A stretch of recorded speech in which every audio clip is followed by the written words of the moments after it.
and welcome to the 2026 IFSA Junior Freeride Championship Series here at Kicking Horse. Before we get started, we're going to do a land acknowledgement. Kicking Horse Mountain Resort is located on the unceded lands of the Secwepemc and Ktunaxa people and the chosen home of the Métis people here at British Columbia. My name is Rachel Shannon. I'm going to be your host today, and I'm here with my co-host, Wyatt Gentry. I'm going to shout out our sponsors of the event. We got Helly Hansen, Head Tyrolia, Giro, 3M Thinsulate, 3M Scotchgard, GoPro, and BCA. And we want to give a huge shout out to Kicking Horse Mountain Resort for making this event possible. We are rolling into our first day of championships here for our juniors. Today will be the qualifying series of our U15 skiers and snowboarders. We will be running a dual panel today, so we will have two separate sets of judges. The first panel, A, will drop a snowboard women, and then the next panel will start with snowboard men. So you will see a female followed by a male, but those are two separate panels happening, just to give you a little explanation of the layout today. Wyatt, why don't you tell us a little bit about the conditions this morning? Yeah, so our conditions here at Kicking Horse Mountain Resort have been pretty excellent, actually. It's a little bit firm out there, but definitely edgeable, but it's going to be fast skiing and fast riding. Going to be exciting. We're taking a look at the venue right now. There's some clouds in the sky, but we're still seeing a ton of blue. Like Wyatt said, it's going to be edgeable and fun, and we're really excited for, solid day of some skiing and snowboarding. We are going to get started with our first athlete of the day will be Emma Rodas, an independent, and it sounds like our athletes are getting ready. They're up at the start gate. They took an inspection run this morning. Why don't you tell us a little bit about inspecting? Yeah, so inspection is a mandatory thing we have to do here in Region 2. We have to do an on-venue inspection to get a look at all the features, your takeoffs and your landings, just to make sure everything's safe and exactly what you remember it as from looking at it from the bottom and your inspection the day before. Absolutely. Just one of the tools that we give our athletes to, remember their line and put some safe, controlled, exciting skiing down. Yeah, it really helps everyone, especially in these earlier ages and younger categories where you haven't had quite as much experience competing, even though all these athletes are at our championships and have been competing all winter. Exactly. These athletes have worked so hard to get here. Throughout the season, they've been building points through the series to be invited to championships. So they've worked so hard, put a lot of great competition runs down in order to be here. Yeah. We have some exciting things happening this week as well. Our U19 qualifiers will be tomorrow. The next day will be our finals. So about the top half from each category will be invited to finals. And we'll have our closing ceremony, and the IFSA is so excited to have a raffle. You can head to our website to find more information on all those exciting things. And we're excited to get the day started. Awesome.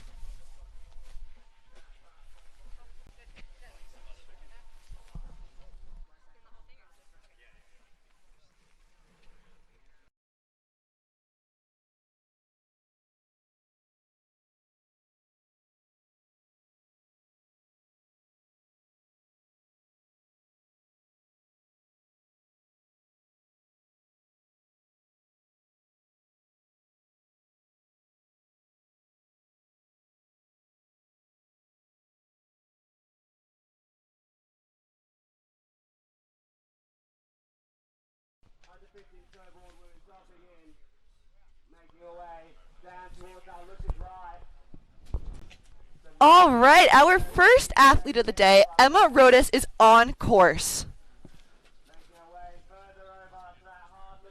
Lining up her first feature, catching some air to her feet, controlling it on what looks like her heel side edge here, switching it over and making her way down the venue.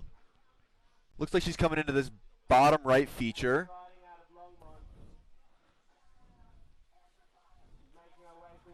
Lining up a nice little cliff here, little chute. Taking that lower air to her feet, so controlled and smooth as she makes some turns. Arms in the air, she is stoked. Claiming it as she rides out the bottom.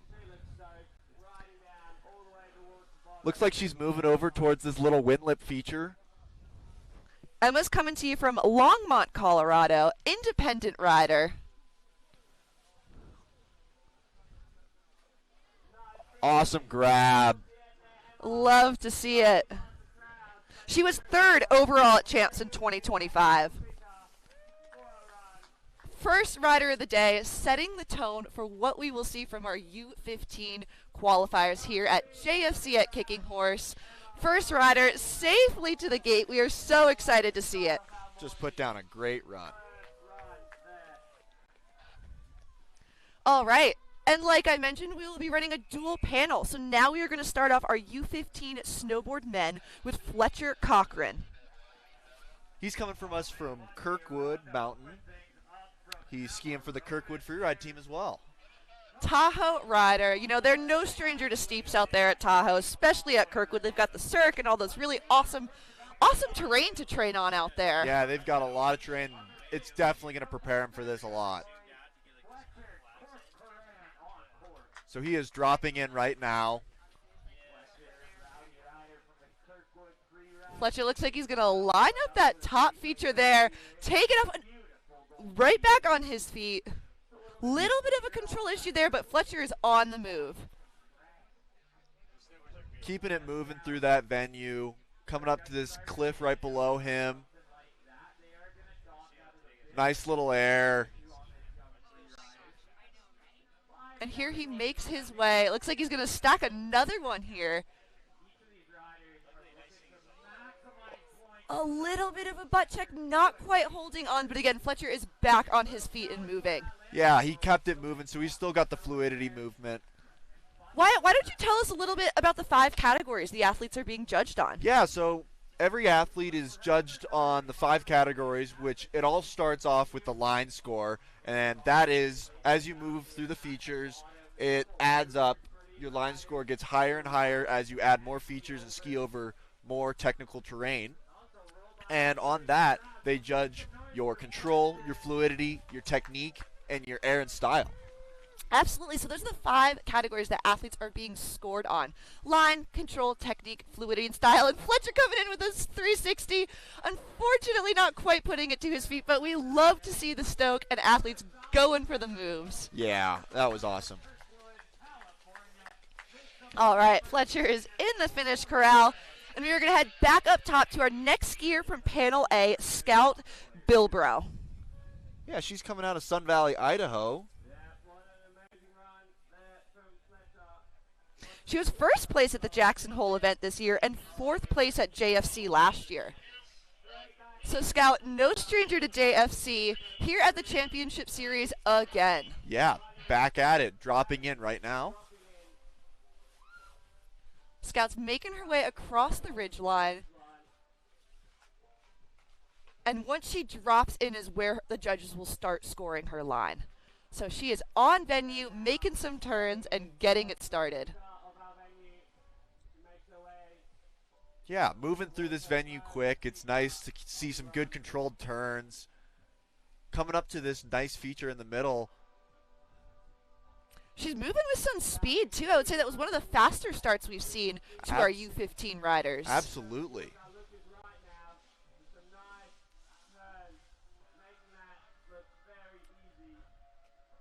Coming in through the trees here. Swinging back to her toe side edge. Looks like she caught a little air in there. Love to see it.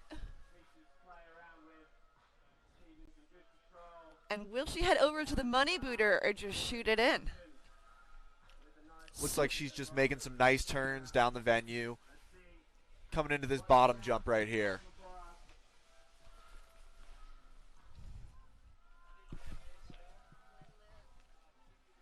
Nice little air there. That was awesome. Nice arms in the air. Scout is stoked. Putting it through the finish corral. Awesome run for our Sun Valley Ski Education Foundation rider. Our next athlete of the day is going to be Summit Lynch, coming to you from Steamboat Springs Winter Sports Club.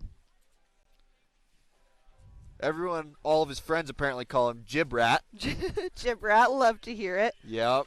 Said he's listening to Mayonnaise by the Smashing Pumpkins in his headphone right now, so. I don't know if I've ever heard that song. I don't know either. But, gonna have to give it a listen after that one.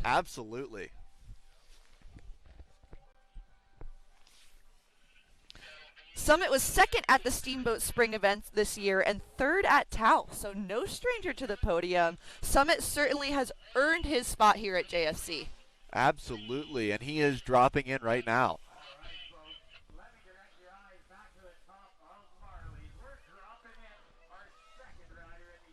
And he's coming in through a new line down that rider's left side of the venue.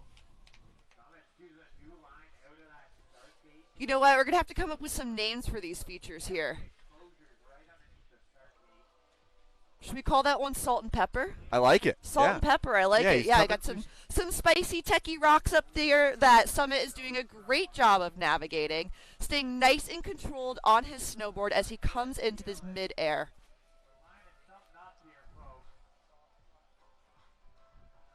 Looks like he kind of put his hands down there, got a little bit stuck on some rocks maybe, but he's keeping it moving through this chute right here. And taking the air to his feet. What a controlled exit for Summit.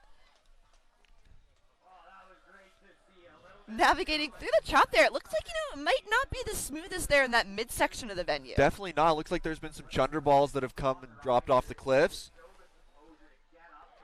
Gets a nice grab off that money booter.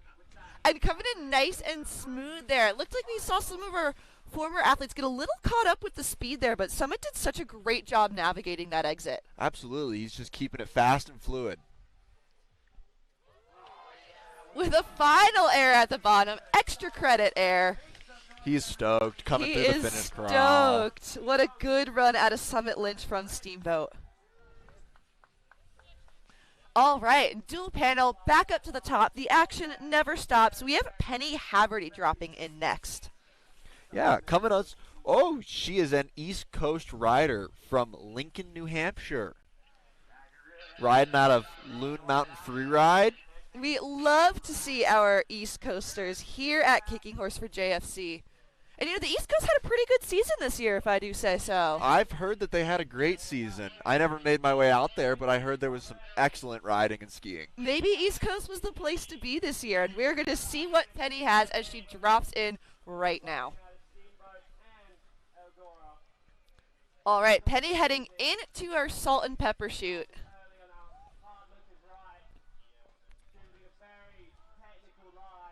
Yeah, keeping it technical, moving through all these little rocks and cliffs right here. Lots of exposure. If you fall there, it's going to be a long ride down the venue. And the judges know that too. So while she didn't hit any features up there, they understand that that section is techie and complex, and it's very likely that just taking that chute also contributed to her line score. Absolutely. And as the camera might not show it, that is very, very steep up there. It's really deceiving the way it looks. Even just sitting here at the bottom versus on camera versus standing up there and riding it, it doesn't quite show the amplitude of how techie and difficult these venues are and how skilled these athletes are at navigating it. Yeah, it takes a lot of time and practice to be able to ride through all these situations and areas with fluidity. Absolutely. And Penny's making her way through this area that we said again is probably not as smooth as it appears. Penny showing some nice controlled turns here. That's something the judges are really looking for, is riding within an athlete's ability. Nice air on the money booter. Love to see it. And we have quite the crowd forming here at the finish corral. Everyone is coming out to see the action here at Kicking Horse. Penny coming into our extra credit air.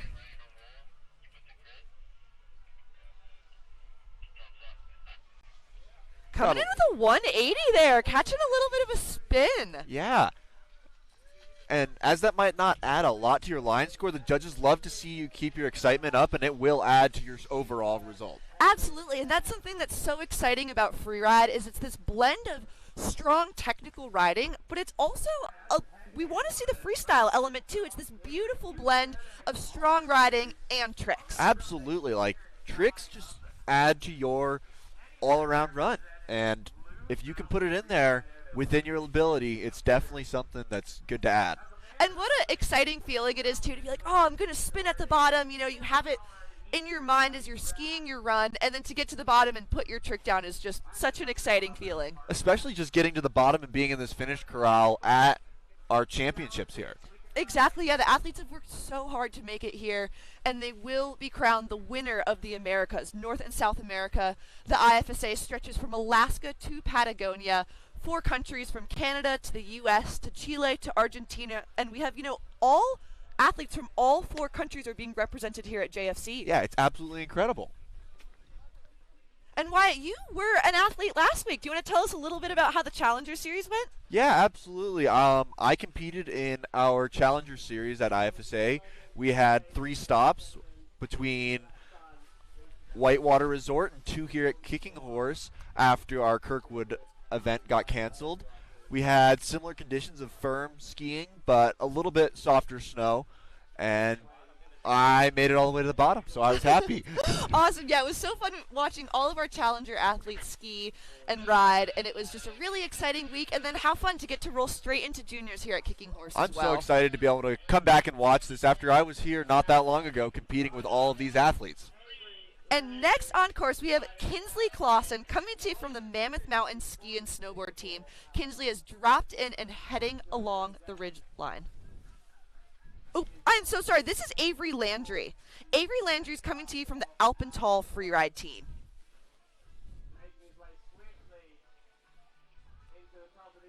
Avery Landry linking some nice turns in the middle of this venue here. Staying nice and fast on his feet. Yeah, working his way through it. Looking at Aaron, this nice big feature and keeping it on his feet. Fast and fluid out that bottom. All right, and Avery cooking it into the bottom here, coming up to the money booter. Awesome little air. A lot of style in that one, too. He really tweaked it out. He pulled that grab way harder than I've seen, actually. Yeah, that was super fun to watch. Yeah. So, again, the top half of each division will be invited to finals. So the athletes, it's super important that they put down a strong run within their ability. Avery coming in for the 360 and taking it absolutely to his feet. He's got to be excited about that run. Arms in the air, Avery is stoked. Getting hugs from his friends and family in the finish corral. All right, and now we have Kinsley Clausen getting ready to drop in. Kinsley's coming to you from the Mammoth Mountain Ski and Snowboard team. And also skis out of Verbier, so well-rounded rider all in all. Yeah, that Europe conditions is really, it's different, but it adds a lot of variety to your skills, and it's very helpful. Our well-rounded rider is dropping in.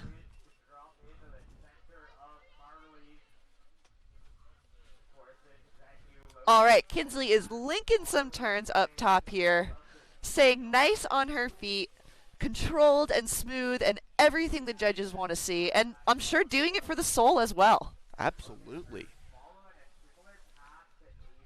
And something I personally as a skier don't realize is that they're up there on one edge at a time. So in these steep, hard conditions, it's definitely a little bit difficult to keep the fluidity and control and stay on your feet. And she's doing amazing. Absolutely. She got that nice feature in the middle there too.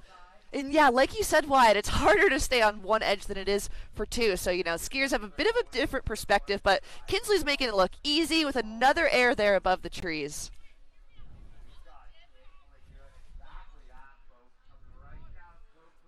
She's coming right down towards the finish corral, linking some turns, working her way down. And she says when she's not snowboarding, she's skateboarding. So Kinsley is very comfortable on a board in whatever form, and you can definitely see that in her riding.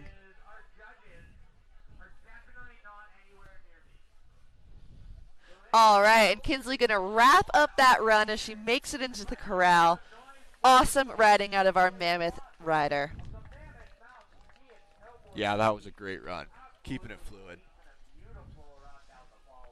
Our next athlete, U15 snowboard men, is going to be Noah Greer, coming to you from Park City, Utah.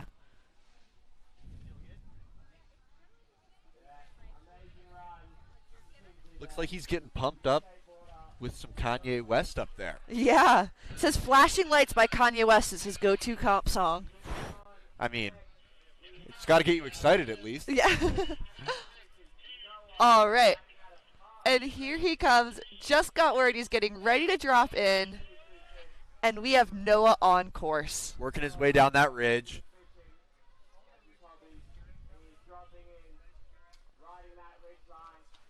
And into Marley's he goes. Coming through that middle little mogul field up there. The Marley's Moguls, we can call that one. Yeah. It's kind of hard to see in the flat light, but there are some big bumps up there. And again, U15 riders. Oh, coming with a nice air up there to his feet. Keeping it strong and on his feet while he was on top of that second cliff right there. Very important. Showing really good control and looking really comfortable on his snowboard. A little bit of a butt check, but back up and moving. Nice air coming out of there. Staying on that heel edge to control that speed as he comes into the lower part of our venue.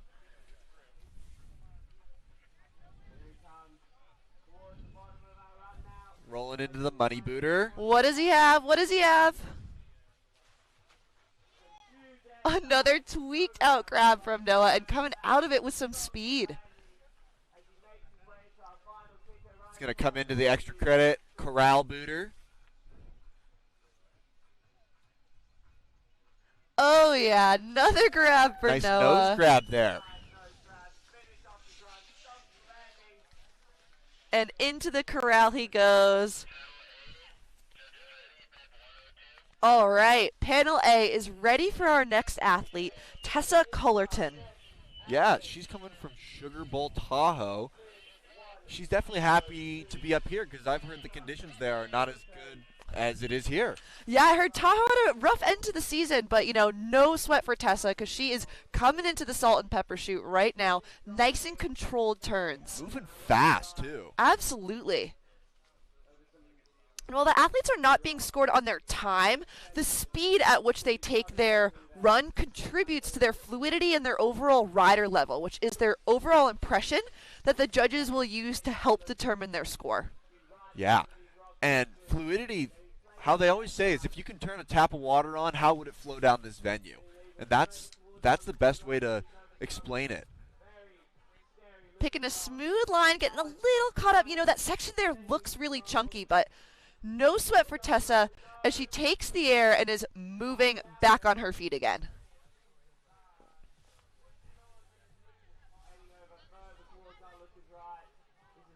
Linking some turns.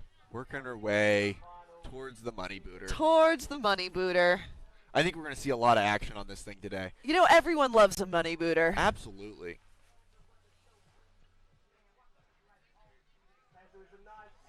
Tessa with the air, coming in. Will she grab the extra credit air?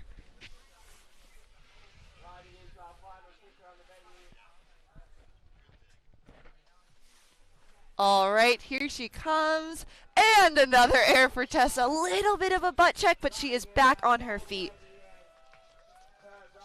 Yeah, tough conditions off that last one. It's very icy. It gets a lot of action throughout the regular day of skiers. Exactly. You know, that's something the athletes have to consider as part of their strategy is whether they drop in the morning or later in the day, how the conditions will change and how that factors into the line they're going to ski and ride. Absolutely. And another thing here, in the morning, all these venues do not have any light on them. So it's a little bit flat light, and you can't quite see all the definition as well as in the afternoon sometimes. And it looks like we have a little bit more cloud coverage coming in than we saw this morning. So also something the athletes have to factor in is how does the conditions changing light-wise change what they're going to do while they ski and ride. Absolutely.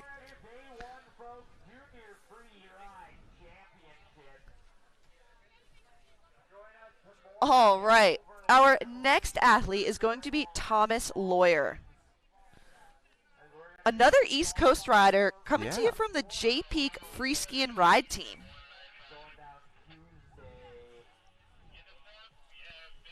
Awesome.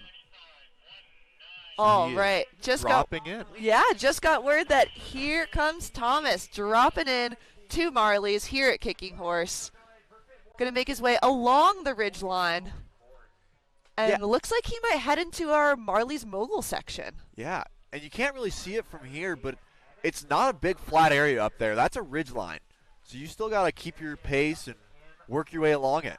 Absolutely. Show some controlled balance along that ridge. But Thomas is up here in the moguls. U15 athletes. So impressive to see that these kids are under 15, but proper athletes through and through. Absolutely. All right, looks like he's lining up another feature, trying to figure out exactly where he wants to go. Honestly, just navigating through that section is an accomplishment in itself. 100%. And that's part of the inspection, is being able to see where you can and want to go, because these trees can look all the same and get lost really easily. And that's something that these athletes are considering as they're inspecting, is what are landmarks they can look for. Okay, you know, I'm going to look for this pine tree because I know my last feature is right there, but how do you differentiate one pine tree from another? So these athletes have spent a lot of work into figuring out how to follow the line that they planned. Definitely. Nice air on the money booter. All right, and a nice clean run from Thomas so far. Will he grab the extra credit air? Showing off a little style there in between, maybe just grabbing some more speed. I think he did a 180. Oh, nice. We love to see the tricks. Absolutely.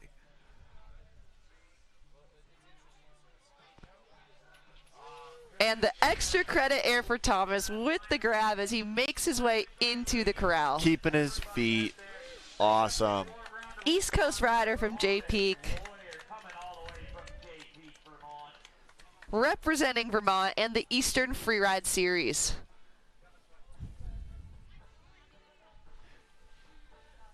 All right, our next athlete on panel A is going to be Katya Sharp.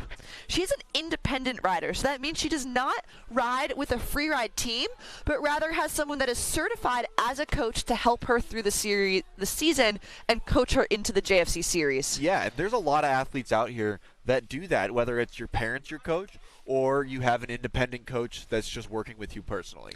Absolutely. And that's something that makes the junior series so exciting, is that they get to be coached. The IFSA had a certification program that certifies coaches to understand the sport of freeride a little bit more to better support their athletes. Definitely. And it's actually really important to have a coach that you and them understand each other, to be able to pick a line and ride your abilities all the way down this venue. And I have felt that personally many a times with finding the right coach and being comfortable with them. Absolutely. Wyatt, what team did you start free riding on? I skied for the Jacksonville Evolution team. Oh, very cool. That's so exciting. Yeah, we'll see a couple riders from that team today. Yep.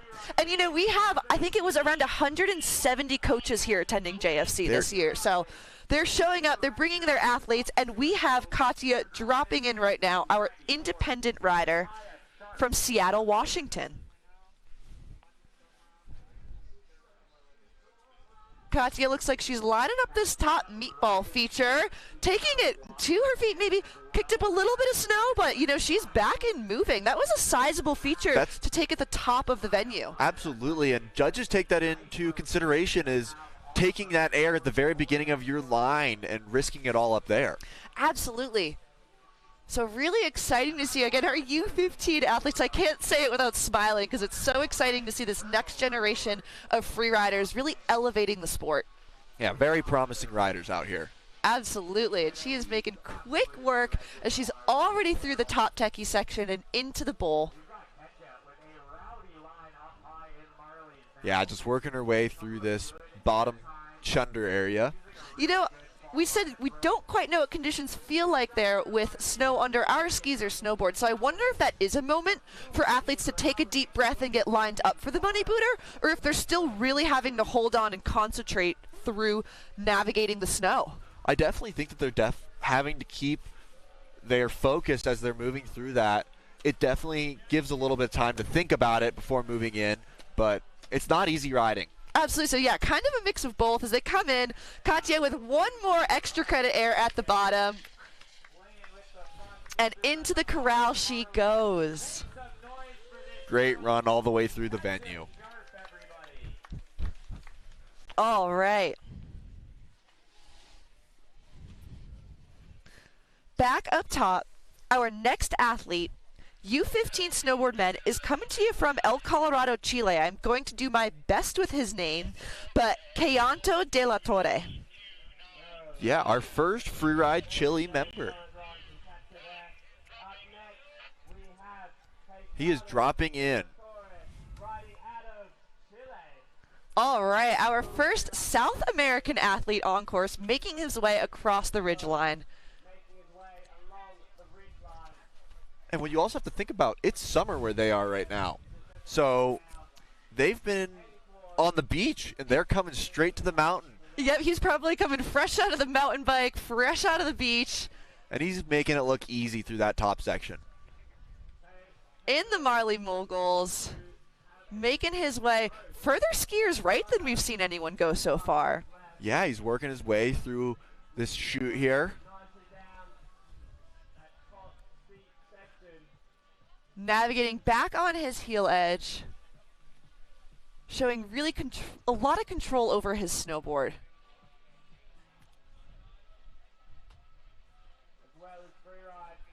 Making some more turns here through this far rider's right of the Marley's venue. Coming in. Little side hit there. Yeah, absolutely. You know, a different line than we've seen any of our riders come so far. He took it super far rider's right. So fun to see, just different spin on the same venue. Absolutely. And every rider has a different perspective when they come and they look at this venue for the first time and where they want to go. And that's something that's so exciting too, is these athletes get to choose what features they want. They really get to decide what's going to showcase their skiing and riding technique and style. Coming in with a nice little air there. Caetano making his way into the extra credit air. Nice. We love to see it. Successful riding out of our Chilean rider.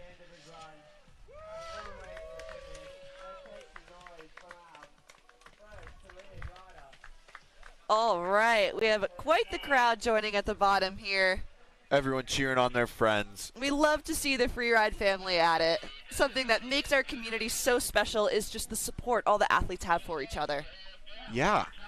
It's just a big family, and most people say that their favorite part of the Freeride is not even the competing, it's the being with all their friends out on the mountain doing what they love. Back up top, we have Julia Lynn Piacenti on course.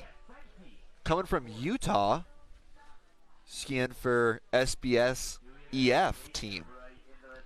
Team Utah Snowboarding. Julia is on course in the Marley Mogul and making quick work of that top section.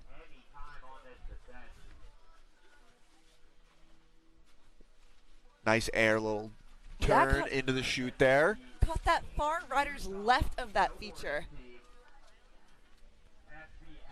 She's really just working through this venue, no problems. And catching another little air there, it looked like. Might have had a little butt check there, but she's keeping it moving, back on her feet. All right, and she's linking some turns here through this middle section. Looks like she's grabbing some speed for the money booter. What's she gonna spend it on?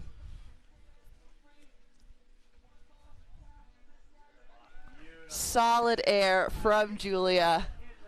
Yeah, that air, I have hit it a couple times, and the speed is hard to judge. So these athletes coming in after all the adrenaline from their run, it's difficult.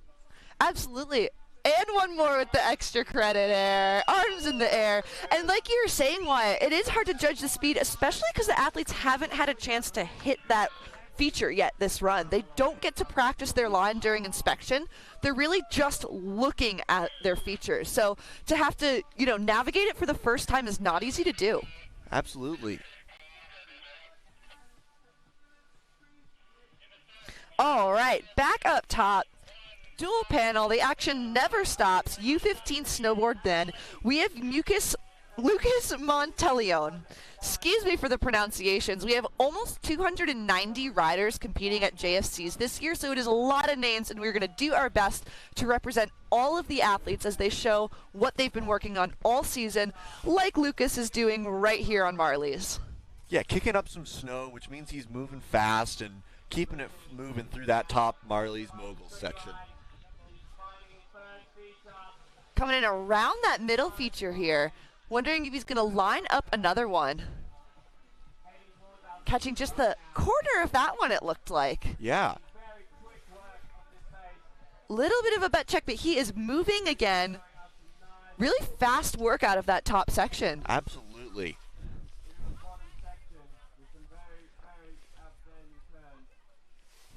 Kicking up some snow, so we know he's cruising. And pointing it to the money booter. Far riders left of the venue.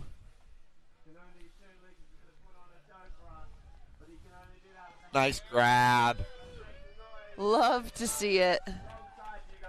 Yeah, and even a grab or even just a little shifty, it all adds to your score. Absolutely, and coming into the extra credit air. One more. All right, Lucas from Alpental, successful run. Our next rider of the day is going to be Aria Rockefeller.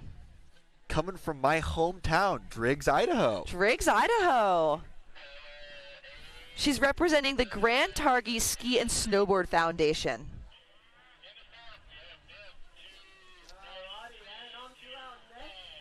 Yeah, skiing Grand Targhee definitely is going to prepare you for this mountain. It's got the steeps as well as some flats or terrain, but it's got all of the above. She's dropping in right now.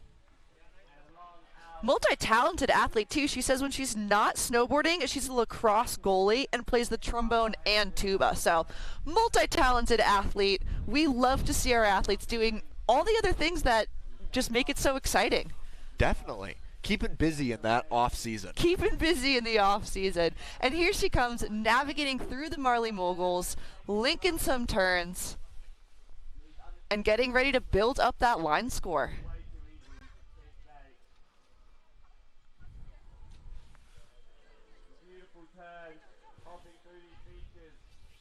Working her way through the middle section right now.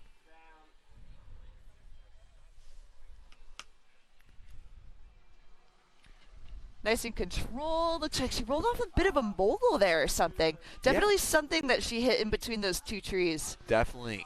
A little gold post air. A little goalpost there. I like it. And working her way through the tight trees right there. That is not easy, especially on a snowboard.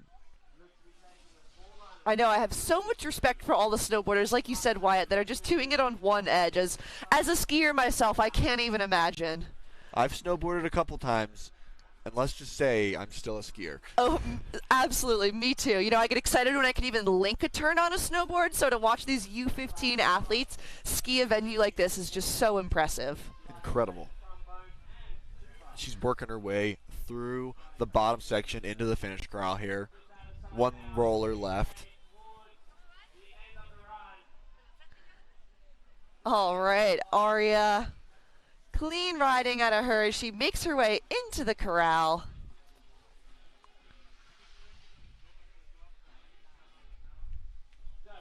Awesome run.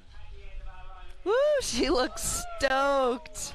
Getting some cheers from the finish corral crowd here at the bottom.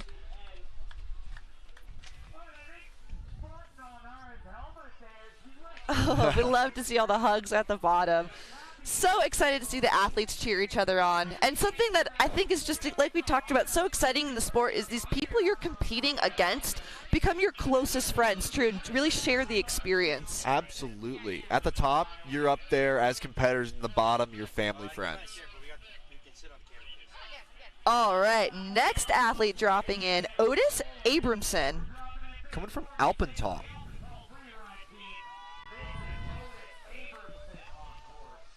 Coming down the ridge. Coming into the Marley Moguls here with some speed. Just looking super confident on his board, really intentional with his riding. Judges love to see when you have a plan and you execute your plan, and he's doing that right now.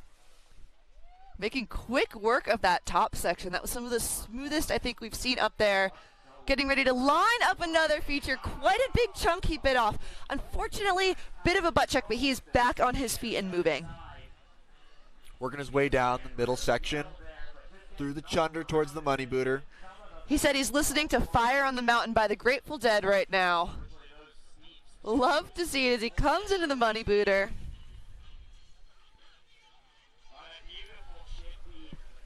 And back on his feet and moving. Oda says when he's not snowboarding is rock climbing and playing soccer. So again, another multi-talented athlete staying busy in the off-season. There's not many athletes out here that don't keep themselves busy. Exactly. All right. Oda's coming into the finish corral. Awesome. Our next athlete, U15 snowboard women, is going to be Lucille McCarthy. Another Kirkwood rider.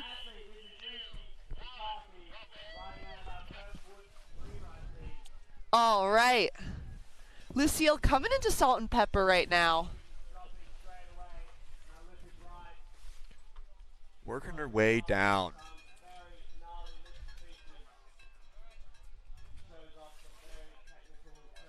Staying nice and controlled through this very technical section. You know, we mentioned it is steep up there. We're calling it Salt and Pepper because of all the rocks that are hanging out.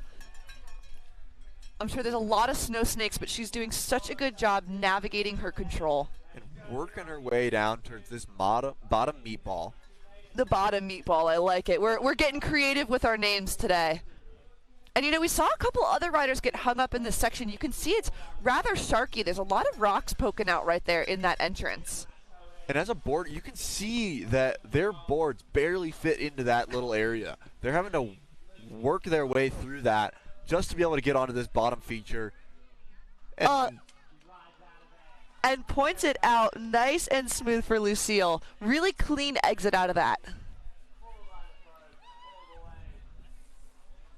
And I'm sure she's taking a deep breath here, but still, like you said, Wyatt, holding on because the snow is not that easy in the run out of this bowl here. Yeah, and she's on top of these big boulders of snow that are as big as all of these athletes. I know, those really probably as large as our U15 riders. So exciting to see them take on this really mature venue.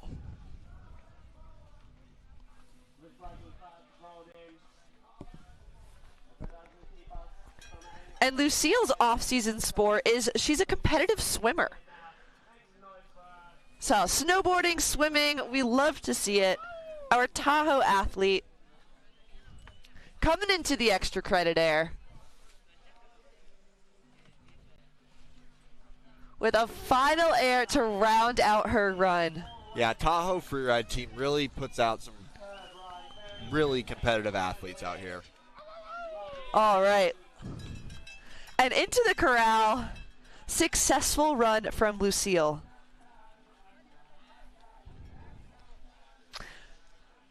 And again, we're running a dual panel, so we have two sets of judges right now. Panel A is judging our U15 snowboard women, and Panel B is judging our U15 snowboard men.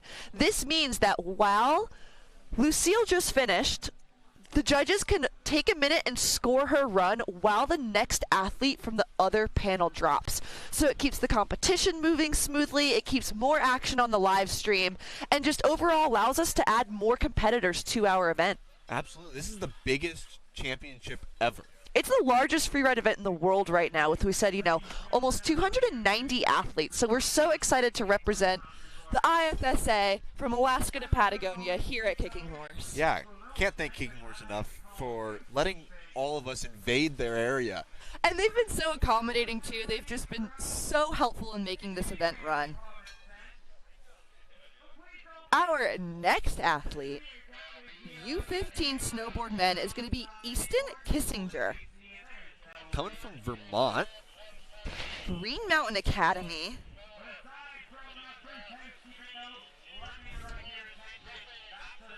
Coming out of the start gate right now. moving across that ridge. Moving across it with some speed, too.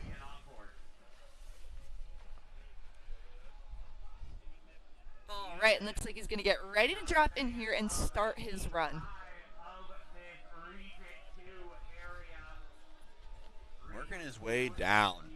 Taking that farther rider's right, but then cruising back along, caught a nice air up there, nice and controlled.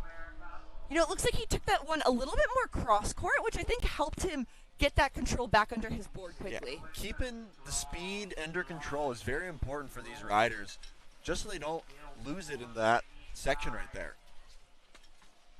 Oh, catching another air there for Easton. Keeping it smooth out the bottom of that too. Yeah, that was a fast top section.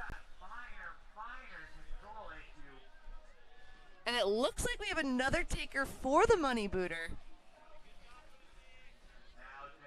It's coming in fast. He is. Big air. I think he made the transfer. Yeah, I think that was the biggest we've seen so far on the money booter. One more air. Yep. Here he comes into the extra credit air. Oh, unfortunately, little bit of a butt check, but back on his feet and into the corral he goes. Yeah, that bottom feature, as tempting as it is to go big, it is flat and icy. So it could take out a couple athletes today. Kind of a rough combination, flat and icy, but Yep. back up top, panel A, Olivia Jordan getting ready to drop in. Fernie, BC, so just down the road from here. Canadian rider. All right, Olivia along the ridge line.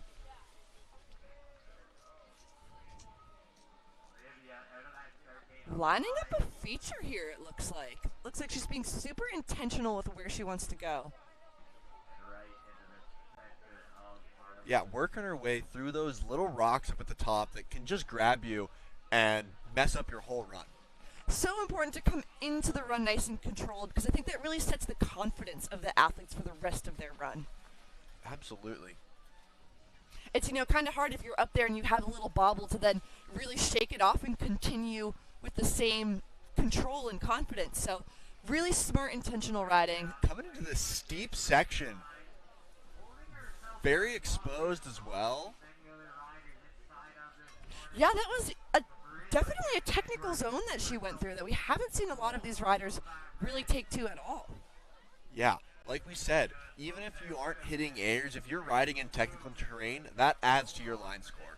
You know, Exactly. Freeride's not necessarily about the largest air. Skiing a technical shoot where, you know, your skis are still on the ground, that counts as being worthy of a line score.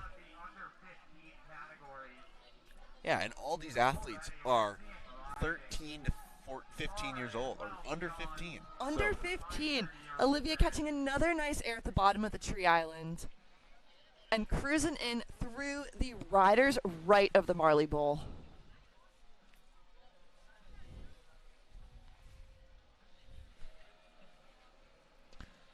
Making her way. working down towards that bottom finish corral. She's also a skateboarder in her free time, so again, nice and comfortable on a board in whatever form it may be.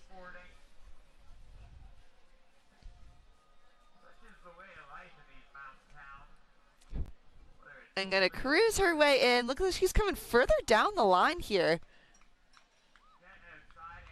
Arm in the air. I don't think she's wearing her gloves. Yeah, I think she's holding her gloves.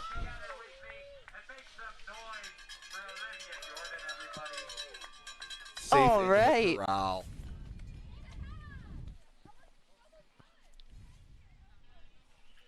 Our next athlete is going to be another U15 snowboard male, Kale Madgery.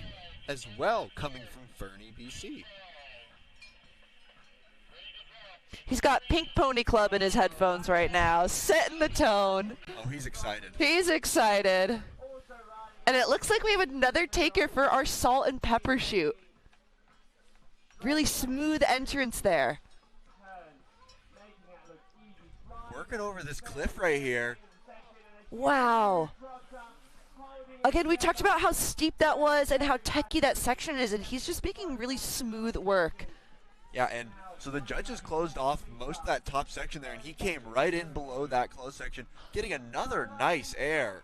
A little bit of a butt check, but he's back up again. That was really smooth work of that top techie section. Absolutely.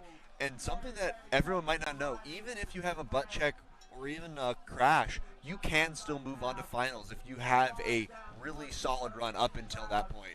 Oh, and catching some air off the debris. Super creative there. Incredible.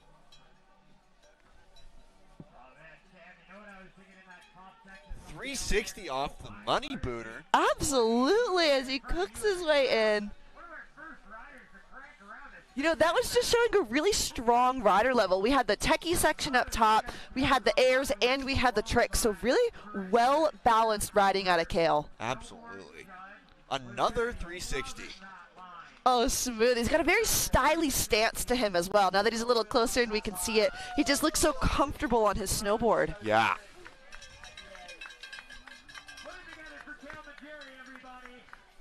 All right, the crowd loved that one. Kale was our 20th rider of the day. Yeah, with this dual panel, we are moving through athletes. We have a total of 143 athletes today. So the dual panel is 100% necessary. We would not be able to do 143 athletes with one panel of judges. You're right, and it just, you know, really brings our whole community, like we said, from Alaska to Patagonia here at JFC. We did our opening ceremony last night, and we got to call all the athletes to the stage by region, and it was so cool to see all the different regions represented and just really showing the well-balanced field that is the IFSA. As well as the excitement from all the athletes as they make their way into their championships. All right. Just got word that Panel A is ready for the next athlete, Ziva Levy. Looks like she's from Vail, Colorado, but riding for Sugar Bowl Academy in Tahoe. All right, Ziva dropping in. Coming to you from Colorado, but representing Sugar Bowl. Coming up over this feature up top. Around the top, Meatball, Ziva's making quick work of that steep moguli section. Getting a little caught up there, but she is back on her feet. Keeping it moving through this middle section. She said she recently got a first place at the J-Peak event in Vermont. And what a, you know, exciting feeling that is to stand on top of the podium. So I'm sure that really helped her confidence throughout the season and contributed to her points in getting here for JFCs. Yes, definitely. You have to compete and do well at all of your events throughout the year to be able to make it. All right, Ziva making her way around this chunder here at the bottom of the bowl.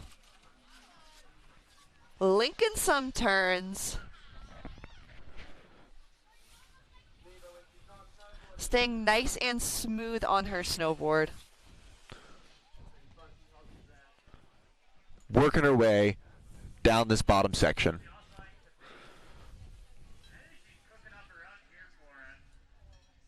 You know, I still can't believe that these are U15 riders. I keep looking at my sheet and reminding myself that their level of riding is just so impressive.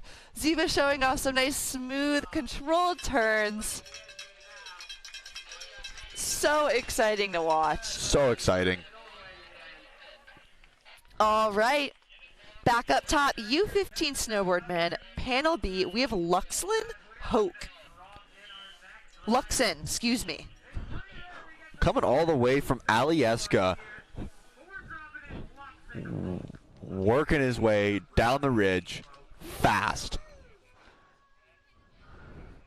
Catching an air off the top there. Again, we talked about how it's so different to air at the top of the venue versus the bottom, not only because of the steepness and the consequences below, but also just setting the tone for your line. Yeah, pushing the limits at the very top is what the judges want to see. Oh, and coming in through a techie section with a double. He just had a big double there, unfortunately falling. not quite the landing he had expected, but you know what? He's going to shake it off and be so proud of that one. Yeah, we saw a head tap from him, so he's okay working his way down the bottom. You know, he wrote in his bio that there was a double cliff that he stomped in one of his qualifying competitions that contributed to him being here. So really exciting to see those moments that those athletes take throughout the season that boost their confidence to go and try something like that. So another 360.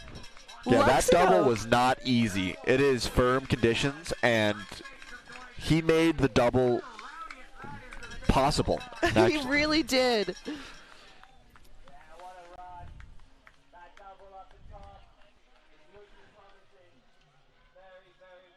So we're going All right. back to snowboard women. Back to snowboard women. We only have 3 snowboard women left today. Our next athlete is going to be Sierra Beckerly.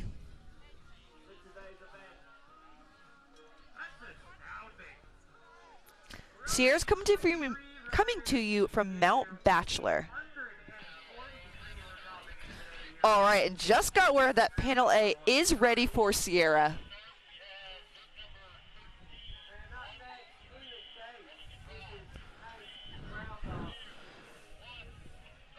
Sierra dropping into the course now.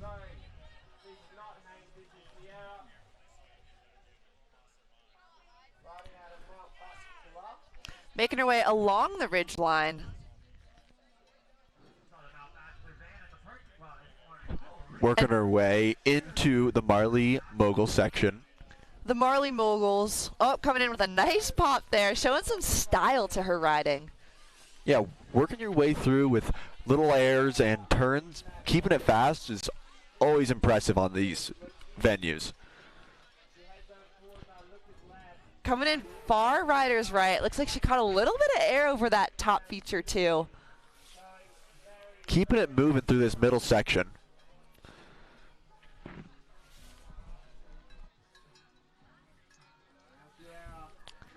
All right, Sierra making it look nice and smooth as she's in the middle of the venue now. Coming into the tree island. Finding her way through those trees.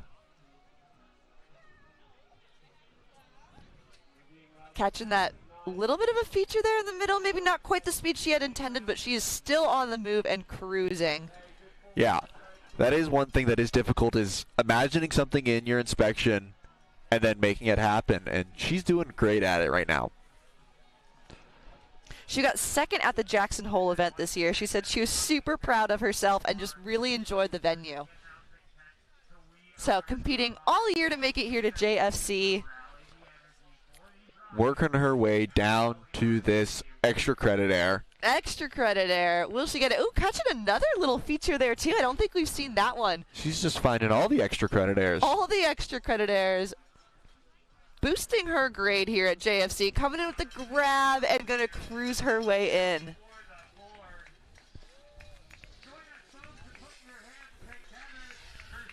All right. Back up top, our next athlete is Hank Crother. He is a skateboarder as well, so very comfortable going sideways as he drops in to the salt and pepper section. He's coming to you from the Fernie Freestyle team. Another Canadian here on venue.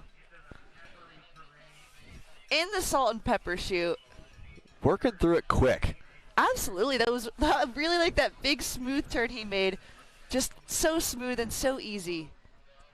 Making it look easy because we know it's not. Big air off that meatball. You know, I think that was the biggest we've seen so far out of our U15 riders, and he absolutely took that to his feet. And riding clean out with another little air off some chunder. I love to see the athletes use the debris as a feature. Just so fun. And a big 360, keeping Really it to his feet. floaty, too. Yeah, he had some nice style in that one. Incredible. All right, coming into our extra credit Moving fast. air here. Oh, nice. I think he got both hands on his board there. I think he did. That was a great run by Hank. All right. I bet Hank is super proud of this one, that run. That was really fun to watch. Yeah. Okay, next athlete up top, Sophie Rodas. Sophie is our penultimate rider for the U15 snowboard women, meaning our second to last athlete for snowboard women on course. Looks like she's from anywhere her parents will take her. I love that. So well-rounded. I'm sure she's gotten a lot of experience snowboarding as she took a little air into the Marley Mogul section of our venue. Working through this middle section quickly, keeping it moving on top of all this exposure. She said she's only 12 years old. So definitely one of the younger athletes competing here. Absolutely. She said she's so proud of herself for making it all the way to JFC at such a young age. So incredible. So impressive. Oh, nice smooth riding into the bowl here. Sophie, our independent rider, meaning she does not train with the Freeride team. Here with a coach, just making it happen. Making it look easy. Really, she really is. Into the money booter. What do we have from Sophie? Got a shifty out of there. Love to see it. And she just spun around, so I don't know if she's riding switch or she hit that jump switch. Either way, so impressive.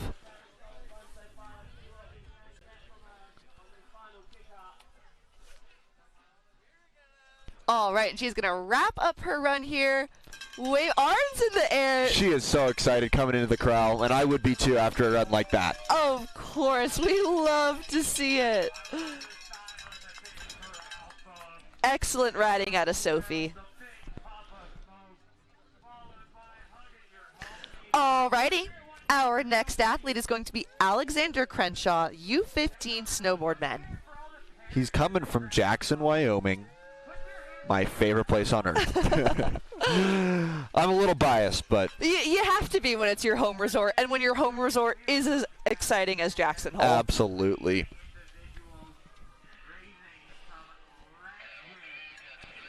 All right, just got word that the judges are ready for Alexander.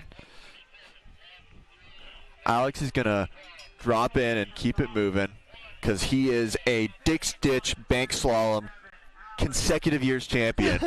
That's not easy. That is not easy.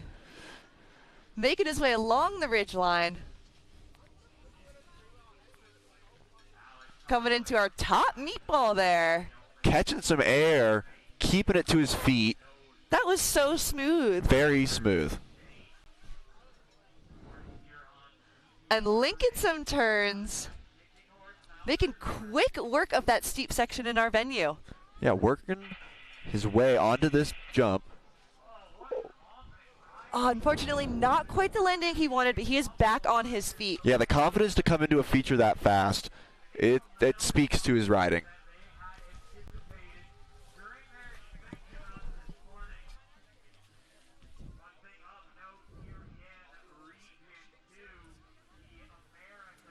Alrighty, and off our money booter. Awesome air there. Got a 180 in.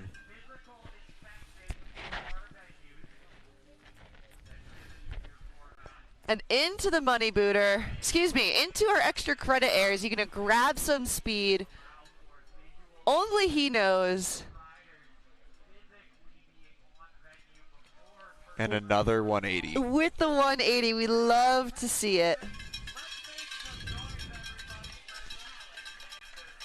Awesome riding out of our Jackson, Wyoming snowboarder. Our next athlete, Panel A, U15 snowboard women, is going to be Coco Rooney. She is the last snowboard women.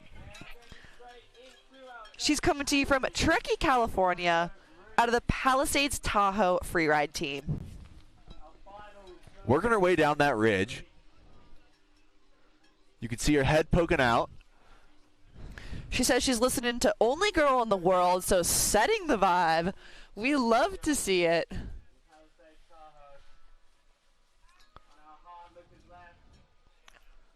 Coming in far riders right through that top techie section up there. Working through those steeps and rocks. And hugging that tree line. I wonder if she's using that as a landmark to kind of point out exactly where she wants to continue her line. Absolutely, using it and finding her way through the tree line. She's finding into a new section here.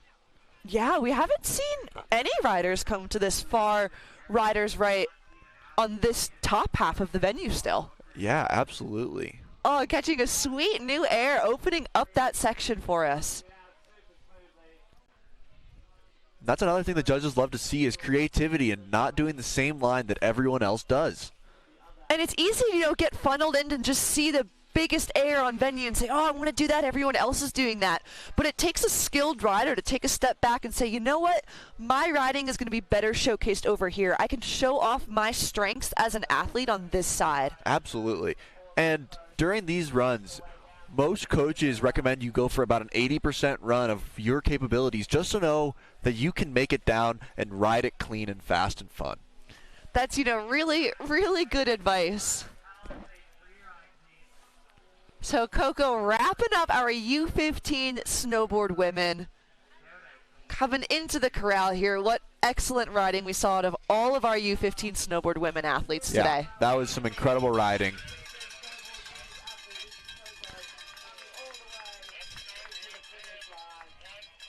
All right, panel B back up top. Jonah Dennis getting ready to drop in. Continuing with the snowboard men. Another East Coast rider.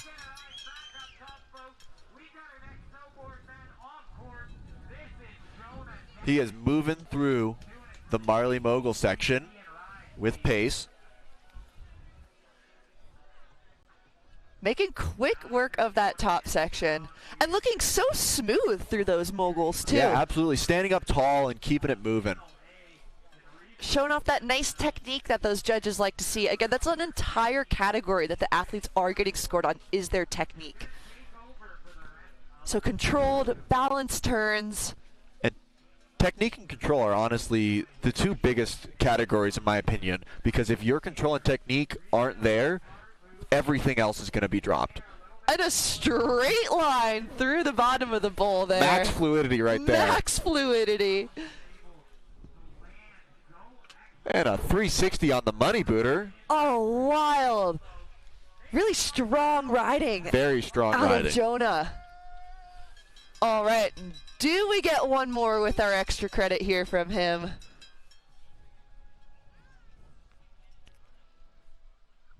Yes, we do. Nice air. Our J Peak rider representing Vermont. Awesome. I have to pee. Do you want to?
All right, we are going into our ski men.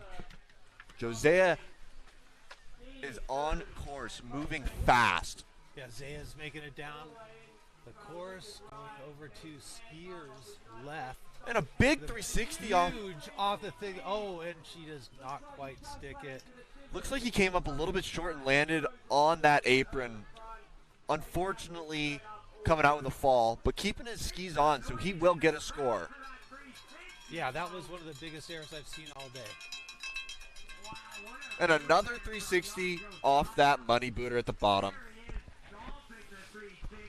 He came down with authority from the top to the bottom. Just came stuck on that landing. And he is already in the finish corral, so fastest run of the day so far. Moving on to another U15 snowboard men. Panel B is ready for Logan Keenan. We got Logan Keenan from Palisades Freeride, U15 snowboard men. On course.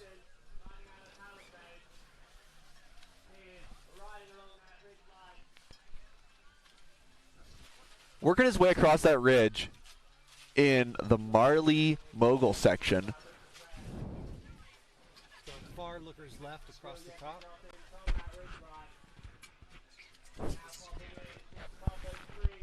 Moving fast through those rocks, keeping it moving.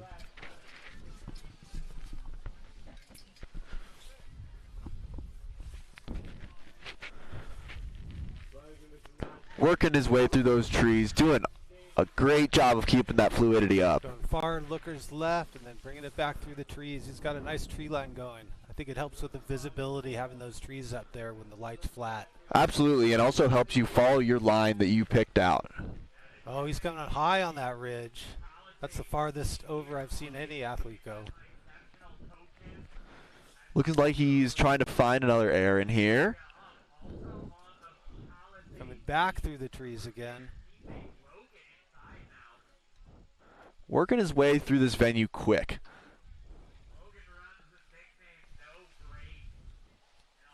Some nice technical turns on the bottom.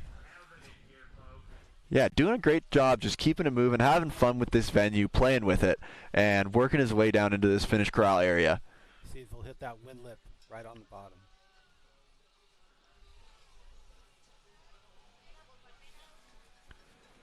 And an air right at the end. Awesome work. Coming into the finish corral.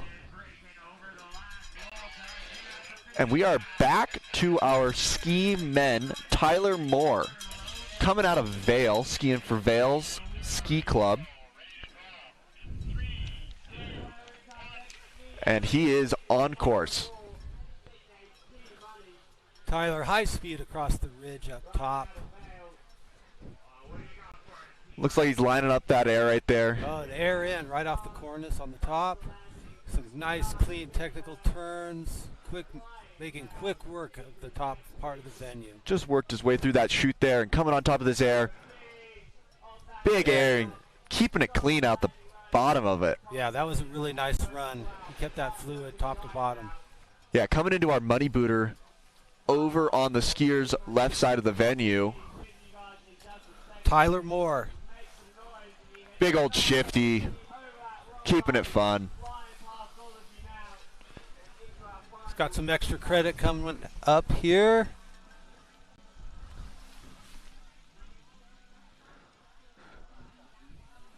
Oh, and the big Cossack to finish it off. One of my favorite tricks.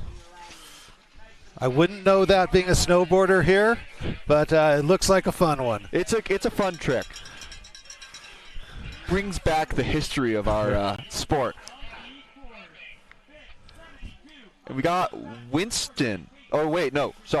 Douglas. Reed Douglas. From Bend, Oregon. Coming through this salt and pepper section at the top. Super steep and technical, but he's making it look easy. And it is so steep up there, it's hard to describe.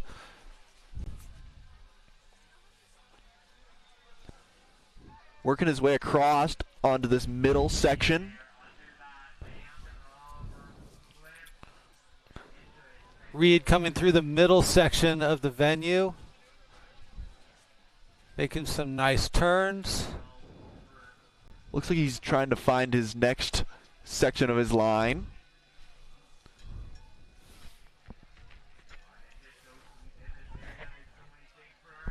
Off that bush jump. Keeping it to his feet. Stomping Cruising it. on down. Yeah, stomping that one clean. Looks like he's moving over towards our money booter as well.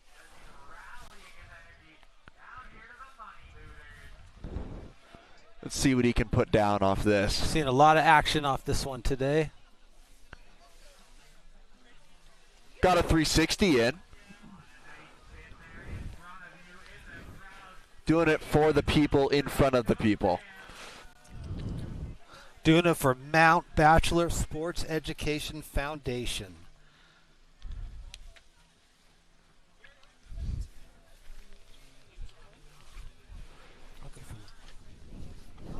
On another spin. And we just got word, panel A is ready for our next key men, Winston Witten. Winston's out of Steamboat Springs Winter Sports Club. Looks like he's skiing for the Whistler Valley Snowboard Club. Or wait, sorry, Steamboat Winter Sports Club. A big air off the top.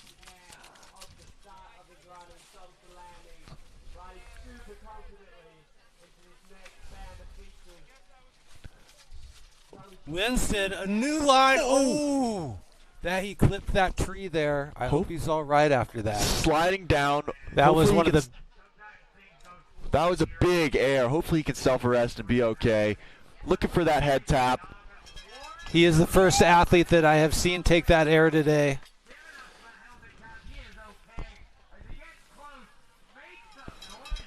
Well, glad he's okay. That was a hard hit on that tree. Yeah. That was a very heavy fall. Yeah, he was moving after that landing and somehow clipped that tree, and that brought him down. I'm glad he's okay. Yeah. Kept his skis on his feet, though, so he will get a score to his name. Next up, we have Xavier Lamoureux. Coming out of Squamish, Whistler, BC.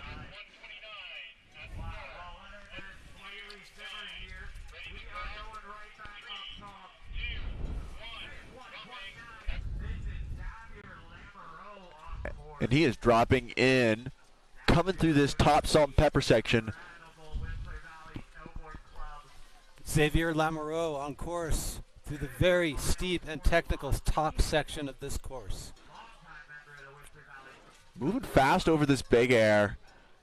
He's making it look clean up top. Making quick work of the top section of this venue. Moving into this bottom nugget here. He's lining something up. Oh, 2 in a row. Creative. He was very able. creative. A little control issue on the landing, but that was an impressive double. Yeah, new line there, and judges love to see when you can link two features back to back. Keep it smooth as well. He keeps it busy. Big air at the bottom. Looks Xavier like he does wing Lamoureux. foiling, surfing, skateboarding, and 3D designing in his off time. So he's busy. Representing Whistler Valley Snowboard Club. And a 360 on this little extra credit air. Nice. Super stylish out the bottom.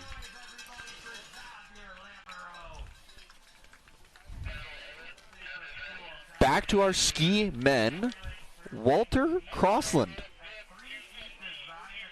He's coming out of Canmore and Lake Louise ski area. And he says, yes, I'm with the Euler Big Mountain. Walter across the ridge. Looking to drop in on that top rock. Oh, he takes it quick. He's making quick work of the top section. Has a nice air off the top into another feature. Just linking all the features. Linking them together. Super technical. Big air off the bottom. Taking it as a whole stack. He got that whole thing and kept it to his feet and smooth. Super smooth. One of the nicest runs today. And a big 360 squatting out the landing. And with this run, he's got a lot of fluidity, control, and technique, so the judges are going to love that. Yeah, I really like the pace from top to bottom. He kept the pace going strong. The fluidity with the pace was really nice. And another 360. He is stoked. Hands in the air. And it's hard to remember that all of these athletes are U15. That's really impressive. You know, there's something to be said for making that first air set your pace for the whole run, and he made that happen like that. Absolutely. We can hear all of his friends super excited for him skiing by. Yeah, the crowd's going nuts over Walter's run.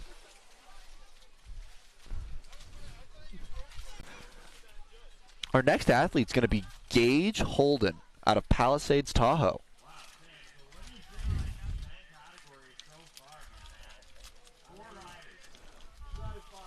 Yeah, the judges are going to have a tough time today with all of these incredible runs that people are putting down. Yeah, I will say it is a little easier on two edges on skis than a snowboard when it is really steep and firm to be able to land your airs. Yeah, we were talking about that earlier, that it is a different ball game between skiing and snowboarding. Even though we're all in the same venue, it is completely different. Yeah, both athletes have to look at each hit slightly differently. The being able to shut your speed down after an air is probably the biggest factor there. It's a little easier on two edges. Yeah, and Walter just made it really easy all the way down. Made it look like it was no problem for him. Yeah, that was a really smooth, fast run. We just got word that our panel B is ready for Gage.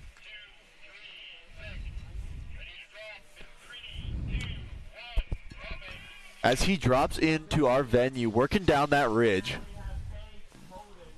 Gage is representing Palisades Freeride out of Tahoe. Moving fast through this first top Marley's Mogul section.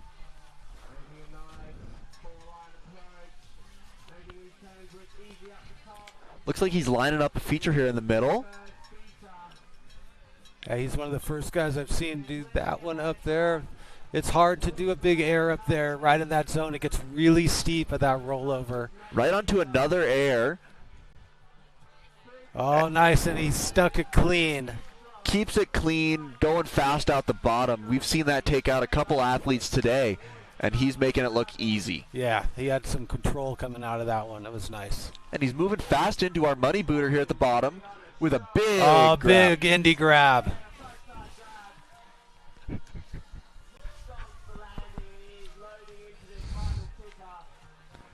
And we got this extra credit air. See what he's got on it. Oh, he went huge. Oh. Unfortunately, having a little fall in the finish corral, but that was a really incredible run. So Gage went about twice as big as anybody did off that last jump and sent it past the tranny to the flats.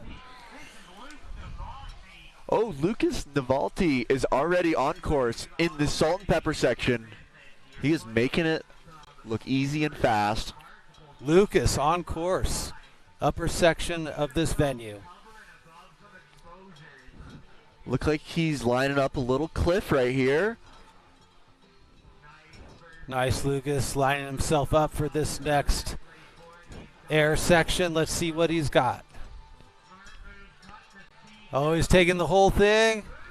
Different direction than our other athletes and stomping it out the bottom. Stomping it out the bottom. Maybe he saw a better landing over there. Coming down to our money booter. Right through that Avi debris to the money booter with And a 3. Another 360. That was awesome.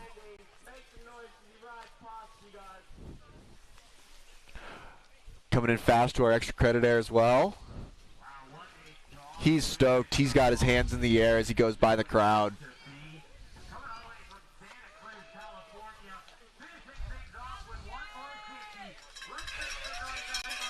Oh, And up next, we've got Dylan Parker. He's from South Lake Tahoe and Palisades.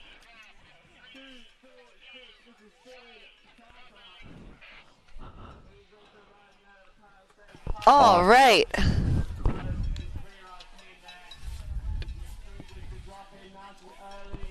He is working his way down.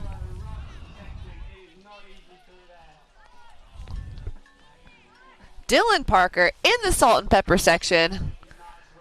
Big thank you to Steve for stepping in, our snowboarder, helping out with the commenting. It's, really a team effort here at the IFSA making it all happen. Absolutely. A fully volunteer program. It is. Huge thank you to all our volunteers. And Dylan Parker is making it look easy. So fast, so smooth.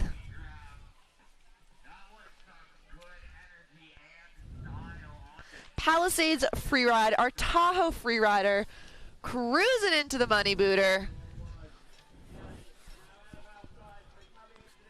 And catching some nice air as he makes his way into the bottom section here. Will he grab one more on the extra credit?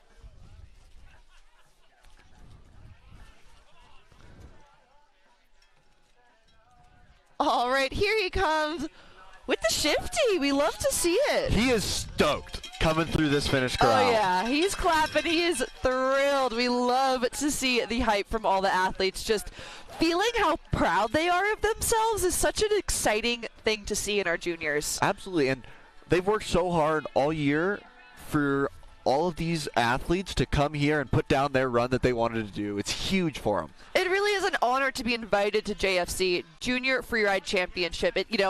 It's not just any athlete. You have to work hard and put down good results and build your points to be invited to the championship series. So, absolutely. So exciting to see the athletes, like I said, just be so proud of themselves. It's a really good thing to instill in our junior riders because, these are not only junior riders, but we're trying to make excellent human beings as well. Absolutely. All right, dual panel never stops. Our next athlete is going to be Augie Dabbler. A Salt Lake Alta Bird rider. Coming to you from my hometown, Sandy, Utah. Oh. We love to see it. Augie is on course. Making his way along the ridgeline. Smooth drop in there. I like that little turn he had. Absolutely. Keeping it moving fast.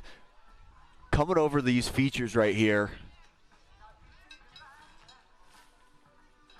Looks like he's going to line something up for us here. Clean air to his feet. That was such a smooth exit out of that feature. Absolutely. And he's moving fast into this money booter feature right here. Absolutely. Oh, catching a nice air there. Got a nice 360 over that jump. We love to see it. And catching some style on his way to the extra credit air. Yeah, he's no stranger to two edges. He's a hockey player. Oh, coming in switch, 180. He's just playing through this terrain park section down at the bottom. Solid creativity there out of Augie. All right, our next athlete back to panel B. Coming to you from Chile, Leon Ignacio. Aski. I'm going to do my best with our name pronunciations, especially our friends that came all the way from South America. Leon is on course. Yeah, working his way across that ridge.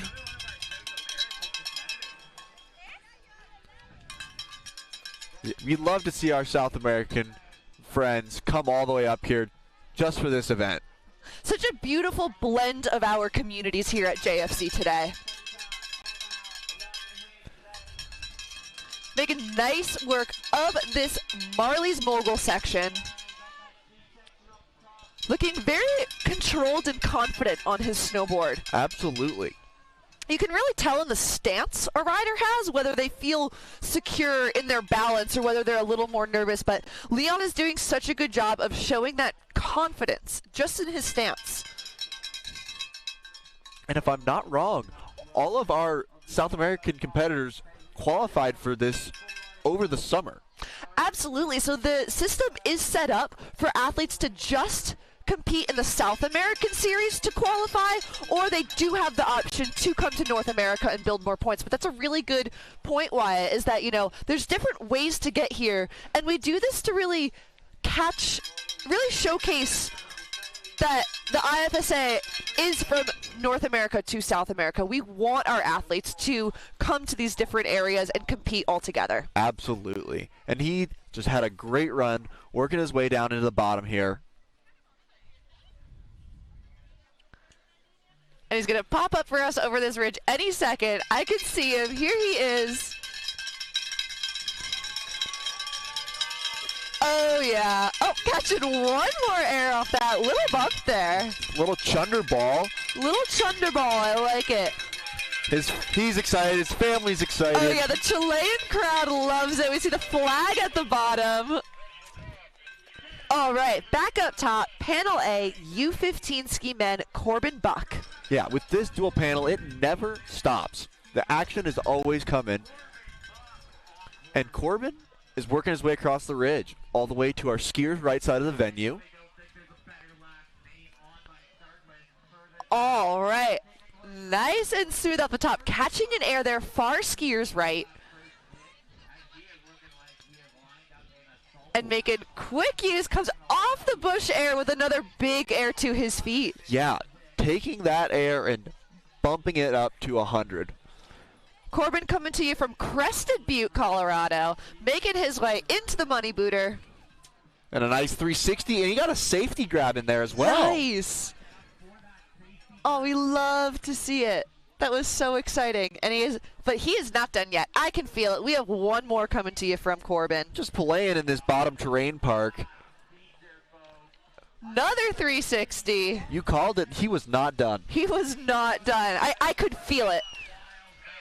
Rowdy run for Corbin. That was so exciting. All right. Our next athlete, U15 snowboard men, Michael Giovanni Piacenti. Another Sandy person. Another Sandy person. Sandy, Utah. Michael is on the ridgeline right now. Riding for Team Utah. Intermountain region representing. Putting some nice turns down these sections. Got a little bucked by a mogul, but he held it together. He really did. Really good reactive riding. And he caught a nice air off that midsection there, too. And he's just controlling his speed while he lines up this next feature here. Oh, looks like he went for a 180 or 360 off that. Yeah, creative take to that feature right there. Yeah. And some speed as he comes through the bottom section of the bowl here. Another straight line, getting those fluidity points. And a big air there. Catching the transfer in the money booter. It is not easy to make it all the way over that. No, they really have to come in with such control in their speed for that one. And I think we've got one more here in the extra credit. With a 360, super styly. Clean work out of Michael. Our next athlete, U15 ski men, Casper Treadway, coming to you from the Golden Freeride Club. Local boy. All right, dropping in. So he must know this venue like the back of his hand. And I bet he's going to show that off as he drops into the salt and pepper chute. Clean turns as he makes his way down. Skiing fast. Confident in that middle air, too, as he grabs another huge one and puts it to his feet. The crowd is stoked. His friends and family are all here. Coming in fast to the money booter. See what he's got. With a big shifty 360. Oh, that was so clean. You can tell he skis here often. Yeah, he knows this. He knows all these jumps. Catching another style grab there. You know, we've seen a lot of athletes just ski past that, but being able to link the money booter to the mini extra credit to the full extra credit with a 360, he knows how to play the game. Yes, he is stoked. Oh, the crowd is so stoked on that one, and I bet he is too. What an accomplishing feeling to be able to link a line like that. Absolutely, especially in front of your friends and family at home, at your championships. It's got to be incredible. Oh, yeah. Our next athlete is going to be Sawyer Mason from Palisades Freeride. He was the IFSA Junior Championship the last 2 years running. Oh boy, we have a champion coming up. Gonna keep defending his title. He's listening to California Girls by Katy Perry, so you know it's gonna be a vibe. Absolutely.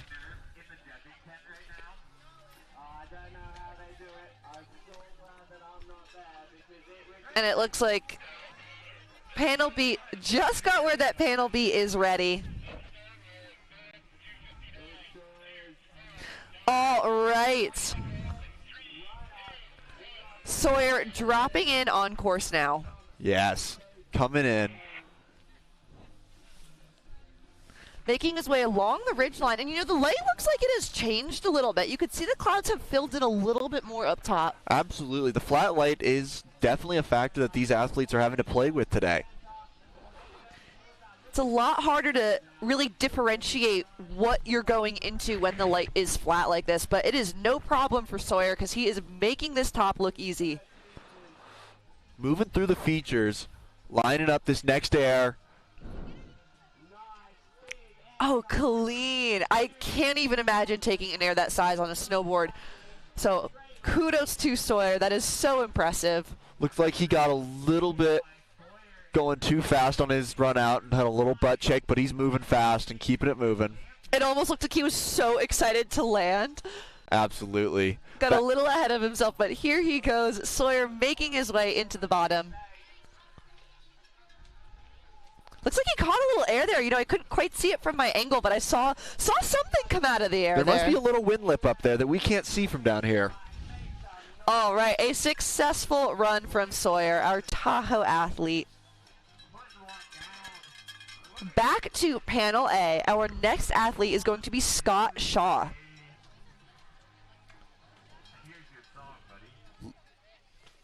Coming from Sugar Bowl Academy. Another Tahoe athlete. We've got a barber on our hands. He likes to cut hair and play basketball. I wonder if he's doing them at the same time, or if the multitasking. two separate tasks, I'm sure. But again, another multi-talented athlete. And we just got word our Panel A is ready for him.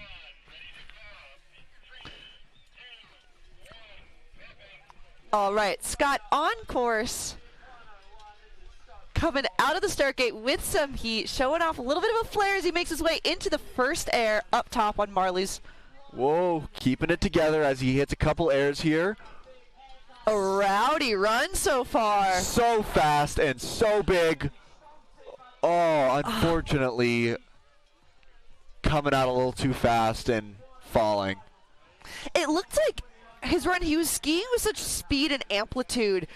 It was almost like his skis were one step ahead of his brain there a little bit. Absolutely, and as soon as he landed, he went straight into that chundery section, and you might not be able to tell, but that can definitely take you out and make you lose your feet.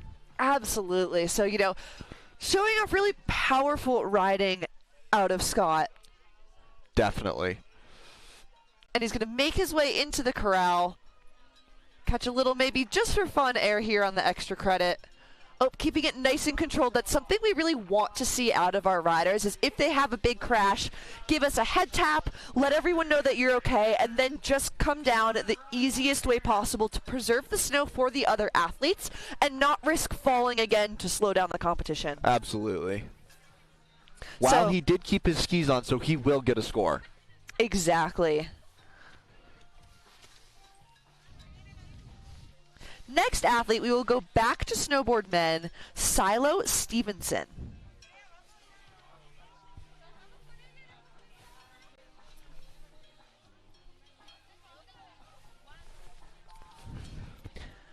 All right, Silo's coming to you from the Crested Butte Mountain Sports Team.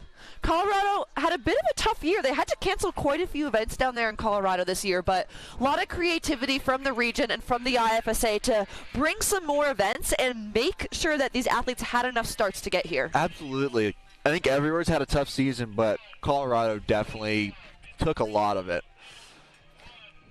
All right, so they had to get creative, and let's see what Silo is going to do here, heading into the salt and pepper chute. Catching a little air in the salt and pepper chute. That was sweet. That was, yeah, a creative take to that top entrance.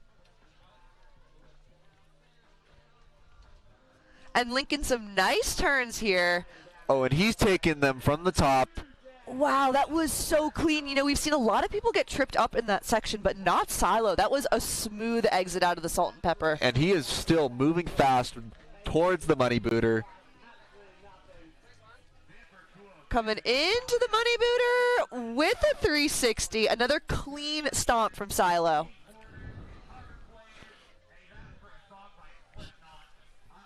And he is moving into our last little extra credit air. Oh, Nice. clean. You know, we've seen athletes go pretty big off the extra credit air and not be able to hold on, but Silo is just so controlled over his snowboarding top to bottom. That was, you know, that was one of my favorite runs so far, I think. I agree. That was an incredible run.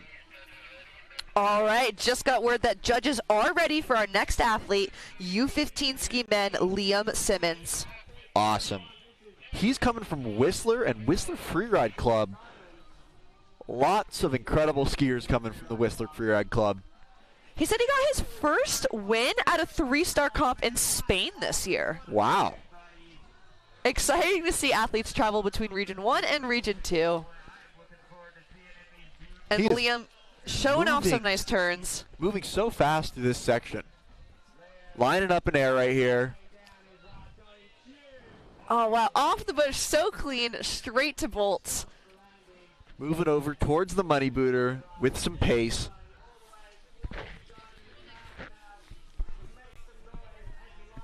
Getting ready to line up another one, another 360. Excuse me, his first 360, but not the first we've seen over the money booter. Nope. Lots of those are being put down today because our U15 athletes have just progressed this sport so much. Nice mute grab off the bottom there. Love to see it. So he had the tricks, he had the techie. That was a good run out of Liam. Up next, we got Jude Galloway. And it looks like he's going to be our last snowboarder of the day. Our last snowboarder of the day. What an exciting tone to set off the day with our U15 snowboarders. Absolutely. And again, these athletes are qualifying for finals. So today they will take the top half of each division, men, women, skiers, snowboarders, 4 divisions competing today, and about 50% will go on to finals. Tomorrow will be our U19 qualifiers, and then Tuesday will be finals. And the runs from qualifiers and finals is a cumulative score of both days. Yeah, and it's incredible to see all these athletes pushing the limits even when they can't win it today. They can just move on to the next. Absolutely. So it's exciting to see them, you know, set the tone, go big and stomp, but making sure that they're staying controlled in order to receive a good score. Yes. All right. Just got word that panel B is ready for Jude. He's coming from Fernie Freestyle. Another skateboarder in his free time. Looks like he got 3rd in Kicking Horse this year, so he knows this area. Oh, that's so exciting to see the athletes return to Kicking Horse for some more excellent days of competing. Working down that ridge line, keeping his fluidity high. Our final snowboarder showing off some surfy turns. Nice and cruisy. Oh, so impressive. I love to see those like really loopy, clean carves out of snowboarders. And so do the judges. Like, to bend that board mid-venue is really important. Not just sliding all the way down. Coming in with an air Unfortunately, a little bit of a butt check, but back on his feet. Cat-like reflexes out of Jude. Yeah, it looks like it's a little bit icy in that landing. Lots of athletes getting caught up in that landing. Already making his way to the money booter. That was a quick run so far of that top section. Yes. With the 360 straight to his feet. Coming in, keeping his speed because I bet he's going to take it to the extra credit air. How could you not? I mean, it's there, and you might as well. Another 360 on the extra credit. That 360 felt like it was for him and not for the judges. Exactly. I love that. For the soul. The soul of Freeride. What a great line to wrap up our snowboarders for the day. And next we got Harlan Jeffries. That will continue in Panel A for our ski men. And, you know, it looks like Harlan's coming to you from what might be your favorite resort, Wyatt. It's one of my favorites. Jackson's my favorite, but Grand Targhee is a great resort. Close second. Yep. I actually grew up watching Harlan ski and come up through this program, and excited to see what he can do today. Oh, that's so exciting. It's so fun. You know, I used to coach for a long time, too, so I have some athletes that I've seen here. I'm like, you were a U12 when I met you, and it's just so funny. I'm like, now you're driving a car, and so funny to watch their progression just through Freeride, but then also just, like we said, becoming good humans. Absolutely, and he is dropping in. Harlan on the ridgeline right now. Nice air into the mogul section. Keeping his control together after that nice air at the top. Going huge at the bottom. Oh, you know, that you're right. He needed to keep that control to take that air so large. And he just skied out of that so clean. See what he got on the money booter. With a nice 360. Beautiful left side three there from Harlan. That was one of the biggest airs we've seen today. Coming off the top part of that. We'll call it the tower air? I like it. Just to give it, because it feels like a tower. He's coming off the top floor of that tower. The top floor of the tower. With a stink bug. He's stoked. Oh, we could hear him. You could hear the stoke radiating out of him. He's so proud. All the hugs at the bottom. Yep. Very excited to see him put down his run. That was clean riding out of our Grand Targhee skier. And look at that. Back to another Targhee skier, Riley Watson. Riley's going to kick off our U15 ski women with Panel B. So now that the judges on Panel B have finished with the snowboarders, they're going to change gears and get ready to judge the next division, which will be our U15 ski women. And Riley will be our 50th athlete to drop today. That is crazy that we've already gone through 50 runs. athletes. And 50 incredible runs as it. Out of, again, our U15 riders.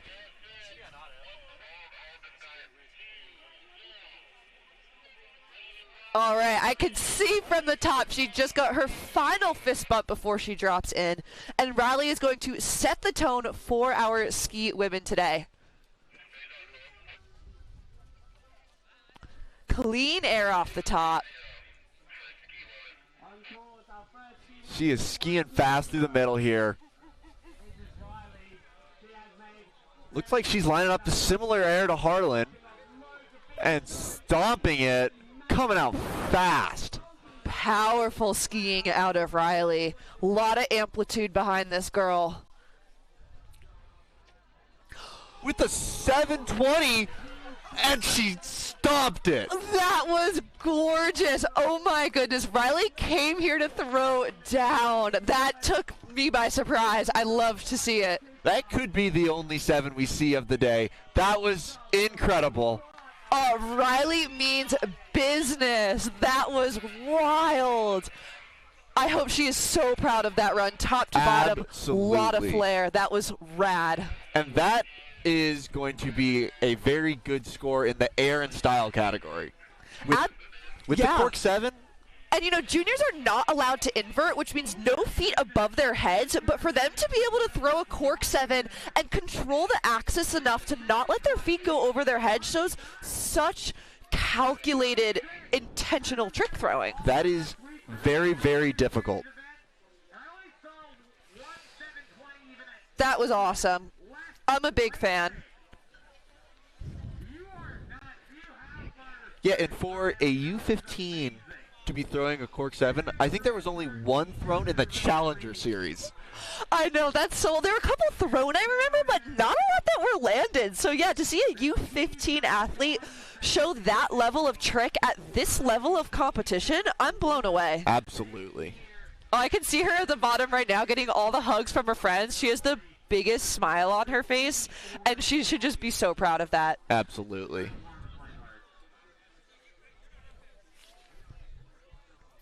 I bet the judges are going to have their work cut out for them with that one. Especially as the first female down the venue. Like, okay, Riley, way to set a tone for the day. I can see her parents running down, very excited, happy to see their daughter at the bottom safe. You know, I wonder if they knew she was going to throw that trick, or if she was like, oh, you know, we'll see what happens, and then just boom. I mean, Cork knowing set. Riley, she's definitely one of those athletes that would tell her parents. Be like, I'm going to do this, and I'm going to land it. Yes. Oh, that's so exciting. So do you know Riley? I do. Oh, so cool. So fun. Yeah, like we said, when you get to know the athletes and just see their personality show up behind their skiing, and really exciting to watch. Yeah, unfortunately, her sister tore her or broke her leg not too long ago before this. And I don't know if she was qualified for finals, but she's a competitor as well. Well, big shout out to Riley's sister. Do you know her name? What? Maddie. Maddie. Big shout out to Maddie Watson. I hope she's watching the live stream and is so proud of her sister. And we'll see you back out there next year, Maddie. Definitely. Which means that with our dual panel, we will next be jumping back to panel A for U15 ski men. So if you're just joining us, we are running a dual panel competition, which means we have two sets of judges. One set of judges judging ski men right now, and the other set judging ski women. So after the athletes come down, they have a minute to score their run while the next athlete from the other panel is dropping, which basically just means rapid fire skiing and snowboarding all day. Yeah, and it keeps us on our toes. It really does. We got a nice shot at Derek Foose on the live stream, I heard. So, also, you know, well-known name in Freeride. He's coaching for the Whistler Freeride Club because his next athlete is a Whistler Freeride skier. John Suda. All right, we are back to ski men.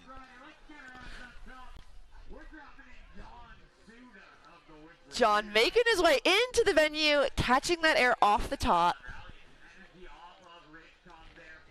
Making that moguls look easy. It looks like he caught some air and laying down a nice carve there as he makes his way to another goalpost air. That was a very controlled, difficult turn in that chute there, which was very important for his run. Oh, he is tucking into the money booter right now. And going massive on the money booter. Tweaked out grab there.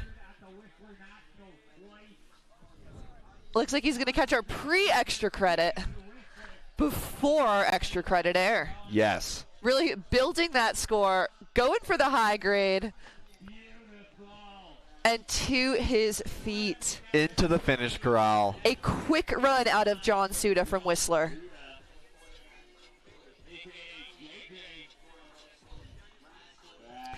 He had third at the Whistler 3-star 2 times, so no stranger to the podium. No stranger. I hope John is very proud of that run because it was fast. Yeah. With that being such a good run, I would not want to be a judge right now. I do not envy the judges on a day like today.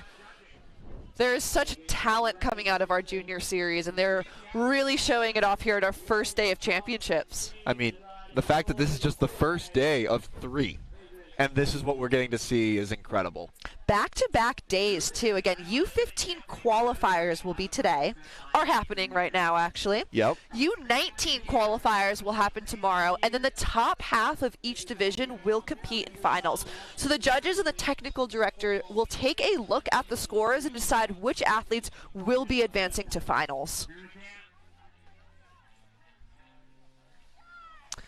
Well, Panel A wraps up judging John. Panel B is going to continue judging the U15 ski women, and Opal Gilmore will be our next athlete on course. And you know, I mentioned the technical director, and to give a little more background on how this event runs, the technical director, Jeffrey Holden today, and actually for all of the events that we're hosting here at Kicking Horse this champ season, is the person that's in charge of reading the venue and establishing what's safe for the athletes, what needs to be closed, what's open, setting the boundary lines, and really setting the tone to make this venue skiable for all our athletes. Absolutely. It's not a job that I would want to have for this competition. Me either. You know, I've been a judge, an athlete, a coach, and I'm like, I don't really want to be a technical director because it is tricky. But we can see right now, Opal is making her way into the Marley Moguls. She is skiing for IFSA Freeride team, so making her way from the Great White North. From Alaska to Patagonia, as we like to say here at the IFSA. Yep. Find a little feature off the side of those trees right there. Smooth exit. I really like that turn she had. She lines up another one over the bush air. Skiing fast. Controlled turns there. Really good edge control as she makes her way through the open bowl. Not heading towards the money booter, which is different from what we've seen from a lot of other athletes. Absolutely, and I have heard that there is a windlet behind here that we can't see. Gotcha. You know, I bet we can't see it, but I bet one of the other cameras has, so hopefully she caught some air there. Looks like it, and is she going to hit the chunder ball? The chunder ball, yes she is. Opal making her way into the corral. Very Clean exciting. skiing from our Alyeska Freeride team rider.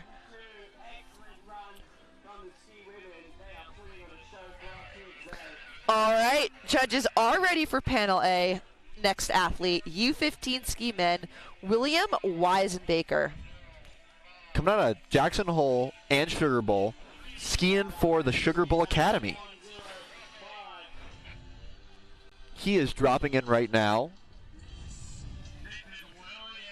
Has some Eminem bumping in his headphones, so gonna set a rowdy tone as he makes his nice first air into Marley's. Coming over this spine right here with a big air.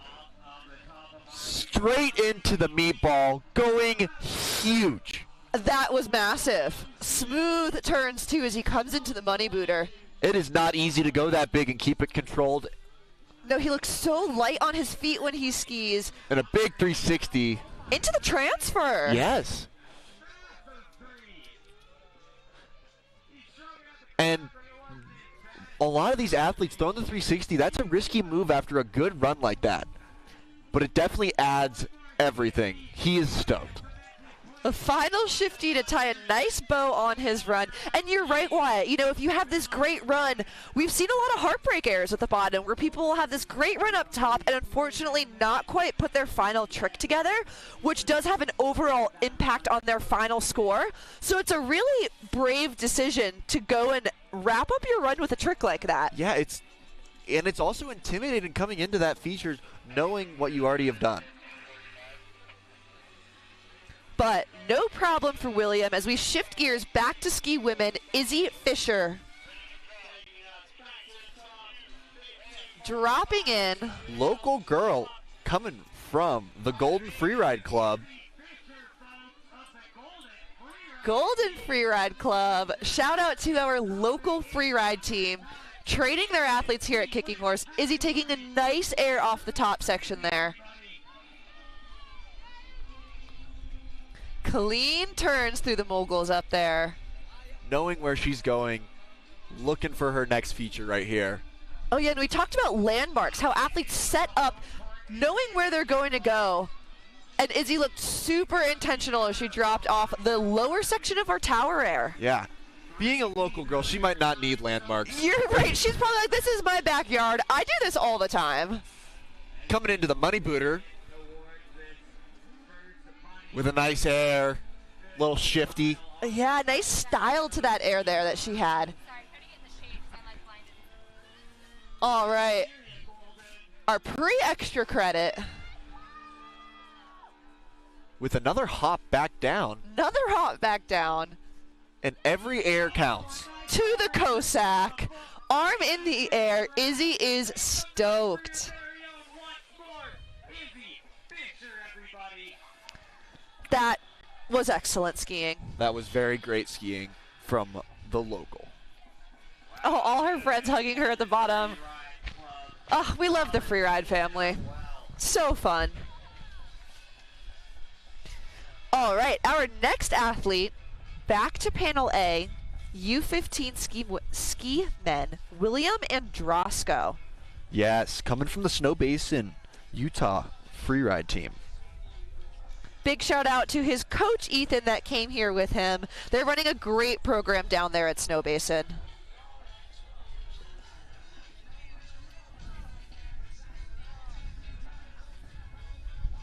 All right.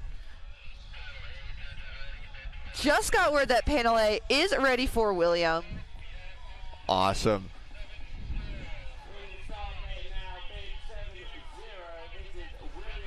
All right, dropping into that top salt and pepper section. Clean turns in salt and pepper, which we know is steep and techy and sharky. There's a lot of things that want to grab you and pull you down, but not for William, because he is on the move there. Yes, moving into our meatball feature here with a big 360, Wow. and he sticks it. And the way he had to open his legs there to control his speed. To really, slow down that spin. Yeah, strong reaction there. That was really smart skiing out of William. Coming into the money booter. With another 360. Oh, you know, I got to judge William a couple times at some of the events at Intermountain for some of our IFSA series down there. And he's always an athlete that is just so technical and skilled in his skiing. He's so fun to watch. He had some good results this year. Another left side 360 out of William. So 3 spins out of our skier here today. That is our first 3-spin person. Our first 3-spin skier. That was solid skiing out of William. Very good air awareness right there. I hope he's super proud of that run because that was so fun to watch. Dual panel, back up top, action never stops. Brielle Schwab dropping in. Coming from Alpental Freeride onto this top feature here. Clean drop in to our Moguli section. I'm sure that landing is not easy. And she's making it look fast and clean. She really is. Navigating through the trees here. Lining up the next air. Coming off of the bush air. Kind of looked like she made that a double. Yeah, I was going to say a unique take to that bush air. And cruising into the money booter. What is she going to spend it on? Big shifty on the money booter. Catching lower down on the transition there, so meaning she had a lot of speed coming into it. Now she's playing with this terrain park down here. Yeah, we love to see the creativity. And a final air to wrap up Brielle's run.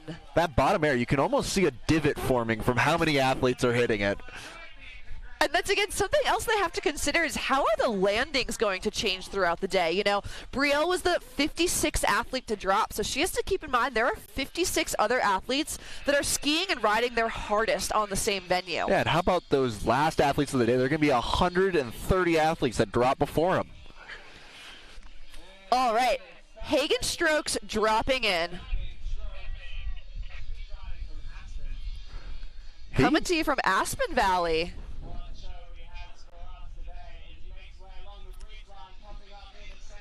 A lot of skiers opting for that top air right there and keeping it controlled. Oh, nice short radius turns as he makes his way to catch the left side of that air in the middle of Marley's bowl. I love how he used that fin like a wave. Yes. A big daffy off that feature. Oh, and then a smooth turn back around. He has some speed coming into the bottom here. All the spins and stuff are cool, but I love the classic moves like the daffies and the Cossacks. Really back to the soul of Freeride, it Exactly. feels. Oh, and there's a 360. Oh, yeah. Arms in the air. He looks stoked. Getting some spray in the finish corral. You know, it's funny, they ski so strong and this like mature stance to them, and then they come into the corral and I'm like, that's it's just a kid. It's such a strong, talented kid. Really awesome riding out of Hagen. Makes me laugh every time when I say U15. I just really can't believe how young these athletes are and so much talent behind them. Yeah, I'm talking about U15s, but it doesn't feel like I'm watching them. Exactly, Wyatt. I couldn't have said that better. It's so exciting to watch. Anna Clave getting ready to drop in. She's coming to you from Ski and Snowboard Club of Vail. She got first at Monarch, so she is ready to find the podium.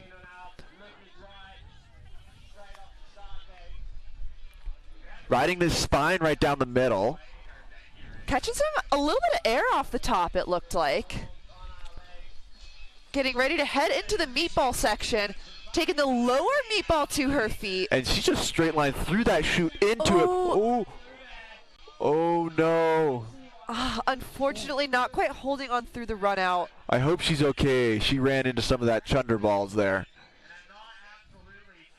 All right, and we got a head tap from Ava. The head tap is what lets us know that she is okay. Even though she took a little bit of a tumble, she's going to take a minute to collect herself, get her feet back underneath her, and we'll see whether she's not that far from her ski, so it looks like she's going to hike up and grab it. She's going to do a self-retrieval. We do have ski ninjas on standby, ready to collect gear if needed. We hope we never have to use them.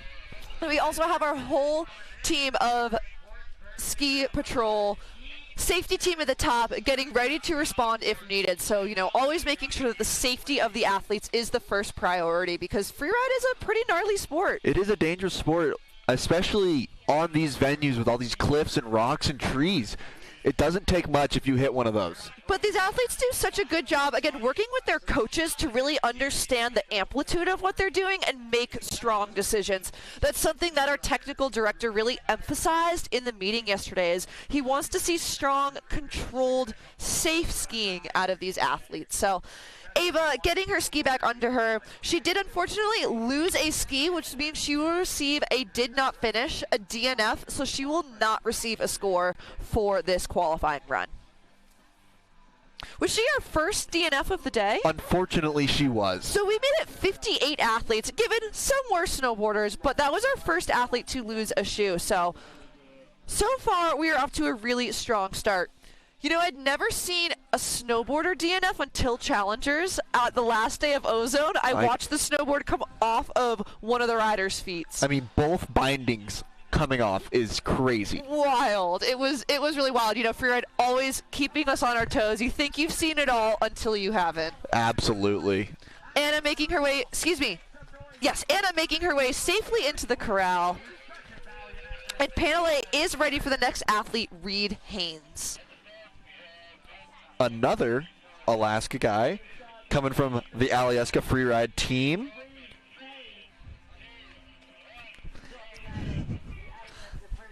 All right. Reed already in the salt and pepper chute. Making quick hop turns through that.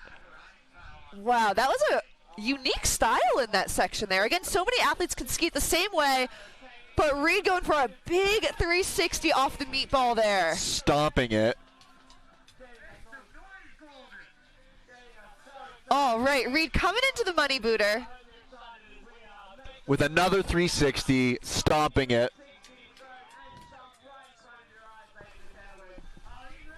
All right. He is stoked, swinging his pole.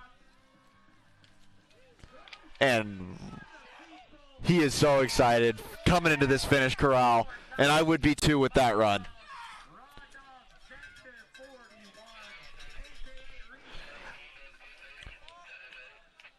And looks like we are on to our next athlete, Sita McLennan. She's coming from the Alta Bird Freeride team and dropping in, coming down that ridge.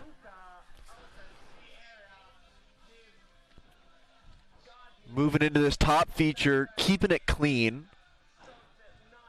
Throwing down some nice turns here in the middle of Marley's Bowl. Middle section. Catching a nice air off our shark fin. Seda coming through nice and strong.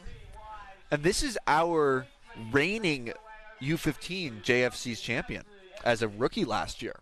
So exciting to see. These athletes carry their amplitude year to year. With a nice Cossack off the money booter. A quick run out of Seda. Very quick, and that helps her fluidity score there. And contributes again to that overall impression of their rider level. Absolutely. Final shifty for Seda at the bottom there.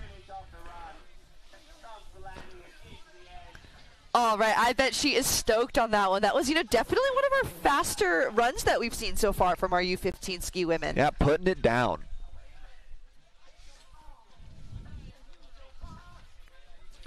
All right, our next athlete back to U15 ski men is going to be Miles Hurst. He is a Kirkwood Freeride team rider, and he's listening to Welcome to Jamrock. Setting some vibey tunes for his run as the sun pops out here for Miles. Nice shifty off that top cliff there. Moving into this spine feature. I bet we have another taker for the meatball. Clean air with a little bit of a shifty there. Yes, adding the style to it.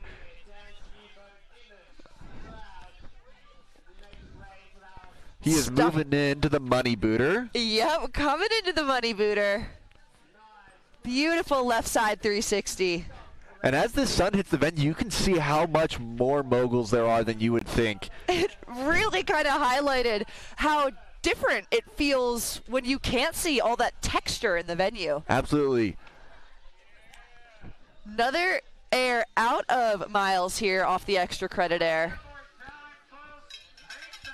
All right, fast run out of Miles, our Kirkwood Freeride team skier.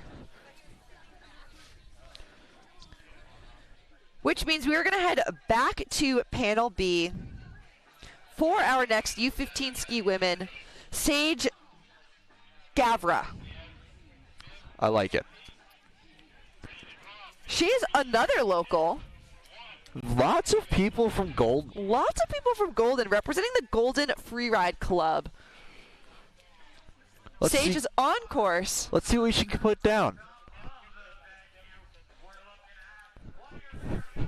Coming into our top air there. Clean drip off that feature.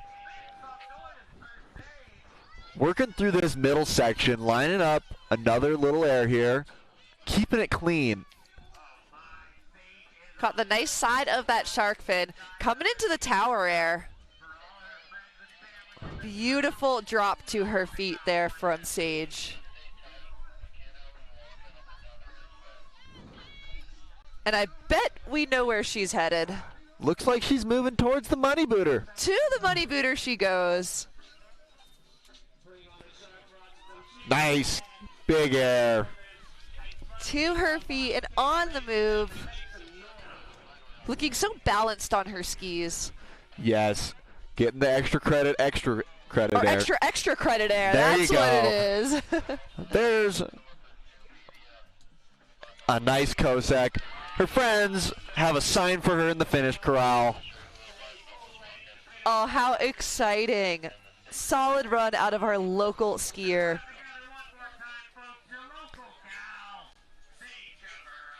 Love to see it. Good job, Sage. Which means, as you may have guessed, we will jump back to panel A. Back to U15 ski men. Cole Stassany next to drop in. He is an independent athlete coming from Alyeska. He was first at the Alyeska 3-star this year. And he is skiing really fast.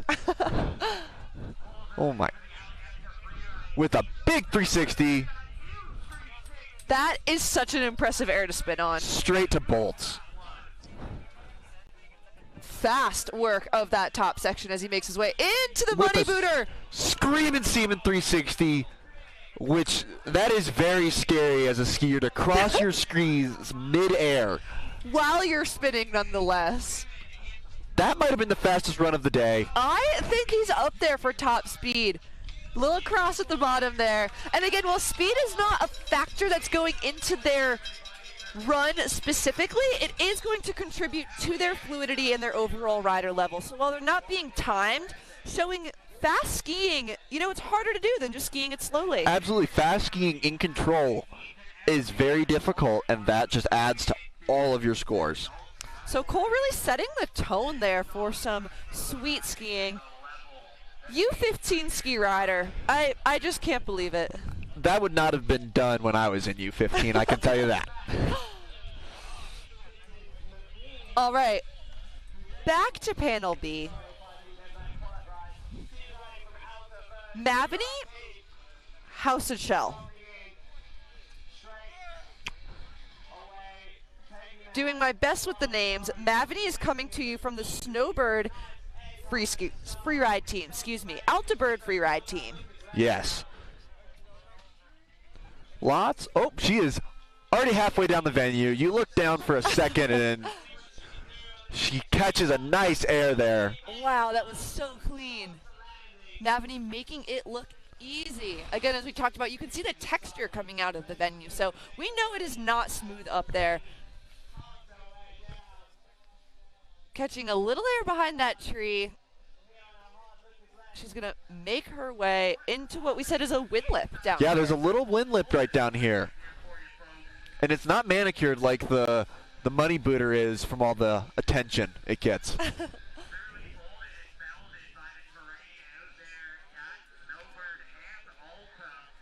Oh, looks like she might have gotten a little stuck on the wind lip. Or maybe went for a little bit of a spin there. I couldn't quite tell what that was, but either way. While we can't really tell here in the finish corral, our judges can see everything from their vantage point. Yep, our judges are actually across the way up on the ridgeline, so they have a really great view of the whole venue here at Marley's. And actually, most of our venues here in Kicking Horse, the judges will be across the ridge. What a nice setup from Kicking Horse to be able to see far away from the crowd too. It's less distracting, less going on. They can really just focus in and crunch some numbers for these athletes. Well, and the other thing is they don't get to hear our stoke as announcers. They get to actually give their real judging opinions. You're right. It's so easy to get so hyped up about all the awesome things we're seeing today. And, you know, how could you not? Exactly. All right. Panel A. The judges are ready to go. Thomas Beithel dropping in. Whistler Freeride Club. Let's see what he can do. Clean air there to set the tone for his run. Little side hit off that spine ridge. Into the meatball. The big, strong air.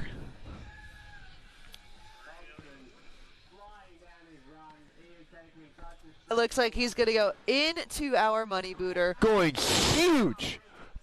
Biggest air of the day on that money booter. That was wild. Keeping it together.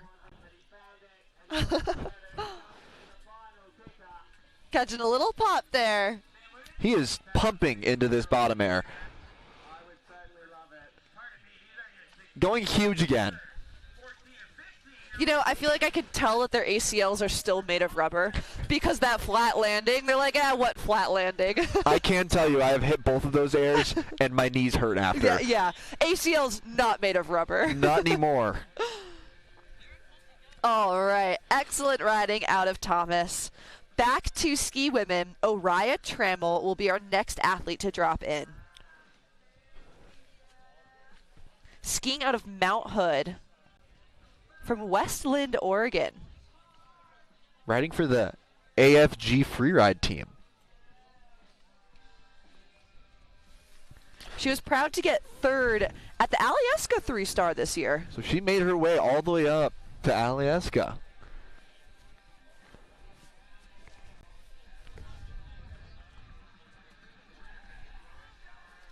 We can see the clouds moving across the sky here.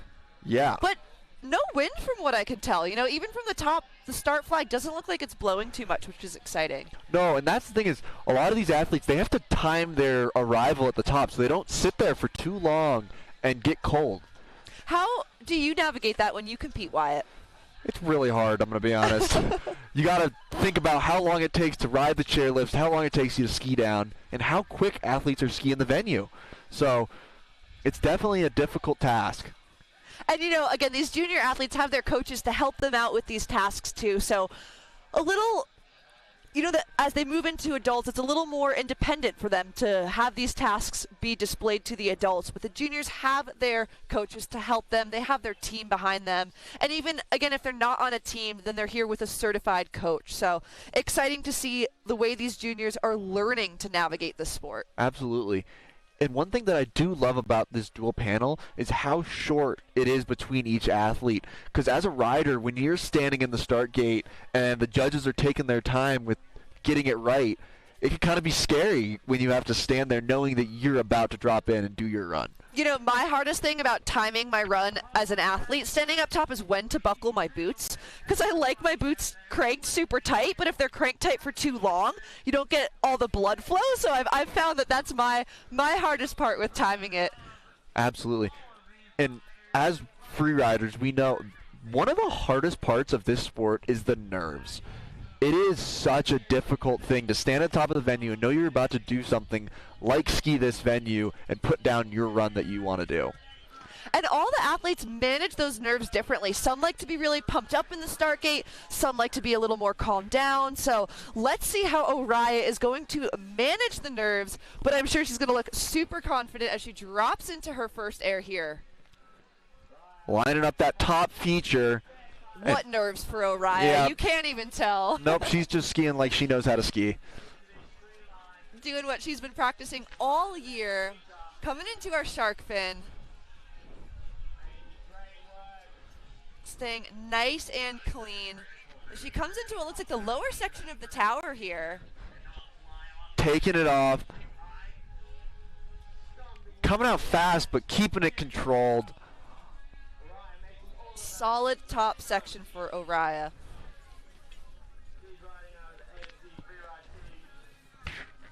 Coming into the money booter.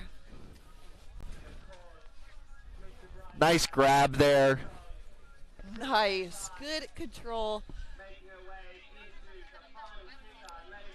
Coming into our extra credit air. To the extra credit air. Oh, taking a little bit of a higher approach. Looks like she might be going for the top windlet. Nice. Honestly, that might be my favorite feature right there. It's such a, final one to really show it off. Good skiing from Oriah.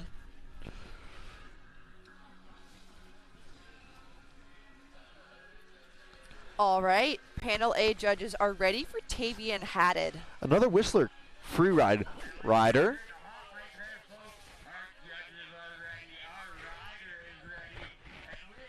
All right, we have Tavian on course.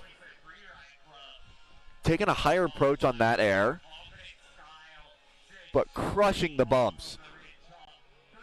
With a 360. See, and this is what I love about freeride, is everyone's take on the venue is different, where that was almost a new line. Yeah, I don't think we've seen that link from those two specific features before. With a nice blunt 360. Second 360 for Tavian here, showing that he has the control and technique, but also the tricks to back it up.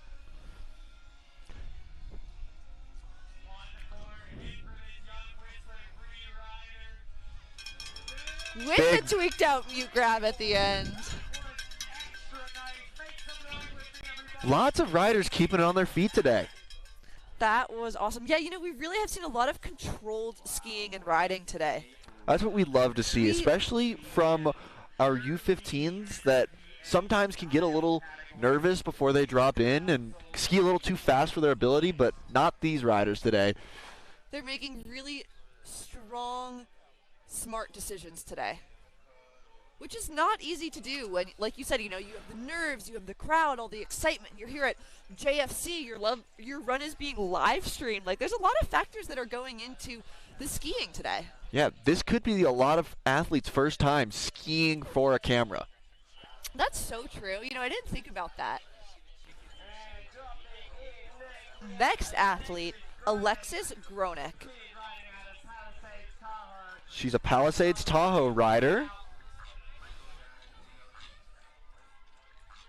She was second at the Mount Rose event this season. Tahoe Freeride athlete. Nice air off the top, skiing fast.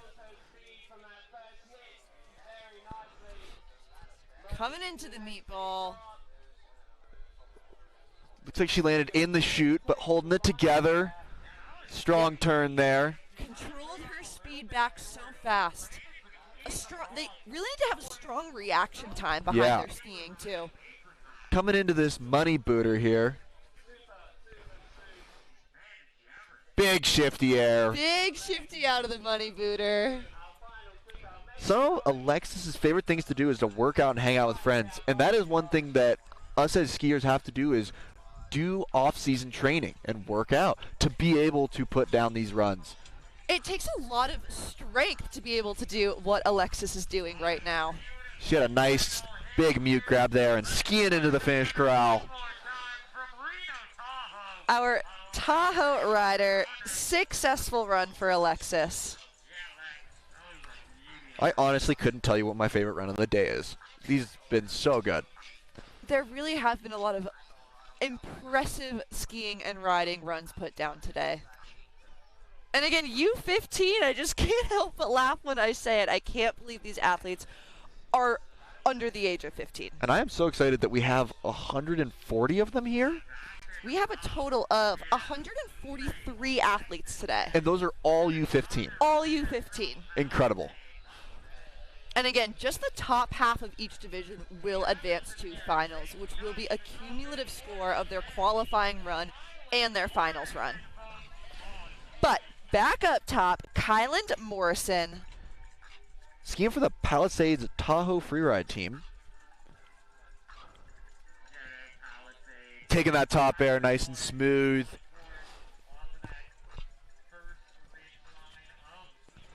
Nice. Another air into the middle of that bowl there. Going big. Looks like he took that takeoff and went more fall line than other athletes and was able to take it deep into there. Going into our money booter. With a left side 360 to his feet.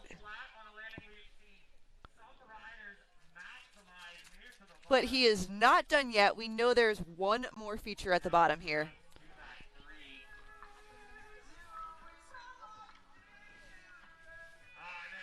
Another left side 360 for Kylan. He's stoked. Oh yeah, he looks proud of that run.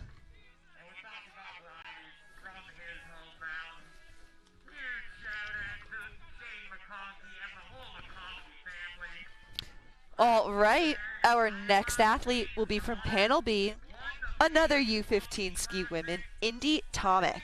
Another rider from the Whistler Freeride Club. Whistler has really sent a lot of athletes to this, I think. They really have. I don't know what they're feeding those kids there in Whistler, but it is working because they are pumping out strong athletes. I always say that there's some special chemical in their water or mineral because their athletes have always been phenomenal. You know, they have a lot of riders on the world tour right now, too. Whatever Derek Foose is doing is right because he is making it happen. These athletes are showing off what they can do and making it all the way to junior championships here at Kicking Horse. Indy Tomic on the ridgeline. Clean first air to start off her run. Coming into the meatball feature, taking it off the nose. Huge, a different, not the same direction we've seen most of the athletes take the meatball. Yeah, she's taking more of a fall line trajectory instead of it using it like a hip, which is really great, creative skiing. She gets ready to come into the money booter with a 360. The girls are showing off the tricks today. I mean, everyone's showing off their tricks, and it's incredible. They really are. Oh, she's coming in with some speed. Massive safety grab to straight flat. I know. Again, ACL is made of rubber. Indy showing it off. She had the tricks and the airs and the steeps. That was super fun to watch. Yes. Our next athlete, Smuggler's Notch free ski team, Ben Wilson. That ice coast. Let's see if he can be prepared for this venue. I think it will. It's a very steep mountain out there. You know, I grew up skiing in Vermont, and Smuggler's Notch has such a fun blend of terrain out there. So excited to see what Ben has been training on to be able to show it off here at Kicking Horse. Riding down that spine there. Getting ready to line up the meatball. Huge left side 360 for Ben. I can't even count how many 360s have been out on that with one hand. That's crazy. Moving in quick. Into the money booter. Another 360 for Ben. All right, making his way to the bottom of the venue here. And a third 360 for Ben Wilson, Smuggler's Notch skier.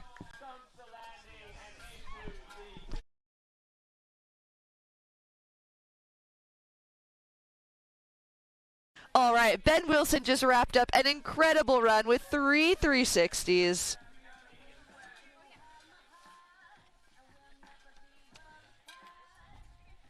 Which means we will head back over to Panel B for ski women, but we have another nice little showing from the sun again right now, which is always nice to see. It was, pretty cold announcing challengers last week, and today feels a little warmer, which is nice. Yeah, it's definitely a lot warmer.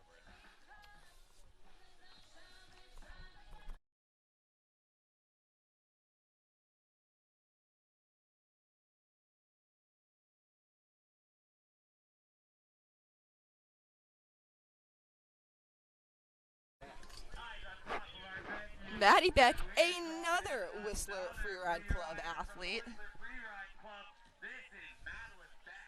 making her way along the ridgeline.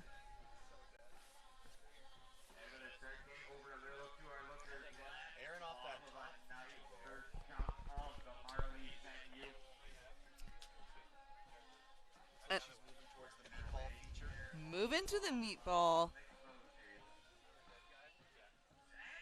Taking that fall line approach again, too. I like that way. It's off the nose. More of a it's got a natural takeoff, it kind of seems like. It feels very direct when they take it fall line. Love to see it. Definitely. Into the money booter. Here she goes. Big old spread eagle. All right, Maddie making quick work of the venue. Our Whistler Freeride Club rider. Clean turns at the bottom here from Maddie. And the extra credit air. Love to see the extra credit boost.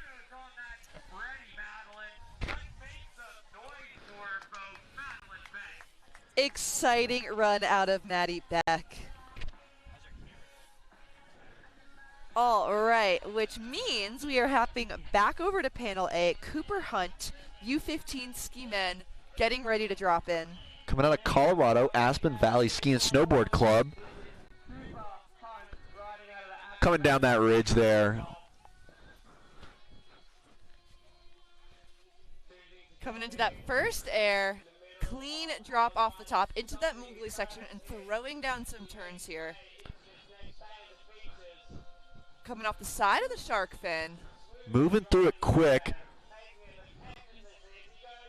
Gonna boost off that tower there. Going huge and stomping it. With a very controlled turn out of the end there. Absolutely. Getting ready to come into the wind lip here. With a 360. Oh, and arms he's in the air. He's so stoked. so stoked. Those strong turns into the finish corral. Absolutely exciting run out of Cooper Hunt from Aspen Valley.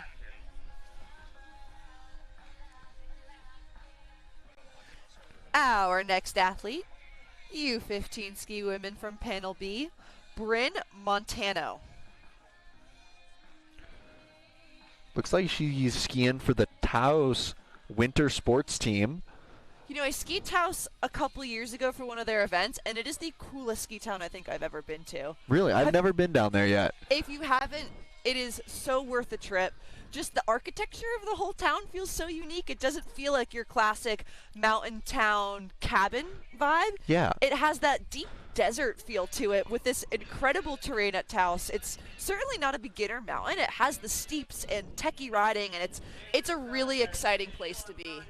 Well, then I'm excited to see Bryn's run. Yeah, I bet she's been training on the steeps all season, making her way across the ridgeline as we speak. With a nice air onto the ridge. Yeah, that was unique. We haven't seen that entrance yet before. No.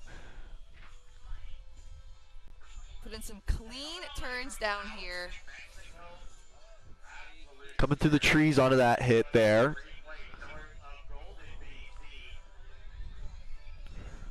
Showing off some nice short radius turns there. Moving into our bush feature. Aaron in. On spraying some snow in the sunshine.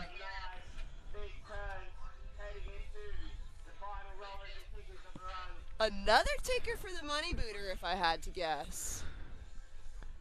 Here she comes. Nice spread eagle. Another for the soul trick.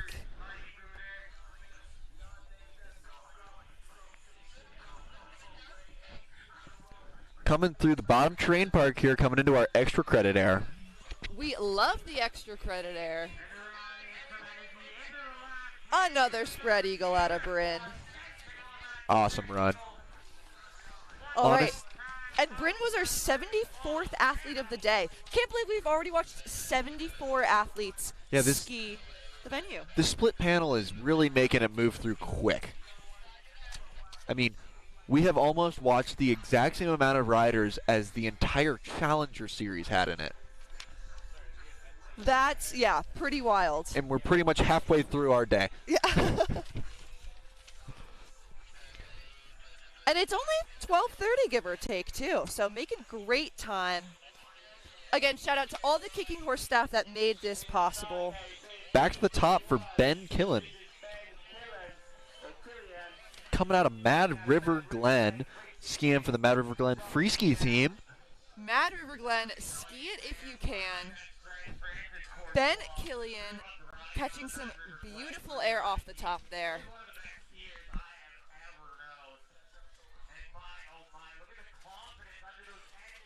Taking a different approach to the tower. That was huge. Yeah, he just found that top floor and aired over the rest of them. Yeah, you know, that wasn't even the top floor. He jumped off the roof of that tower. I agree. With another 360. 360. Or first That was 360. so exciting. And you know, that's something the judges are considering when looking. We've seen a lot of athletes hit the tower air, but depending on where they take off and how much air they get off of the feature will make an impact in their line score. Getting the truck driver on the bottom jump. Strong skiing out of Ben.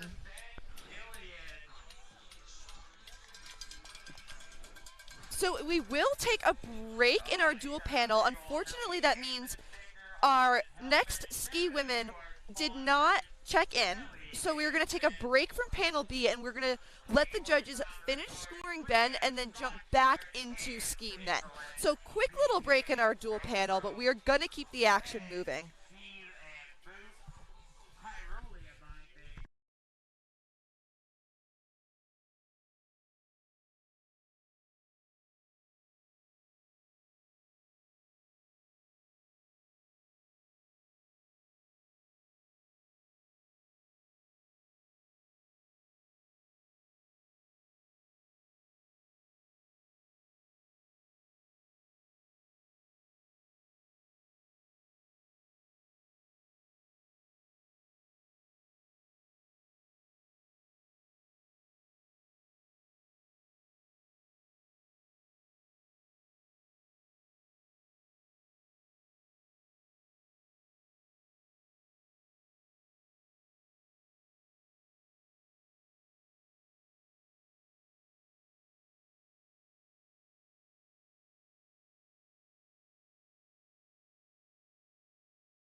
All right. Panel A is ready to go again. Tanner Knopf from Sugar Bowl Academy.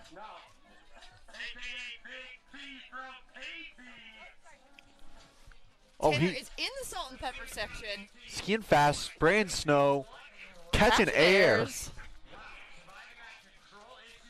Looks like he might have had a little control issue there, and not sure if it knocked him off his line.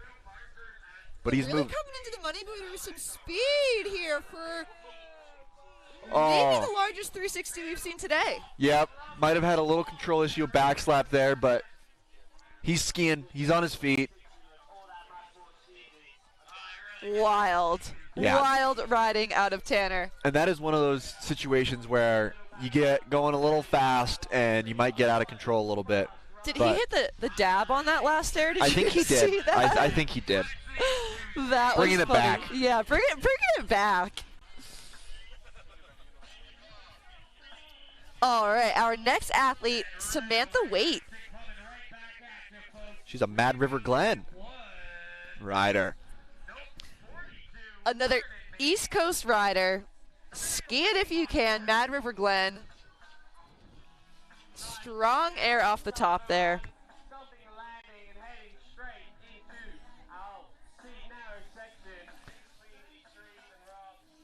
Samantha making quick use of this middle section here, really showing off good technical turns. She comes into the tower and takes it to her feet.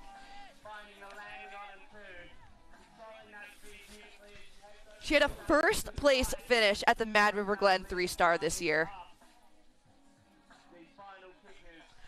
Playing lacrosse and field hockey in her off season. Moving into the money booter right now with a 360 and keeping it to her feet. So fun to watch the girls really show off everything they've been working on, really just taking the females in freeride to the next level. Yeah, I'm really excited to be seeing what everyone's throwing down. Another 360 for Samantha.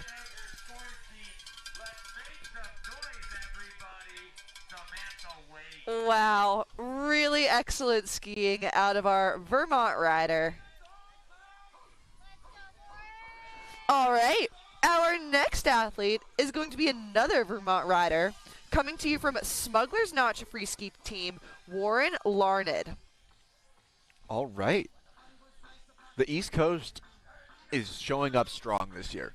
So he actually won JFC's U12 last year, and then being able to qualify for JFC for his first year as a U15 athlete is so impressive.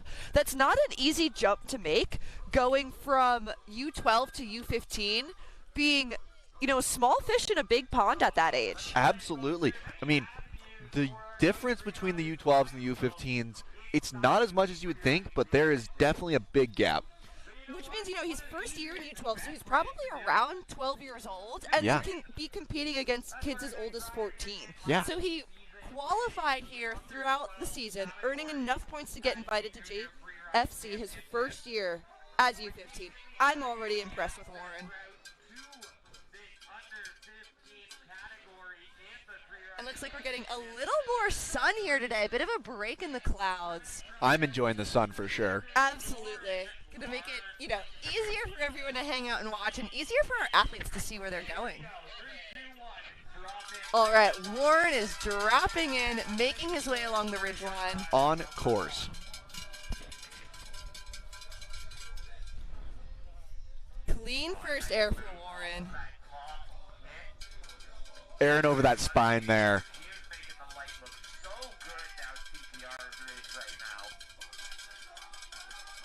Huge air off the meatball for Warren.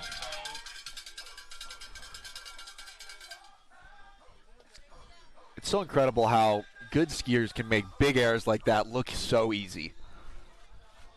Really, yeah, making it look easy, and we know it's not. 360 for Warren off of the money booter.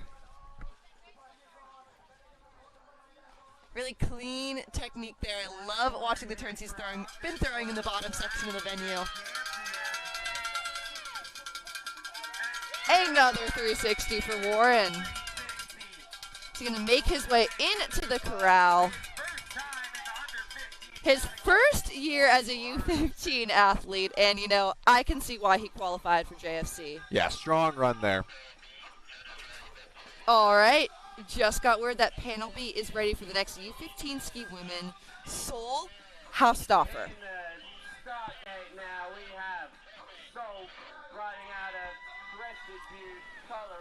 Coming in over that top salt and pepper section. Very steep, very techy up there in Salt and Pepper, but Seoul's making it look easy as she catches another air to her feet up there. Getting some nice hop turns. And she just pointed it straight into that. That was massive. Quite a bit of airtime for Seoul.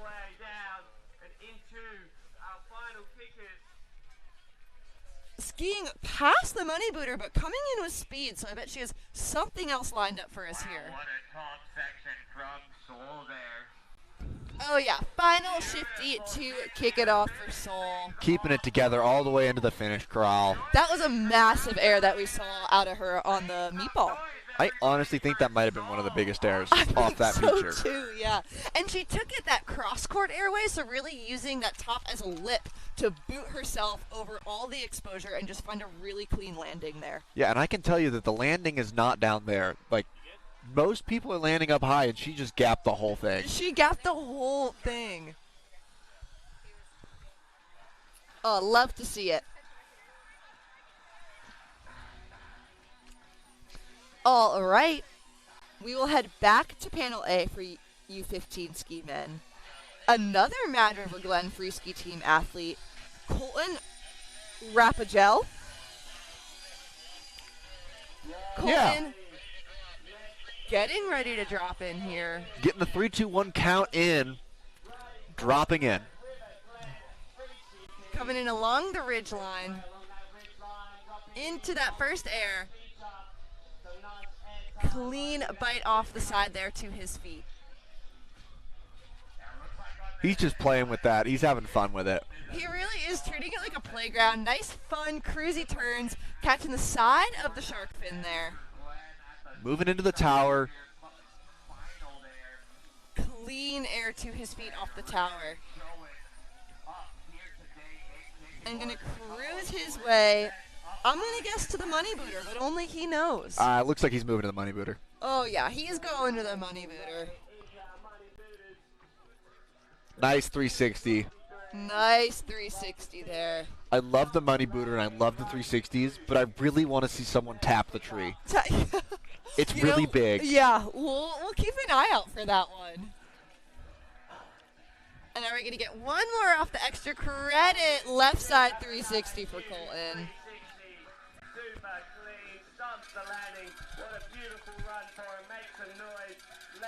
All right, good skiing out of Colton from Mad River Glen.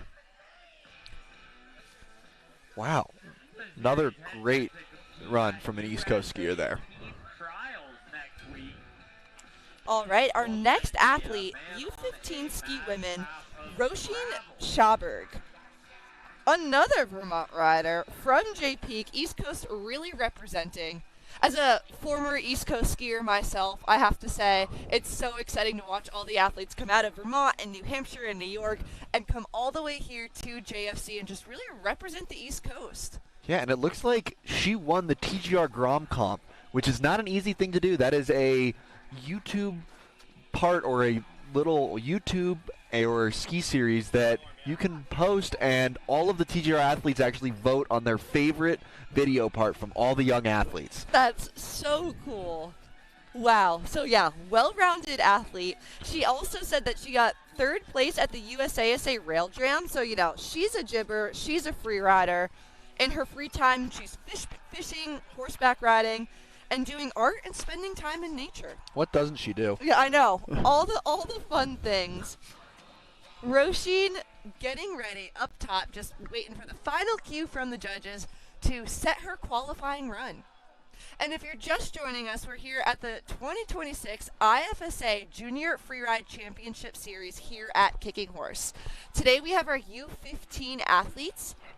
who are going to be competing in their qualifying run to get ready for finals on Tuesday. So the top half of athletes from each division will advance on to finals. And it sounds like our panel B is ready. For our J Peak rider, coming to you from Vermont, Roisin on course. Excited to see what she puts down here. Nice clean air off the top there. Oh yeah, really strong edge control as she kind of made those like little turns into her entrance. You know, East Coast riders know how to navigate some techie stuff. Really, you know, we haven't seen a lot of people take that fall line off the shark fin. Going to continue into the tower. Yeah, she got a little caught up there, but keeping it moving. And yeah, you know, a lot of athletes took the side of that, so really brave of her to just attack it from the middle. Absolutely.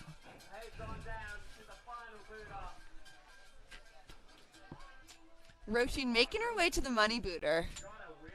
Nice spread eagle. We love to see the spread eagle. I love the spread eagles.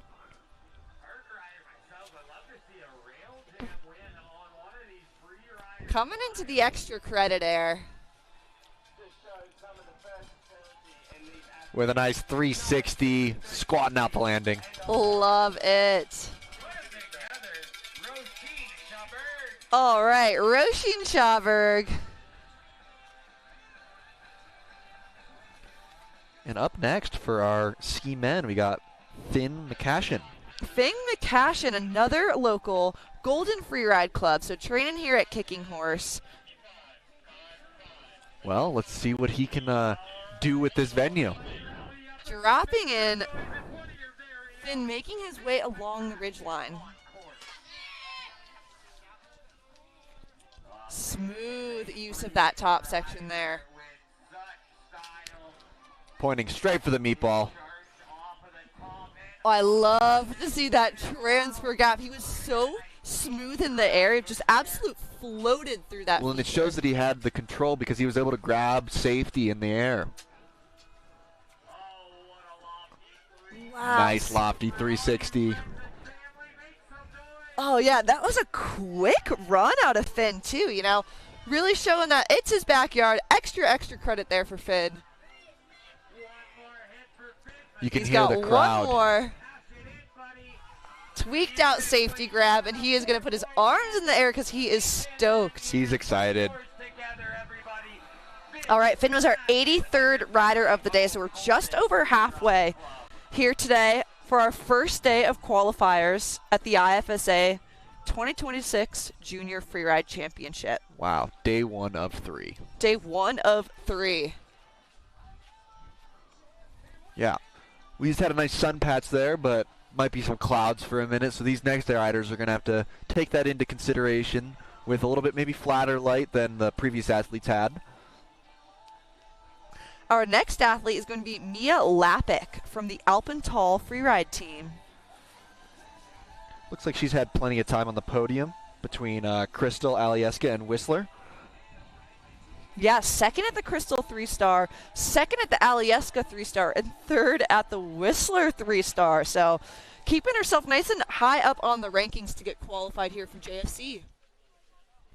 Yeah, when you think about it, every rider that comes here, it's the best of the best from every region. So it's why we're seeing the show that we're seeing today.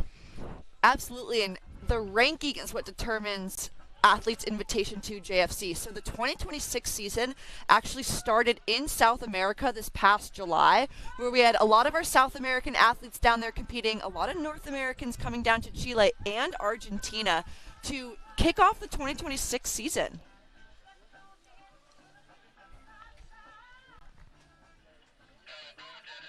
All right, just got word that Panel B is ready for Mia.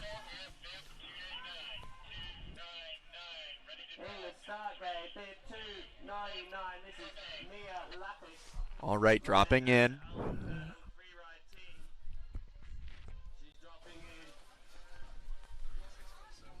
Making her way along the ridgeline to the first feature, to her feet.